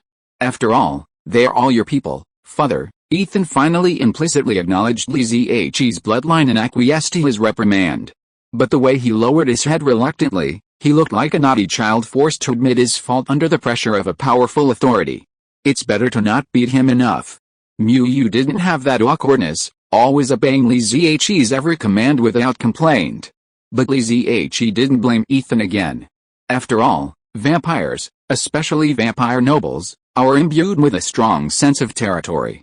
While Ethan could do what he pleased with the civilians within his territory, he would never allow others to interfere. Ethan's actions were truly for Lineage's benefit, even though this sentiment shone with the vampire's characteristic extremism. "Alright, come home with me. Don't drink in a place like this anymore." But Lineage stood up, and Ethan didn't move. He said awkwardly, "I want to stay a little longer." "Can you leave first?" "I'll leave first." "Should I leave you here to provoke some female hooligans?" Lineage watched as several women entered the bar and, along with their companions, cast fiery glances at Ethan. He felt a pang of displeasure, as if his own child had been led astray. "Not all of them are female hooligans, huh?" Lineage looked at Ethan in surprise, taking in the shy expression in his features before slowly coming to his senses. "You've made a date?" "Yeah, a girl." "Yeah, what kind of girl?" Ethan lowered his head. "This is personal privacy." Lineage slapped Ethan on the head, angrily saying, "You're so rebellious. You're talking about personal privacy? You're giving away your own things to other people. How can this kind of thing pass muster with me? Tell me, who is she?" Lineage immediately activated his bloodline suppression, tormenting Ethan so completely that he couldn't resist and confessed obediently. "I haven't met her, but she's pure, kind, and elegant. She enjoys art and literature, but not money and wealth." As Ethan spoke, Lineage's heart grew colder, and he almost covered his face with his hands in embarrassment. "Listen, pure, kind, elegant, and not interested in money, are there still such good girls these days? Are there still such beautiful cabbages?" "Yes, but they're one in a million, so rare that they're hard to come by. Wherever they appear, it becomes a pig pen, already riddled with holes and licked to the point of ecstasy. Why would they still need online dating?" "Ethan, did she ask you to meet here?" "Yes, father." "What time?" 7. "What time is it now?" 9. Ethan said uncomfortably. "She just said she had something urgent to do and would come back later." "Let me drink first, Ethan. I don't object to you having a girlfriend, and I don't mean to disdain online dating, but I have to warn you, a girl who likes to be late for dates isn't worth cherishing, because she doesn't cherish you in the first place." Ethan pursed his lips and turned away from Lineage, as if Lineage were the unscrupulous father who forced a couple to break up. Lineage didn't tolerate him and waved his hand to the waiter. "Pay the bill." The waiter came over with a smile. "Sir, your total is 178,660. Lineage flashed his payment code, but then retracted it and shook the waiter's scanner. He looked up at the waiter's eyes, noticing a flicker and a hint of sarcasm. Lineage coldly asked again, "Are you sure you have so many?" Faced with Lineage's sharp gaze, the waiter's professional smile faded, and he handed over a longer receipt. It had apparently been prepared in advance. Lineage glanced at the receipt and nearly slapped Ethan on the head again. The receipt showed an online reservation, and the drink names looked impressive, but Ethan was no one for cheap, off-brand drinks. He'd only drunk 2 bottles of high-proof vodka the entire time, leaving the other off-brand drinks untouched. It was easy to imagine who ordered these drinks. Ethan had been in trouble. "Is there any need to ask?" Lineage asked Ethan. "Did you order these drinks?" Ethan whispered, "She ordered them for me." "Did she reserve a booth for you, too?" "Yeah, you idiot." They had arranged to meet Ethan at this bar in advance, assigning him a specific booth, without even giving him a chance to show up. "You've made the money just by lying at home." Lineage wanted to beat up Ethan right then and there. "If word got out, your reputation as the young master of the Red Castle family would be known everywhere, and I'd be laughed at too. I can pay, but if you call the person who took the order over, I'll give you a 10,000 yuan tip." "Sir, we keep our customers' information confidential here, and the bills are paid by the customers on site. We're not in a position to notify anyone else on your behalf." Lineage smiled and instructed Ethan, Contact your innocent and kind friend now. If I'm right, you can't reach her. Ethan, puzzled, opened his phone and sent a few messages. Then, rolling his eyes, he stubbornly said to Lineage, she said she'd be here soon. Okay, then, let's wait a little longer. Lineage was a little curious to see if this kind of scam could come up with some new tricks. A moment later, a woman entered the bar, delicately made up, with a haughty demeanor and high heels striding boldly. The woman walked over to Lineage, her eyes flickering back and forth between him and Ethan in surprise, her gaze growing brighter. But after a few seconds, her expression hardened, and she said haughtily, "Sorry, I'm late. I had some things to attend to at the company." Lineage sniffed softly. He didn't smell the sweet, delicate fragrance of a virgin, but neither was the overpowering scent like that of many of the women around him. This was a discerning hunter. Interested, Lineage leaned back in the booth with a smile, motioning Ethan to handle it himself. Ethan asked shyly, a bit puzzled, "Are you Wangsheng Ruimeng?" Ethan's doubts were understandable, as the woman's aura wasn't pure, kind, or elegant at all. Instead, it was a true queen. And this queenly air seemed genuine, not like some fake socialite. The woman said calmly, "Of course I'm not Wangsheng Ruimeng. You can call me Lisa.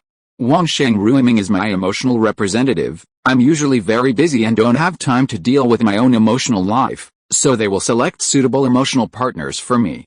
When we have time, we can enjoy life and happiness together." Lineage understood that relying on winetouts alone could no longer satisfy the appetite of Wangsheng Ruimeng. She even used pimping as a tool, and she did it in a very sophisticated way.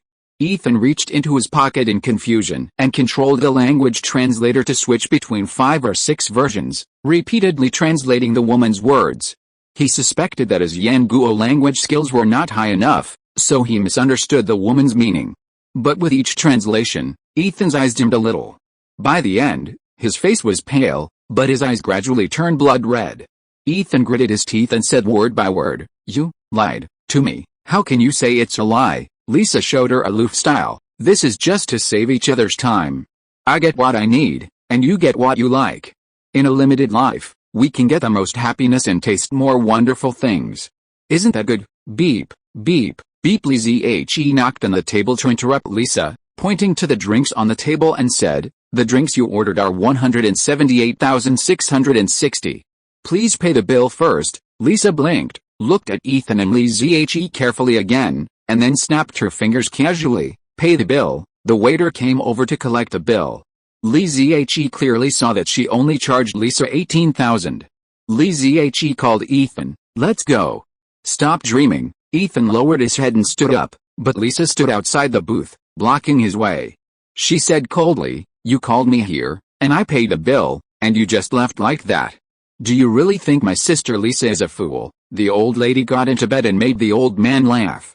Lineage showed an evil smile. "If you are not allowed to leave, what else do you want?" Lisa said coldly. "Any one of you, come with me, otherwise, it will not be a matter of money." She made a phone call, and 2 sturdy men came over from a distance, staring at Ethan and Lineage with intimidating eyes. Lisa even brought bodyguards.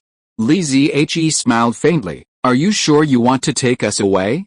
"I'm afraid you can't afford it." Lisa also smiled. "I am a very reasonable person. If you spend my money, you have to go with me. I don't treat others unfairly, and others don't play tricks on me. As for who can't afford it, we will know after trying it on the window. If you're listening to this novel on a channel other than Fanfic World, it means they downloaded and uploaded it without effort. We cordially invite you to visit our channel, Mundo Fanfic Novelis. There you'll find the original version of this story, and you can explore many other novels of various genres. We're waiting for you to immerse yourself in a world of incredible novels. Chapter 271. Are they considered bad girls? Just as Lineage and Lisa were at a stalemate, Ethan suddenly said, "I'll go with you, but you have to let me see Wangsheng Ruimeng." Lisa considered it for a moment, then nodded. "Okay, but I suggest you don't see her, as it might make you uncomfortable." Ethan's face was icy. "Don't worry about that. I've seen the most uncomfortable situations." Ethan and Lineage followed Lisa out of the bar and found a Blade supercar parked outside, along with 2 more discreet AAS waiting. Lisa had more than 2 bodyguards. Outside the bar, Lisa looked even more like a queen than she had inside, radiating a demonic, domineering aura. An ordinary person might have felt a certain fascination with his queenly presence, but unfortunately, Li Ziyi had seen a real queen, so he felt nothing. Lisa's queenly aura was just average, nothing compared to Li Xiaowan, who could transform a skirt into a battle robe, or Mu Yu, the ruthless tyrant who slaughtered entire families at will. As for Chen Tong, who appeared gentle and docile, but whose stubbornness would make even a murderer like Hideo tremble in fear, he was a far cry from that. Li Ziyi patted Ethan's shoulder and said softly in the vampire language, "From now on, control your inner anger. Many things cannot be resolved solely through violence." Ethan lowered his head. "Father, shouldn't you be scolding me for my foolishness now?" Li Ziyi was silent for a long time, then said quietly, "It's not shameful for a boy to be deceived by a girl once, but he shouldn't be deceived repeatedly, and certainly not let being deceived lead him to depravity." Ethan had been a young master since childhood, accompanied by a butler wherever he went. Although he was over 100 years old, in the vampire world, he was only an adult. He had never been exposed to the despicable and dark side of society. Even on Langsing, he had always been a sought-after member of the upper class. No one dared to deceive his feelings, or rather, no one believed they could deceive Ethan's feelings. Li Ziyi, considering it from another perspective, felt that what happened today was actually a kind of psychological training for Ethan. "I understand, Father. I just want to find the person who deceived me and make her pay the price. Actually, we can find your scammer in other ways. There's no need to take it out on Lisa." Ethan smiled at Lisa, the tips of his fangs poking out from his lips. "She actually wants to use me as a plaything. According to vampire custom, we should give it a try and see who's the plaything." The bodyguard drove the Blade supercar over. Lisa looked at Ethan and smiled. "Do you like this car? If you do, I'll give it to you." Ethan glanced at Lisa coldly, then swiftly took the driver's seat. After Lisa got in, he stepped on the accelerator and drove out onto the street. The shrill sound of tires screeching echoed in the rainy night, accompanied by Lisa's hearty screams. The Blade supercar sped away at a breakneck speed. Outside a manor villa in the suburbs of Linjiang, Li Ziyi sat in the rain all night, but ultimately, no unexpected situation required his intervention. Lisa had indeed summoned Fu Shengrumeng and, kneeling before Ethan, slapped herself, ultimately knocking herself unconscious. Ethan didn't punish her excessively, simply crippling her fingers so that she could no longer use the keyboard to deceive people online, a way of washing away the shame within. This was a more merciful solution than Li Ziyi had imagined, perhaps the result of Ethan's efforts to control his anger. Then, Lisa screamed for help all night, loud enough for everyone in the manor to hear. If he hadn't feared any after effects on Ethan, Li Ziyi would have rushed in and dragged her out. Ethan was no exception to the vampire tradition of decadence. Boom, boom, the Blade sports car sped out of the manor gates and sped towards the city. Li Ziyi could clearly see from the shadows that it was Ethan driving, and Lisa, like a snake, seemed eager to cling to him. Li Ziyi called Ethan. "Ethan, our family doesn't need to live off women, and we can't possibly marry that kind of woman." "Father, you're overthinking it. I just want to experience what it's like to be a scumbag," Li Ziyi gently advised. "Ethan, don't let anger cloud your heart. That will only hurt yourself and others." Ethan was silent for a moment before speaking on the phone. "Father, do you want me to hurt others, or be hurt by others?" "Ethan, it's okay for you to hurt a scumbag like Lisa, but never hurt a kind person. I remember, Father, I only hurt scumbags. Come home for dinner tonight, and don't give me any more excuses." "Okay, Father." Li Ziyi hung up the phone, his heart filled with worry for his child's mental health. Although Ethan didn't dare to disobey his wishes, Li Ziyi felt a clear difference between him and Miyu. He video-called Sfag, hoping he would quickly notify Miyu to return to Langsing and help him discipline Ethan. But after listening to Li Ziyi's story, Sfag was stunned and said, "Father, has Ethan finally started to like women? This is great. Miyu and I used to worry about this. Ethan is already past adulthood, but he hasn't shown any of the hallmarks of a vampire's adulthood. He wouldn't be tempted even by a girl lying on her deathbed. Miyu and I almost thought he didn't like girls." Li Ziyi was really depressed. How could he have such a troublesome person? Ethan arrived at Li Ziyi's house on time and sat at the dining table, waiting for dinner, just like he had done years ago at the Red Castle family. The familiar spicy chicken was served, and Ethan ate it with relish.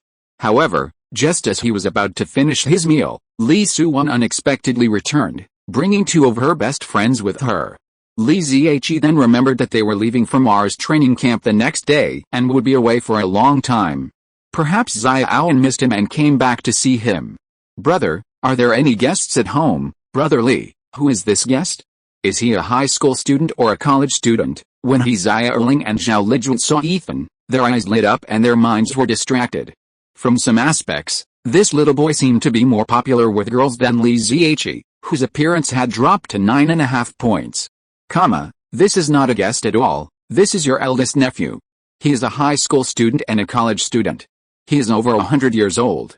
Li Zihe slapped Xiaowan, who was leaning forward, aside and said seriously, "This is a distant relative of mine. According to seniority, you should call me aunt. Don't do anything rash." "Wow, calling me aunt? Call me aunt and let me hear it. See if it feels like the divine condor." Ethan looked at the two girls who were laughing and playing, turned his head silently, and asked Li Zihe in the Blood Clan language, "Are they considered bad girls?" "No. Then why do they look like they want to harm me?" Chapter 272. If you want to have fun, then go for it. "And, Father Li Zihe told me to sleep on the sofa in the living room today and asked you to prepare a blanket for me." Ethan's face flushed crimson. He could have remained unmoved by the friendly teasing of Xiaowan and Zhao Lijuan, calling him good nephew, but now that Li Zihe was forcing him to call Xiaowan aunt, he felt a certain reluctance. Bloodlines respect their bloodlines and the strong. Ethan didn't sense any trace of bloodline in Xiaowan, and his pride instinctively repelled him. However, the authority of father was unbearable to be violated. Li Zihe simply released a slight pressure from his bloodline, and Ethan obediently acknowledged Xiaowan as his aunt. "Ah, wait a moment, I'll get you one right away." "How could he let you sleep in the living room?" Xiaowan's face flushed. Ethan's attitude when calling her aunt was so deferential, and the strange feeling made her feel very uncomfortable. Instead of getting Ethan a blanket, Xiaowan pulled Li Zihe aside. "Brother, when did this relative come into our family? How come I didn't know about him?" "Brother, is he here to borrow money? Ever since third aunt and the others found out you're making money, I've often encountered distant relatives asking to borrow money in the past 2 years, Li Zihe said calmly. "If you didn't know him before, it was because you didn't understand our family's bloodline. He's your real nephew. As for borrowing money, you don't have to worry about it. He's not short of money. Looking at his appearance, he does have some connection with our family." Xiaowan glanced at Ethan in the living room through the crack in the door, and after comparing his looks with her brother, she felt a sense of identification. The teasing and harassment of Ethan by his two best friends reminded Xiaowan of Li Zihe's situation in junior high school. At that time, Li Zihe had not yet learned to be cool and did not know how to effectively reject those girls who were not good-looking but courageous. Compared to Li Zihe, Ethan's aloofness and pride were natural, which made Xiaowan identify even more strongly. Ethan looked even younger than Li Zihe. How could such a handsome and cool nephew not be endearing?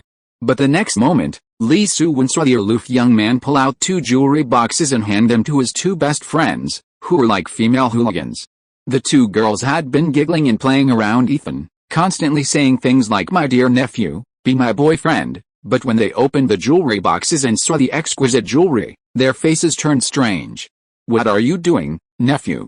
A gift for me, my dear nephew, are you giving this to me? Why are you carrying jewelry around?" Ethan said calmly, "Aren't you going to be my girlfriends? Isn't it normal for me to give my girlfriend a gift?" Zhao Lijuan and Xiaowan were stunned for several seconds. They exchanged glances, then, with displeasure, pushed the jewelry boxes back to Ethan. Zhao Lijuan said, "I'm sorry, but this is too expensive. We can't accept it." Xiaowan was even more direct. "Handsome boy, don't give things to people like this rashly in the future. If they're a scumbag, you're throwing money away. If they're a good girl, you're disrespecting them." Ethan's face was cold, and anger flashed in his eyes. He could sense the kindness of Zhao Lijuan and Xiaowan, but this kindness stung him deeply, making him feel ashamed and even angry. "Didn't you act like you were going to harm me just now? Your endless flirting had me so aroused. How could I harm you, but in turn, I'm looking down on you?" Ethan had no idea that Xiaowan and Zhao Lijuan had been carefully selected by Huxin University and identified by the demon spirit. Their natures were naturally different from ordinary girls, otherwise they wouldn't have been allowed into the cooperative training class. Although the two girls enjoyed flirting, they were kind-hearted, well-bred girls, inherently reserved. Ethan's actions had pierced their boundaries, revealing their true colors. But seeing Ethan's cold, intimidating glare, the two girls couldn't handle it. They were furious, so they ran. Xiaowan, we won't be staying at your house today. Remember to get to school early tomorrow. Xiaowan and Zhao Lijun had originally planned to sleep in the same room with Li Suwen, but after Ethan's gesture, they grabbed their bags, put on their shoes, and left. Ethan turned to look at Li Zhe, whose face was grim, and muttered, "Did I do something wrong again?" Li Zhe was about to reprimand him sternly when he saw tears streaming down the boy's face. "They were the ones who teased me first, so why is it my fault in the end? You told me never to hurt kind people, but why did they hurt me?" Li Zhe's heart skipped a beat, finally realizing that Ethan still hadn't gotten over what happened last night. Ethan had just reached adulthood and was falling in love for the first time, only to find that the person he loved was a liar. This had a profound impact on him, and if he wasn't properly guided, it could have affected him for the rest of his life. Seeing Ethan in tears, Li Zhe hadn't figured out how to comfort him, but the soft-hearted Li Suwen panicked and hurriedly advised, "They're wrong. They shouldn't have teased you. I'll call and scold them right now." The little girl actually called Xiaowan and began to defend her right in front of Ethan. "How many times have I warned you not to tease people so recklessly? You get angry and then back down, and you scare our children, don't you know?" Ethan silently watched the little girl blowing her nose and glaring, and suddenly felt less resistant to this auntie. Li Zhe patted Ethan's shoulder. "Sleep with me tonight and have a good chat?" Li Zhe pondered for a long time before deciding to move people with sincerity. "Actually, when I was young, I also did stupid things. That woman was similar to Wang Xingruimen, and she also cheated me out of a lot of money. Then I saw her again, but I found that I didn't hate her so much, because she is no longer from the same world as me." "How could you hate a lowly ant?" Ethan looked up blankly, looking at Li Zhe who was narrating indifferently, feeling that he really didn't look like a father. "What are the fathers of the blood clan like?" "Strict, majestic, serious, fierce, harsh, old-fashioned, and punishing their descendants for the slightest thing. If a father can speak to his children in a kindly manner, it is already a blessing for the children. How could he possibly tell his children about his past embarrassments?" "Ethan, you have a long life. If you are willing to travel, then go ahead. As you travel, you will understand everything, but I hope you remember one thing: treat others with kindness, and kindness will follow." Looking for kindness hidden in the world is also a kind of growth and a kind of practice. Li Zhe sighed. The vampires have a long lifespan, so their worldview should not be the same as that of the Langsing people. Ethan was silent for a long time, and suddenly said, "Father, can you chat with me more like you did today in the future? I don't have so many embarrassing stories for you to entertain." Li Zhe was a little unhappy. "You feel comfortable listening to it, but am I not exposing my own scars?" Ethan lowered his head again and whispered, "No one has ever talked to me since I was a child." Li Zhe suddenly remembered that after entering the Red Castle Manor, Ethan always came to him. Although he had a stern face and pretended to be cold all day, it seemed that he was looking for spiritual sustenance. Mu Yu was preoccupied with family matters, unable to offer any psychological guidance. The others were either flattering him or scheming against him. There was no normal psychological exchange, no proper guidance on life. "We can chat, but what we discuss must not be shared with anyone else, including your sister." "I understand, Father." This time, Ethan agreed readily. Li Zhe, through their blood connection, could clearly sense Ethan's relief. After Ethan fell asleep, Li Zhe quietly pulled out his phone and began searching online for valuable tutorials on topics like adolescent mental health. No matter how good or bad a young child is, it's crucial that they don't grow crooked. "Big Boss Xiaowan, please stop being like this. The three of us are the Iron Triangle. You can't abandon us." Xiaowan nudged Li Suwen's arm, saying ingratiatingly, "You two went too far last night. My distant nephew lost his parents when he was young and has just come of age. Why were you flirting with him? And then you just ran off, you cowards." In the terminal building of the Kyongshao Shuttle Airport, Li Suwen caught up with her two best friends and began to rant and rave. Yesterday, Li Zhe had hinted at Ethan's situation, sparking the little girl's feminine instincts. "We didn't know he was so special. Did you know that look in his eyes when he gave us the jewelry was so unsettling?" "That's right," He acted like an ignorant rich kid. You both hated and loved him. Looking back, the two best friends realized they were indeed wrong. That cool, handsome young man was truly attractive to girls. Li Suwen, stop talking. You're representing the Yan nation now. Be careful. Zhou Qiuming, the leader of the 102nd training class, turned around and reprimanded Li Suwen and her gang, causing the three women to sneer and groan. It was truly annoying. However, at this time, the terminal building was indeed packed with more than a dozen teams of trainees preparing to travel to Mars, each of them full of fighting spirit and determination. Li Suwen glanced around and spotted not only many other unfamiliar Yan people, but also the flags of several other member states of the Asia Eastern Federation. Under each flag were several people wearing supervisory department uniforms. Some seemed to have a good relationship with Xiaowan and the others, while others didn't even say hello. However, the number of trainees from the other member states combined was less than that of the young people from Yan, and these young people looked at the Yan trainees with a touch of envy and awe. After years of keeping a low profile, Yan had already become the hegemon of the entire Asia Eastern region, and the supervisory department's main partner was Yan, with most of the open awakening spots going to Yan people. Another team participating in the Mars training camp entered the terminal, led by a girl with short arms and legs. She walked with a proud air and a cool expression, very much like a leader. But when she saw Xiaowan and the others, she immediately spread out her legs, ran over, grabbed Xiaowan's arm and started crying. Woo woo woo sister Xiaowan, woo woo please think of a way to transfer me back to Yan country. Woo woo I eat kimchi every day in Silla, but I can't lose weight. It's so miserable. Xiaowan pushed her away. Don't you prefer to be the head of a chicken rather than the tail of a phoenix? Since you want to be the leader, you must endure loneliness. It must be nice to be the boss in Silla. I can endure it whether it tastes good or not, but it's been more than 2 years and I haven't found a boss yet. We left home for thousands of miles to go to Langsing. When can we find a boss and make a fortune? Li Ziyi, who was hiding in the crowd, was speechless after changing his appearance by adjusting his facial features. Even his mini-secretary Yuan He came to him. Could it be that he has become a faction of the supervisory department? Thanks to the book friend Zufang 77 for the reward. Thanks to the book friend Yang Wang Bjerxiu for the reward. Thanks to the book friend Wang Ji Shenai for the reward. Lao Feng thanks you for your support. Thanks. Chapter 273 Yinghuo City. Yinghuo City, the first large-scale human settlement on Mars, was jointly built by the Star Federation, the Blood Clan, the Supervisory Department, and Langsing.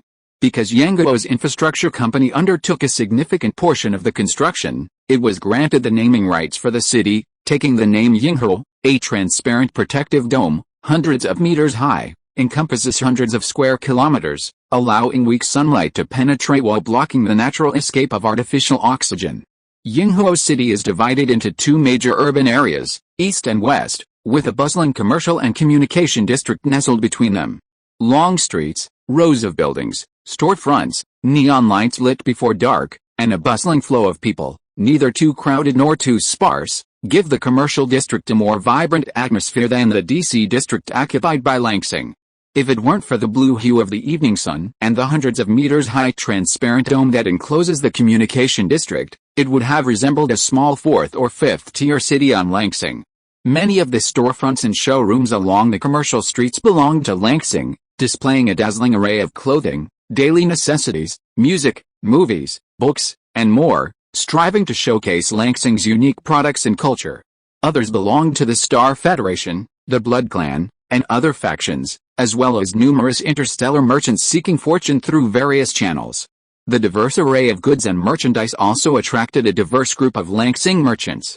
Both sides viewed Yinghuo City as a window for deeper engagement, cautiously exploring common ground in culture, survival, and development, as well as the foundation and bottom line for cooperation. Several large Martian buses passed through the checkpoint between the DC and commercial districts and stopped in the parking lot near the checkpoint. All of them bore the Yan Nation logo. Li Suwen, amidst a crowd of energetic teenagers, disembarked and lined up obediently, as reserved as elementary school students on a field trip. They had been on Mars for a week, their initial acclimatization period over, and were about to begin further training in awakening their senses. However, during this week's training, some students experienced unexpected difficulties adapting to the situation. The bloody scenes frightened many who had never seen blood before, causing their psychological stress to soar.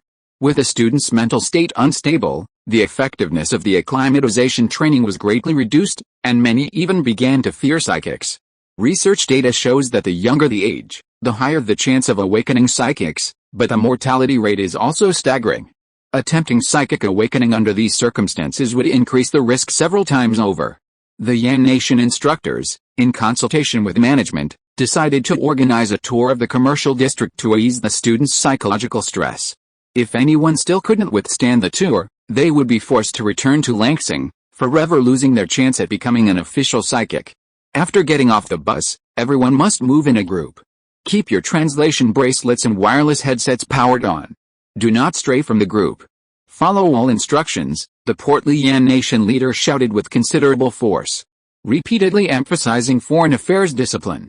Several members of the supervisory department, including Yao and instructors like Guo-kun, watched the group vigilantly, like babysitters. These young people possessed excellent genetic sequences and a deep knowledge of science and technology. Once their superpowers awakened, they would be excellent pilots.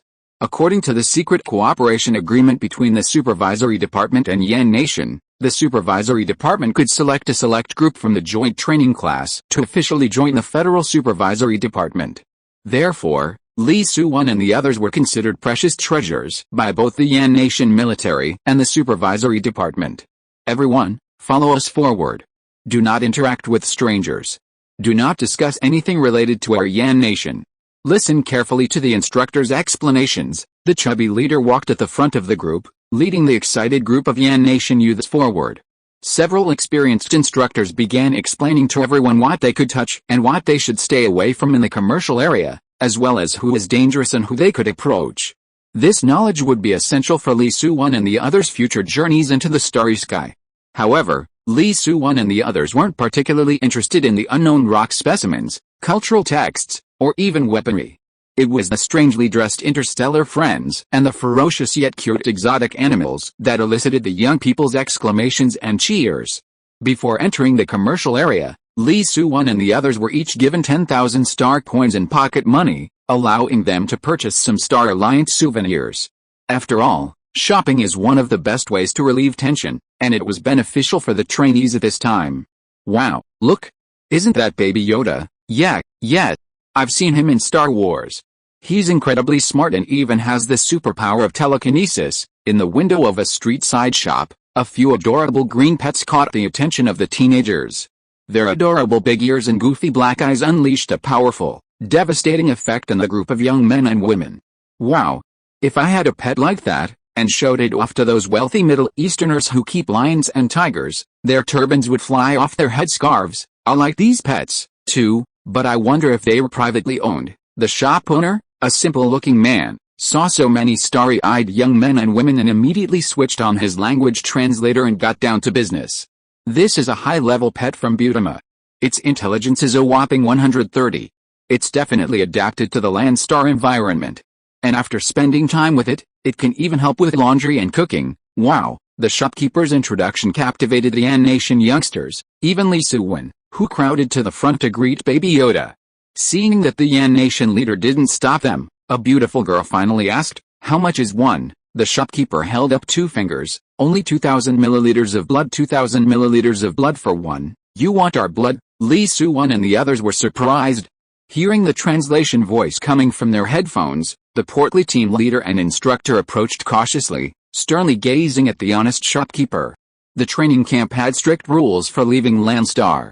No one was allowed to share their blood or any information related to it with the Federation or the vampires. When the Federation first came into contact with the Langsing people over 2 years ago, they expressed a deep desire and interest in their blood, requesting academic exchanges on blood genetics under the guise of scientific research. The European Union and the American Union successively reached gene exchange agreements with the Federation and the Blood Clan, but the Yan people have always been vigilant and refused to open their genetic databases. Although blood is a common substance, the Federation has always been able to obtain Yan blood samples through various illegal means. However, the Yan Kingdom strictly prohibits large-scale blood and gene exchanges, especially among important figures from various countries and transcendents like Li Suwan. External precautions are extremely strict. Even the Ministry of Supervision, after 2 years of sincere assistance to the Yan Kingdom, has not been granted the right to fully exchange genetic data. The Yan Kingdom is extremely cautious in controlling the flow of blood samples. Hey, don't be so nervous. I'm actually an anthropologist from Butama. I collect blood to study the mysteries of human migration and development across the stars. If you don't believe me, look. A superpowered person has already traded their blood for a cute pet. The shopkeeper pulled out a refrigerated box and opened it, revealing several vials of crimson blood. But seeing the boys and girls reluctantly preparing to leave, the shopkeeper quickly changed his tune and said, Okay. 200,000 star coins each, no bargaining. 200,000 star coins, several teenagers interested in Baby Yoda exclaimed, clutching their wallets distressedly. They each had 10,000 star coins in pocket money, which they had thought was a considerable sum, but now it seemed like just candy. In the end, the teenagers borrowed and borrowed, pooled their money, and bought a cute Baby Yoda for Bai King, the most beautiful girl from a cooperative training class in northern Yan country. Li Ziyi, following behind, noticed Li Xiaowan's dejected expression but didn't go up to buy her one as well. He knew that this genetically modified Baby Yoda had no merits other than being silly and cute. He was adept at pooping, farting, fighting, and crying. He was simply an unmanageable nuisance. Of course, did the little boys really care for the wrinkled, big-eared monster? No, they were drawn to Bai King, with her fair skin, long legs, and smile that resembled a white lotus. They might even dream of having some exciting little scenes with her. The young student strolled through the commercial district for a long time, laughing and happily observing many new things they had never seen before. Everyone was in a very good mood, and the stress accumulated from days of training had indeed eased. Alright, everyone, turn right at the next intersection and we'll go back the other way. The fat team leader, observing the already dark sky, cautiously decided to return. The commercial district was bustling with people at night. While it would allow the team members to gain a lot of experience, it also put a lot of pressure on him.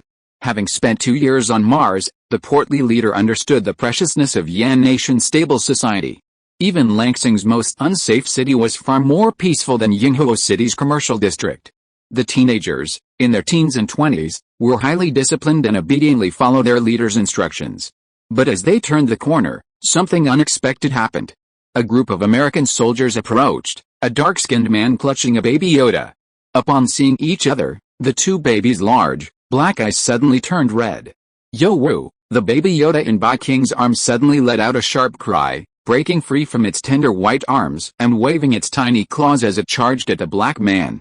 The black man's Baby Yoda also jumped down, roaring and biting at him. Don't run, don't hit my baby. Seeing his 200,000 star coin scratched at his ear by a claw, Bai King screamed and rushed forward. The Yan Nation teenagers, instantly panicked, rushed over to break up the fight. The American League players on the other side were even more impulsive, charging forward to attack Baby, even shoving him around. How could this situation be tolerated? The Yan Nation's young men, with their strong sense of collective honor, were instantly enraged. The fat team leader tried to control the situation, but the White Lotus's appeal was immense, and in a flash, more than half of the team members rushed forward to engage in combat. Mars' gravity is only a third of Earth's, and people ran at breakneck speed, resulting in numerous collisions due to inability to brake. The chaotic streets suddenly became chaotic, and the previously orderly and disciplined team members scrambled to evade and scatter. Li Ziyi, trailing at the rear, suppressed Xiaowan and the others' initial intention to attack. He slowly observed his surroundings, and finally a fierce look crossed his face. He reached out, plucked a handful of rocks from the wall, and hurled them. The rocks pierced the crowd, killing two Baby Yodas and knocking down the American League player who had initiated the conflict. Xiu, go arrest that shop owner, Mulan and Yao, catch the old man in red clothes at 7 o'clock and the young man in leather clothes at 11 o'clock. Today I want to know who is so bold as to attack our people from the supervision department. Thanks to the book friend Su Feng 77 for the reward. Thanks to the book friend Yang Yang Buru for the reward. Thanks to the book friend Wen Ji Shenyu for the reward. Lao Feng thanks you for your support. Thanks. Chapter 274 The Bloodiness of Young People. The night in Yinghuo City was cold, but the hearts of some on the long street were warm. Xiaowan grabbed a U.S. soldier's arm and threw him to the ground with a beautiful shoulder throw, then slammed him between the legs. She turned, looked at the chaotic crowd around her, and shouted anxiously, "Xiaowan, where are you?" Xiaowan, a judo major, felt the urge to step forward and protect the fragile Li Suan. But in the chaos and the crowds around her, how could she see Li Suan?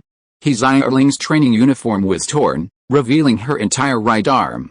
A deep cut marked her fair skin, but she paid no attention to her injury at the moment, letting the hot blood drip from her arm, spilling onto the night street. Now, on the street, there was no longer just one Yan soldier shedding his blood. Across the street, Plant's heart was filled with a burning desire. His blonde hair was disheveled from the intense fighting, and a sneer etched across his face as he unscrupulously swung his fists at the students from the Asian Eastern Union before him. Plant, a wealthy son of the American Federation, had been drafted into the Federation's Third Army over a year earlier, harboring dreams of conquering the stars. But after leaving Langsing and stepping into the stars, joining the Federation Army as a Star Alliance soldier, he realized the so-called Federation was not a place of hope, and his dreams were all bullshit. The grueling training of the hundreds of days and nights he spent in the Lambang Army nearly broke Plant. Even more devastating was the daily experience of the vicious oppression he felt. Sometimes, in his dreams, he imagined himself in hell. The Star Alliance constantly emphasized class hierarchy. Plant's unit, the American Federation's 1st Infantry Brigade, was designated the lowest-ranking unit in the Federation Army. Lacking heavy weaponry and suffering from the poorest benefits, even the cannon fodder of the Star Alliance's Vanguard Battalion could mock and bully them at will. Once, Plant's Mobile Infantry Battalion was deliberately targeted. Delayed from returning to base during a field maneuver training exercise, they were left frozen overnight in the wilderness. Dozens of Star Alliance soldiers died overnight from hypothermia and lack of oxygen, yet the next day, everyone was forced to continue training as if nothing had happened. Being crushed and accidentally injured by the main Star Alliance company during live fire training, as well as assaults and abuse during hostile confrontations, were commonplace. Under the rigorous training environment, Plant and his men quickly developed a certain level of combat effectiveness, and they fought the Star Alliance several times, hoping to assert their rights. However, due to their superiors' obvious favoritism and the disparity in strength, Plant and his men were severely defeated each time. As the wise say, if you can't beat them, join them. Unfortunately, the Star Alliance didn't agree with Plant and his men. Aside from a few exceptionally talented individuals who were transferred away, even D-class genetically enhanced individuals like Plant were subject to the oppression of the main force. After a while, Plant and the others had no choice but to find another way to relieve stress. You fight yours, I fight mine. If they couldn't beat the Star Alliance, they'd fight their own people. The American Alliance had a habit of bullying the weak and the new recruits. Everyone either dealt with their stress internally or took to the streets to find other outlets. The commercial district of Yinghuo City was a mixed bag. Some couldn't fight, but others could. For example, today, Plant and dozens of fellow Star Alliance members finally got their paychecks and met up in Yinghuo City's commercial district, hoping to splurge and relax. While the girls in Yinghuo City were expensive and the casinos were rigged, the constant bullying from the Star Alliance was unbearable. Unfortunately, Yinghuo City's entertainment industry was small to begin with, completely dominated by Star Alliance soldiers. The American Alliance members didn't spend their money, but instead were filled with rage. Everyone bought some alcohol to numb their nerves, but ended up spending 10 times the price for what was effectively the worst liquor on Langsing. The fury was palpable. Around this time, the Star Alliance members stumbled upon Yan students sightseeing. A fight ensued between two babyatas, and after a bit of shoving and pushing, the alcohol, fueled by the fervor, escalated into a frenzy. In the eyes of the Star Alliance, the Asian Alliance, comprised primarily of Yan people, with weaker nations like Northern Silla and New Malaysia as vassals, was a formidable force.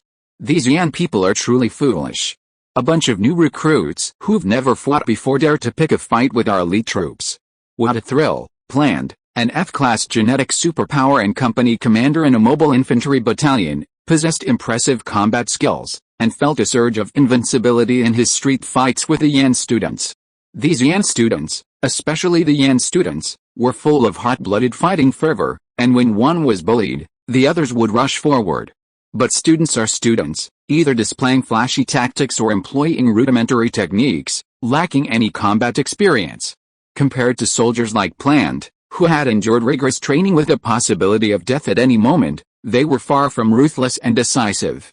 Yan people, today we'll show you who's boss on Langsing. The American and Yan people were of the same Langsing origin, but Plant and his men showed no sign of hesitation, instead becoming increasingly enthusiastic. Leveraging over a year of formal training and the presence of several G and F-class aspirants within their ranks, they used their overwhelming superiority to quickly crush the overzealous Yan students. It was only because some of the Yan students, former military veterans, and several Esper instructors, held the situation steady, dashing through the chaotic streets like firefighters, rescuing each injured Yan student. Had Guokun and his men not held off a few drunken American aspirants, this street brawl might not have lasted a minute, and the casualties would have been staggering. Instructor Kelly, the students are injured. What are you waiting for? An angry cry finally rang out from the chaotic streets. It was the voice of combat instructor Guokun. He and several other companions had been frantically battling against dozens of American Alliance soldiers, desperately trying to care for the Yan Nation students. Despite desperate efforts, they had been unable to prevent the tragedy. His heart burned hotter than a frying pan. These were Yan Nation's first crop of pilots, the future hope for forming Landstar's first mecha unit. Even if one was lost, Guokun would never forgive himself. Guokun knew that the supervisory department had a tacit agreement with the Alliance and the Blood Clan not to directly intervene in the internal conflicts among the Landstar people, but now that the situation had reached this critical point, Guokun could no longer restrain himself. Xiaowan and Molun, after initially neutralizing the two suspicious individuals, had merely stood guard, not offering any assistance to the Yan Nation students. This infuriated Guokun deeply. But Xiaowan remained silent, merely observing the brawl from a distance. She was questioning Li Zhe. At the outset of the brawl, Li Zhe wandered among the crowd, observing the situation with keen awareness to ensure no serious injuries occurred. Some students were in danger of serious injury, but their opponents would strangely collapse. This was Li Zhe using his exceptional battlefield control to maintain the battle at a delicate critical point. The battle raged for so long, and no Yan students were seriously injured. However, the surrounding atmosphere, and the mentality of the Yan students, were increasingly tilted in a certain direction, all because of Li Zhe's covert manipulation. Seeing Li Zhe's slight wave of the hand, Yao said coldly, "Are you students? Or soldiers? Or are you infants in need of a nanny? When you represent the Yan people deep into the starry sky, facing real war, will you still call on your instructors for help? Or, facing such a rubbish as this, are you still thinking of surrendering and begging for mercy?" Yao's words resonated clearly over the streets, reaching the ears of every Yan citizen. As a psychic, Yao possessed a unique power of mental induction in her words, transforming the anxiety, worry, and fear within the Yan Nation students into rage and passion. A brief silence fell on the street, perhaps only a second, perhaps less. Our male student howled as he charged at the ferocious American soldier. After being mockingly kicked in the chest, he clutched the soldier's calf with both hands, spitting blood as he tried to pull him down. Two girls, who had been hiding and crying in the background, stood up and rushed forward, screaming. Even without coming into contact with the American soldiers, just pushing the boys' backs forward, their blood began to boil. The injured students, dragged back by Guokun and other instructors, were also stirred to their feet, either picking up objects from the ground and throwing them forward or limping forward. Many Yan students, already on the verge of collapse, suddenly erupted in a flash, like waves crashing against the shore. Though unorganized, their shouts were deafening and their passion surged. Li Xiaowan, who had been hurling rocks for a while, now, in a rage, grasped a street railing and shook it vigorously. Crack! Li Xiaowan broke off a thumb-thick iron rod, leaped to her feet, and stepped on the shoulders of a group of male classmates to advance. Seconds later, she was among the crowd of American soldiers. The little girl unleashed all her strength, her tear-stained face a ferocious expression. She mumbled something incomprehensible, swinging the iron rod with the force of a top. "You have your brother protecting you. No matter what, you're going to win without any effort." "What's wrong?" Li Zhe, who had been keeping an eye on Li Xiaowan, followed closely beside her, speechless at the sight of the frenzied little girl. "Oh my God. You're swinging that stick crooked. Ouch. You're so clumsy." The cooperative training class included combat techniques, but Li Zhe's eyes dismissed Li Xiaowan's displays as completely useless. Li Zhe's rank might not be high in the Federation, but his combat skills were undeniably masterful. Watching Li Xiaowan wield her weapons like a little tiger, only to suffer such a botched outcome, He was at a loss for words. If it weren't for her brother's subtle protection, the little girl would have been beaten to pulp. Furthermore, Li Ziyi had discovered a secret about Li Xiaowan. This usually cheerful, kind, and cheerful girl actually harbored a vibrant violent streak. Xiaowan, come here, this way. Xiaowan finally spotted Li Xiaowan spinning her stick like a spinning top and quickly called out to her to come closer. Li Ziyi, with a flurry of maneuvers, knocked down everyone around her and tripped Li Xiaowan, sending her back to the crowd of Yan Nation students. Li Ziyi spread his spiritual awareness, feeling the breathing and heartbeats of the nearly 100 Yan people around him, sensing their ever-surging qi and blood, rising higher and thicker. Yao, it's almost there. Li Ziyi waved a hand, gesturing to Yao, who had been watching him closely. Yao exhaled, adjusting her breath, and the chant of justice suddenly sang in the night sky. Chapter 275, Are You Being Rejected? During the previous week's adaptive training, both Li Ziyi and Yao realized they had overestimated the mental endurance of Li Xiaowan and the others. They possessed the best genetic sequences, their initial awakening levels, and their growth ceilings were far higher than their peers, yet their mental endurance remained the same. Children raised in peacetime, despite being indoctrinated with a wealth of mental training, were nothing like those of the Federation, who had been exposed to source energy and war from birth, and who knew the harshness of life. Cadets selected from the military were only slightly better, while those with high IQs and advanced academics from schools always struggled to adapt. They were too intelligent, instinctively choosing rational solutions to problems, avoiding danger and circumventing difficulties through fear, clearly lacking in courage. In the complex environment of space combat, a pilot without courage would be ineffective, and a pilot without knowledge would also be unfit. Federation pilots also undergo comprehensive training before they can perform their missions. If the normal process had been followed, Li Xiaowan and the others would have either endured harsh, inhumane training methods, resulting in a high elimination rate, or opted for lengthy induction training, slowly honed over time, to meet the requirements for awakening superpowers. However, Li Ziyi knew Yan Nation didn't have that kind of time. Neither the European Union nor the American Union had their own mecha units. The Yan Nation, with the assistance of the Supervisory Department, was building a mecha unit, and it had to be completed before the other factions reacted. Li Ziyi had originally planned to personally train and polish each one individually, taking his time, and quickly cultivate a small group of superpowers to support the team. However, his encounter with the Star Alliance in the commercial district today changed his mind. Children without courage aren't worth cultivating. Even if they awakened, it was unclear when they would reach C rank. D rank could barely qualify as trainee pilots, while C rank was the only way to stand on their own 2 feet. He couldn't babysit Yan Nation's youth forever. The beatings of the Yan Nation students by the American Union had stirred their blood. Such opportunities couldn't be orchestrated. When girls like Li Xiaowan howled with eagerness to fight, Li Ziyi felt ready. Within a few minutes, at least, most of the students had met the minimum requirements for awakening. Yao's chant reverberated fiercely through the night streets. The dry, harsh, and unique emphasis of chant of justice struck the hearts of the students present, like the monotonous drumbeats of an ancient battlefield, stirring waves of violent impulses.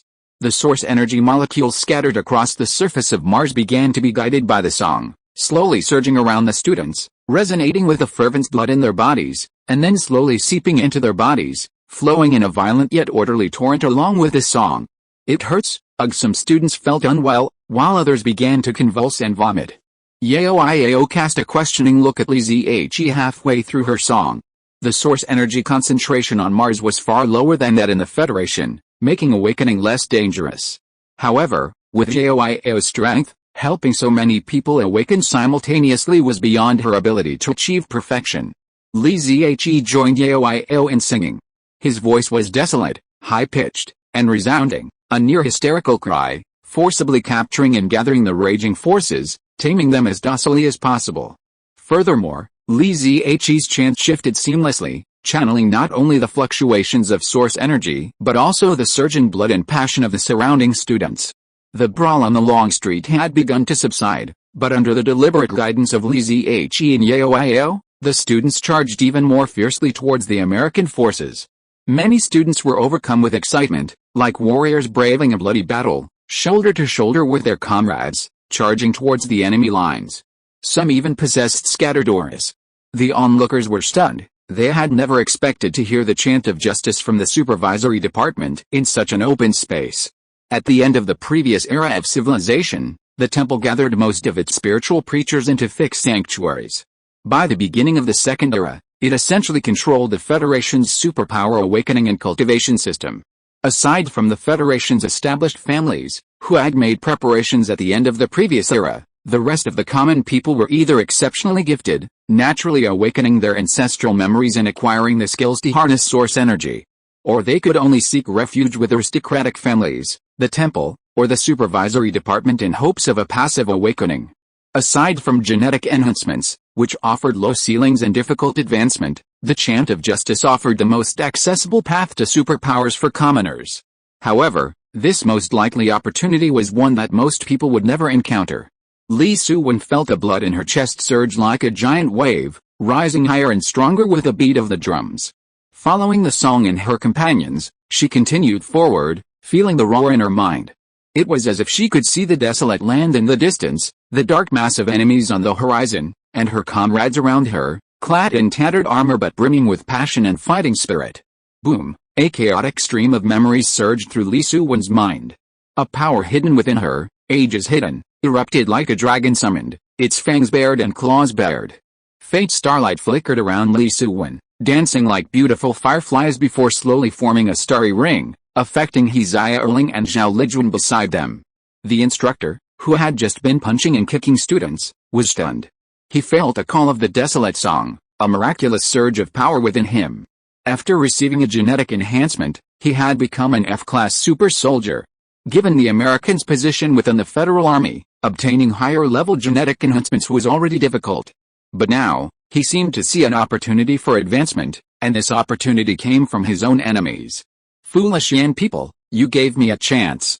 Haha, I'll thank you. He retreated, dodging collisions with his companions, and carefully contemplated the transformation brought about by the desolate song. He felt as if he had already stepped into the doorway to D rank, perhaps even C rank in the future, leaving the damned mobile infantry battalion. A slap suddenly smacked against his shoulder, sending a strange vibration into his body. Puff puff, large gulps of blood spurted from his mouth. The magical power that had just seemed to aid his ascension was like a dragon spewing dragon flame, melting his body into magma. Despicable, he fell to the ground, looking around angrily, but saw only a slightly frail figure slapping another soldier on the shoulder. Puff Li Zhe's figure was elusive, dispatching several talented American League members. He was performing magic on the spot, so how could the evildoers take advantage? This was too much of a disrespect for his methods. After a long moment, Yao and Li Zhe ceased chanting, and the night streets returned to cold silence. The singing had sobered the American students long ago, and the Yan people, taking advantage of their valiant spirit, had beaten them severely. They retreated, creating a standoff with the Yan people. However, now, after seeing the chaotic array of starlight from the Yan people, they no longer harbored any desire to compete for first place on Langsing. Instead, they felt only endless envy and resentment. Yao quietly approached Li Zhe and whispered, "Boss, Xiaowan and that North Korean girl are showing remarkable performance. Of the nearly 100 Yan students, over half had successfully awakened, and 7 or 8 displayed noticeable starlight. The star rings on Li Suwen and the other North Korean girl were the most prominent." Li Zhe looked at the girl with starlight and nodded thoughtfully. "I'll take care of it." Everyone gathered around Li Suwen and the North Korean girl, dozens of eyes reflecting beautiful star rings and starlight. Li Zhe squeezed over, holding the hands of the two girls, one in each.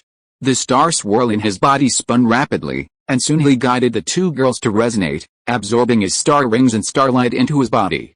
The two girls opened their eyes, and after a moment of hesitation, they both shook off Li Zhe's palm like a little hooligan.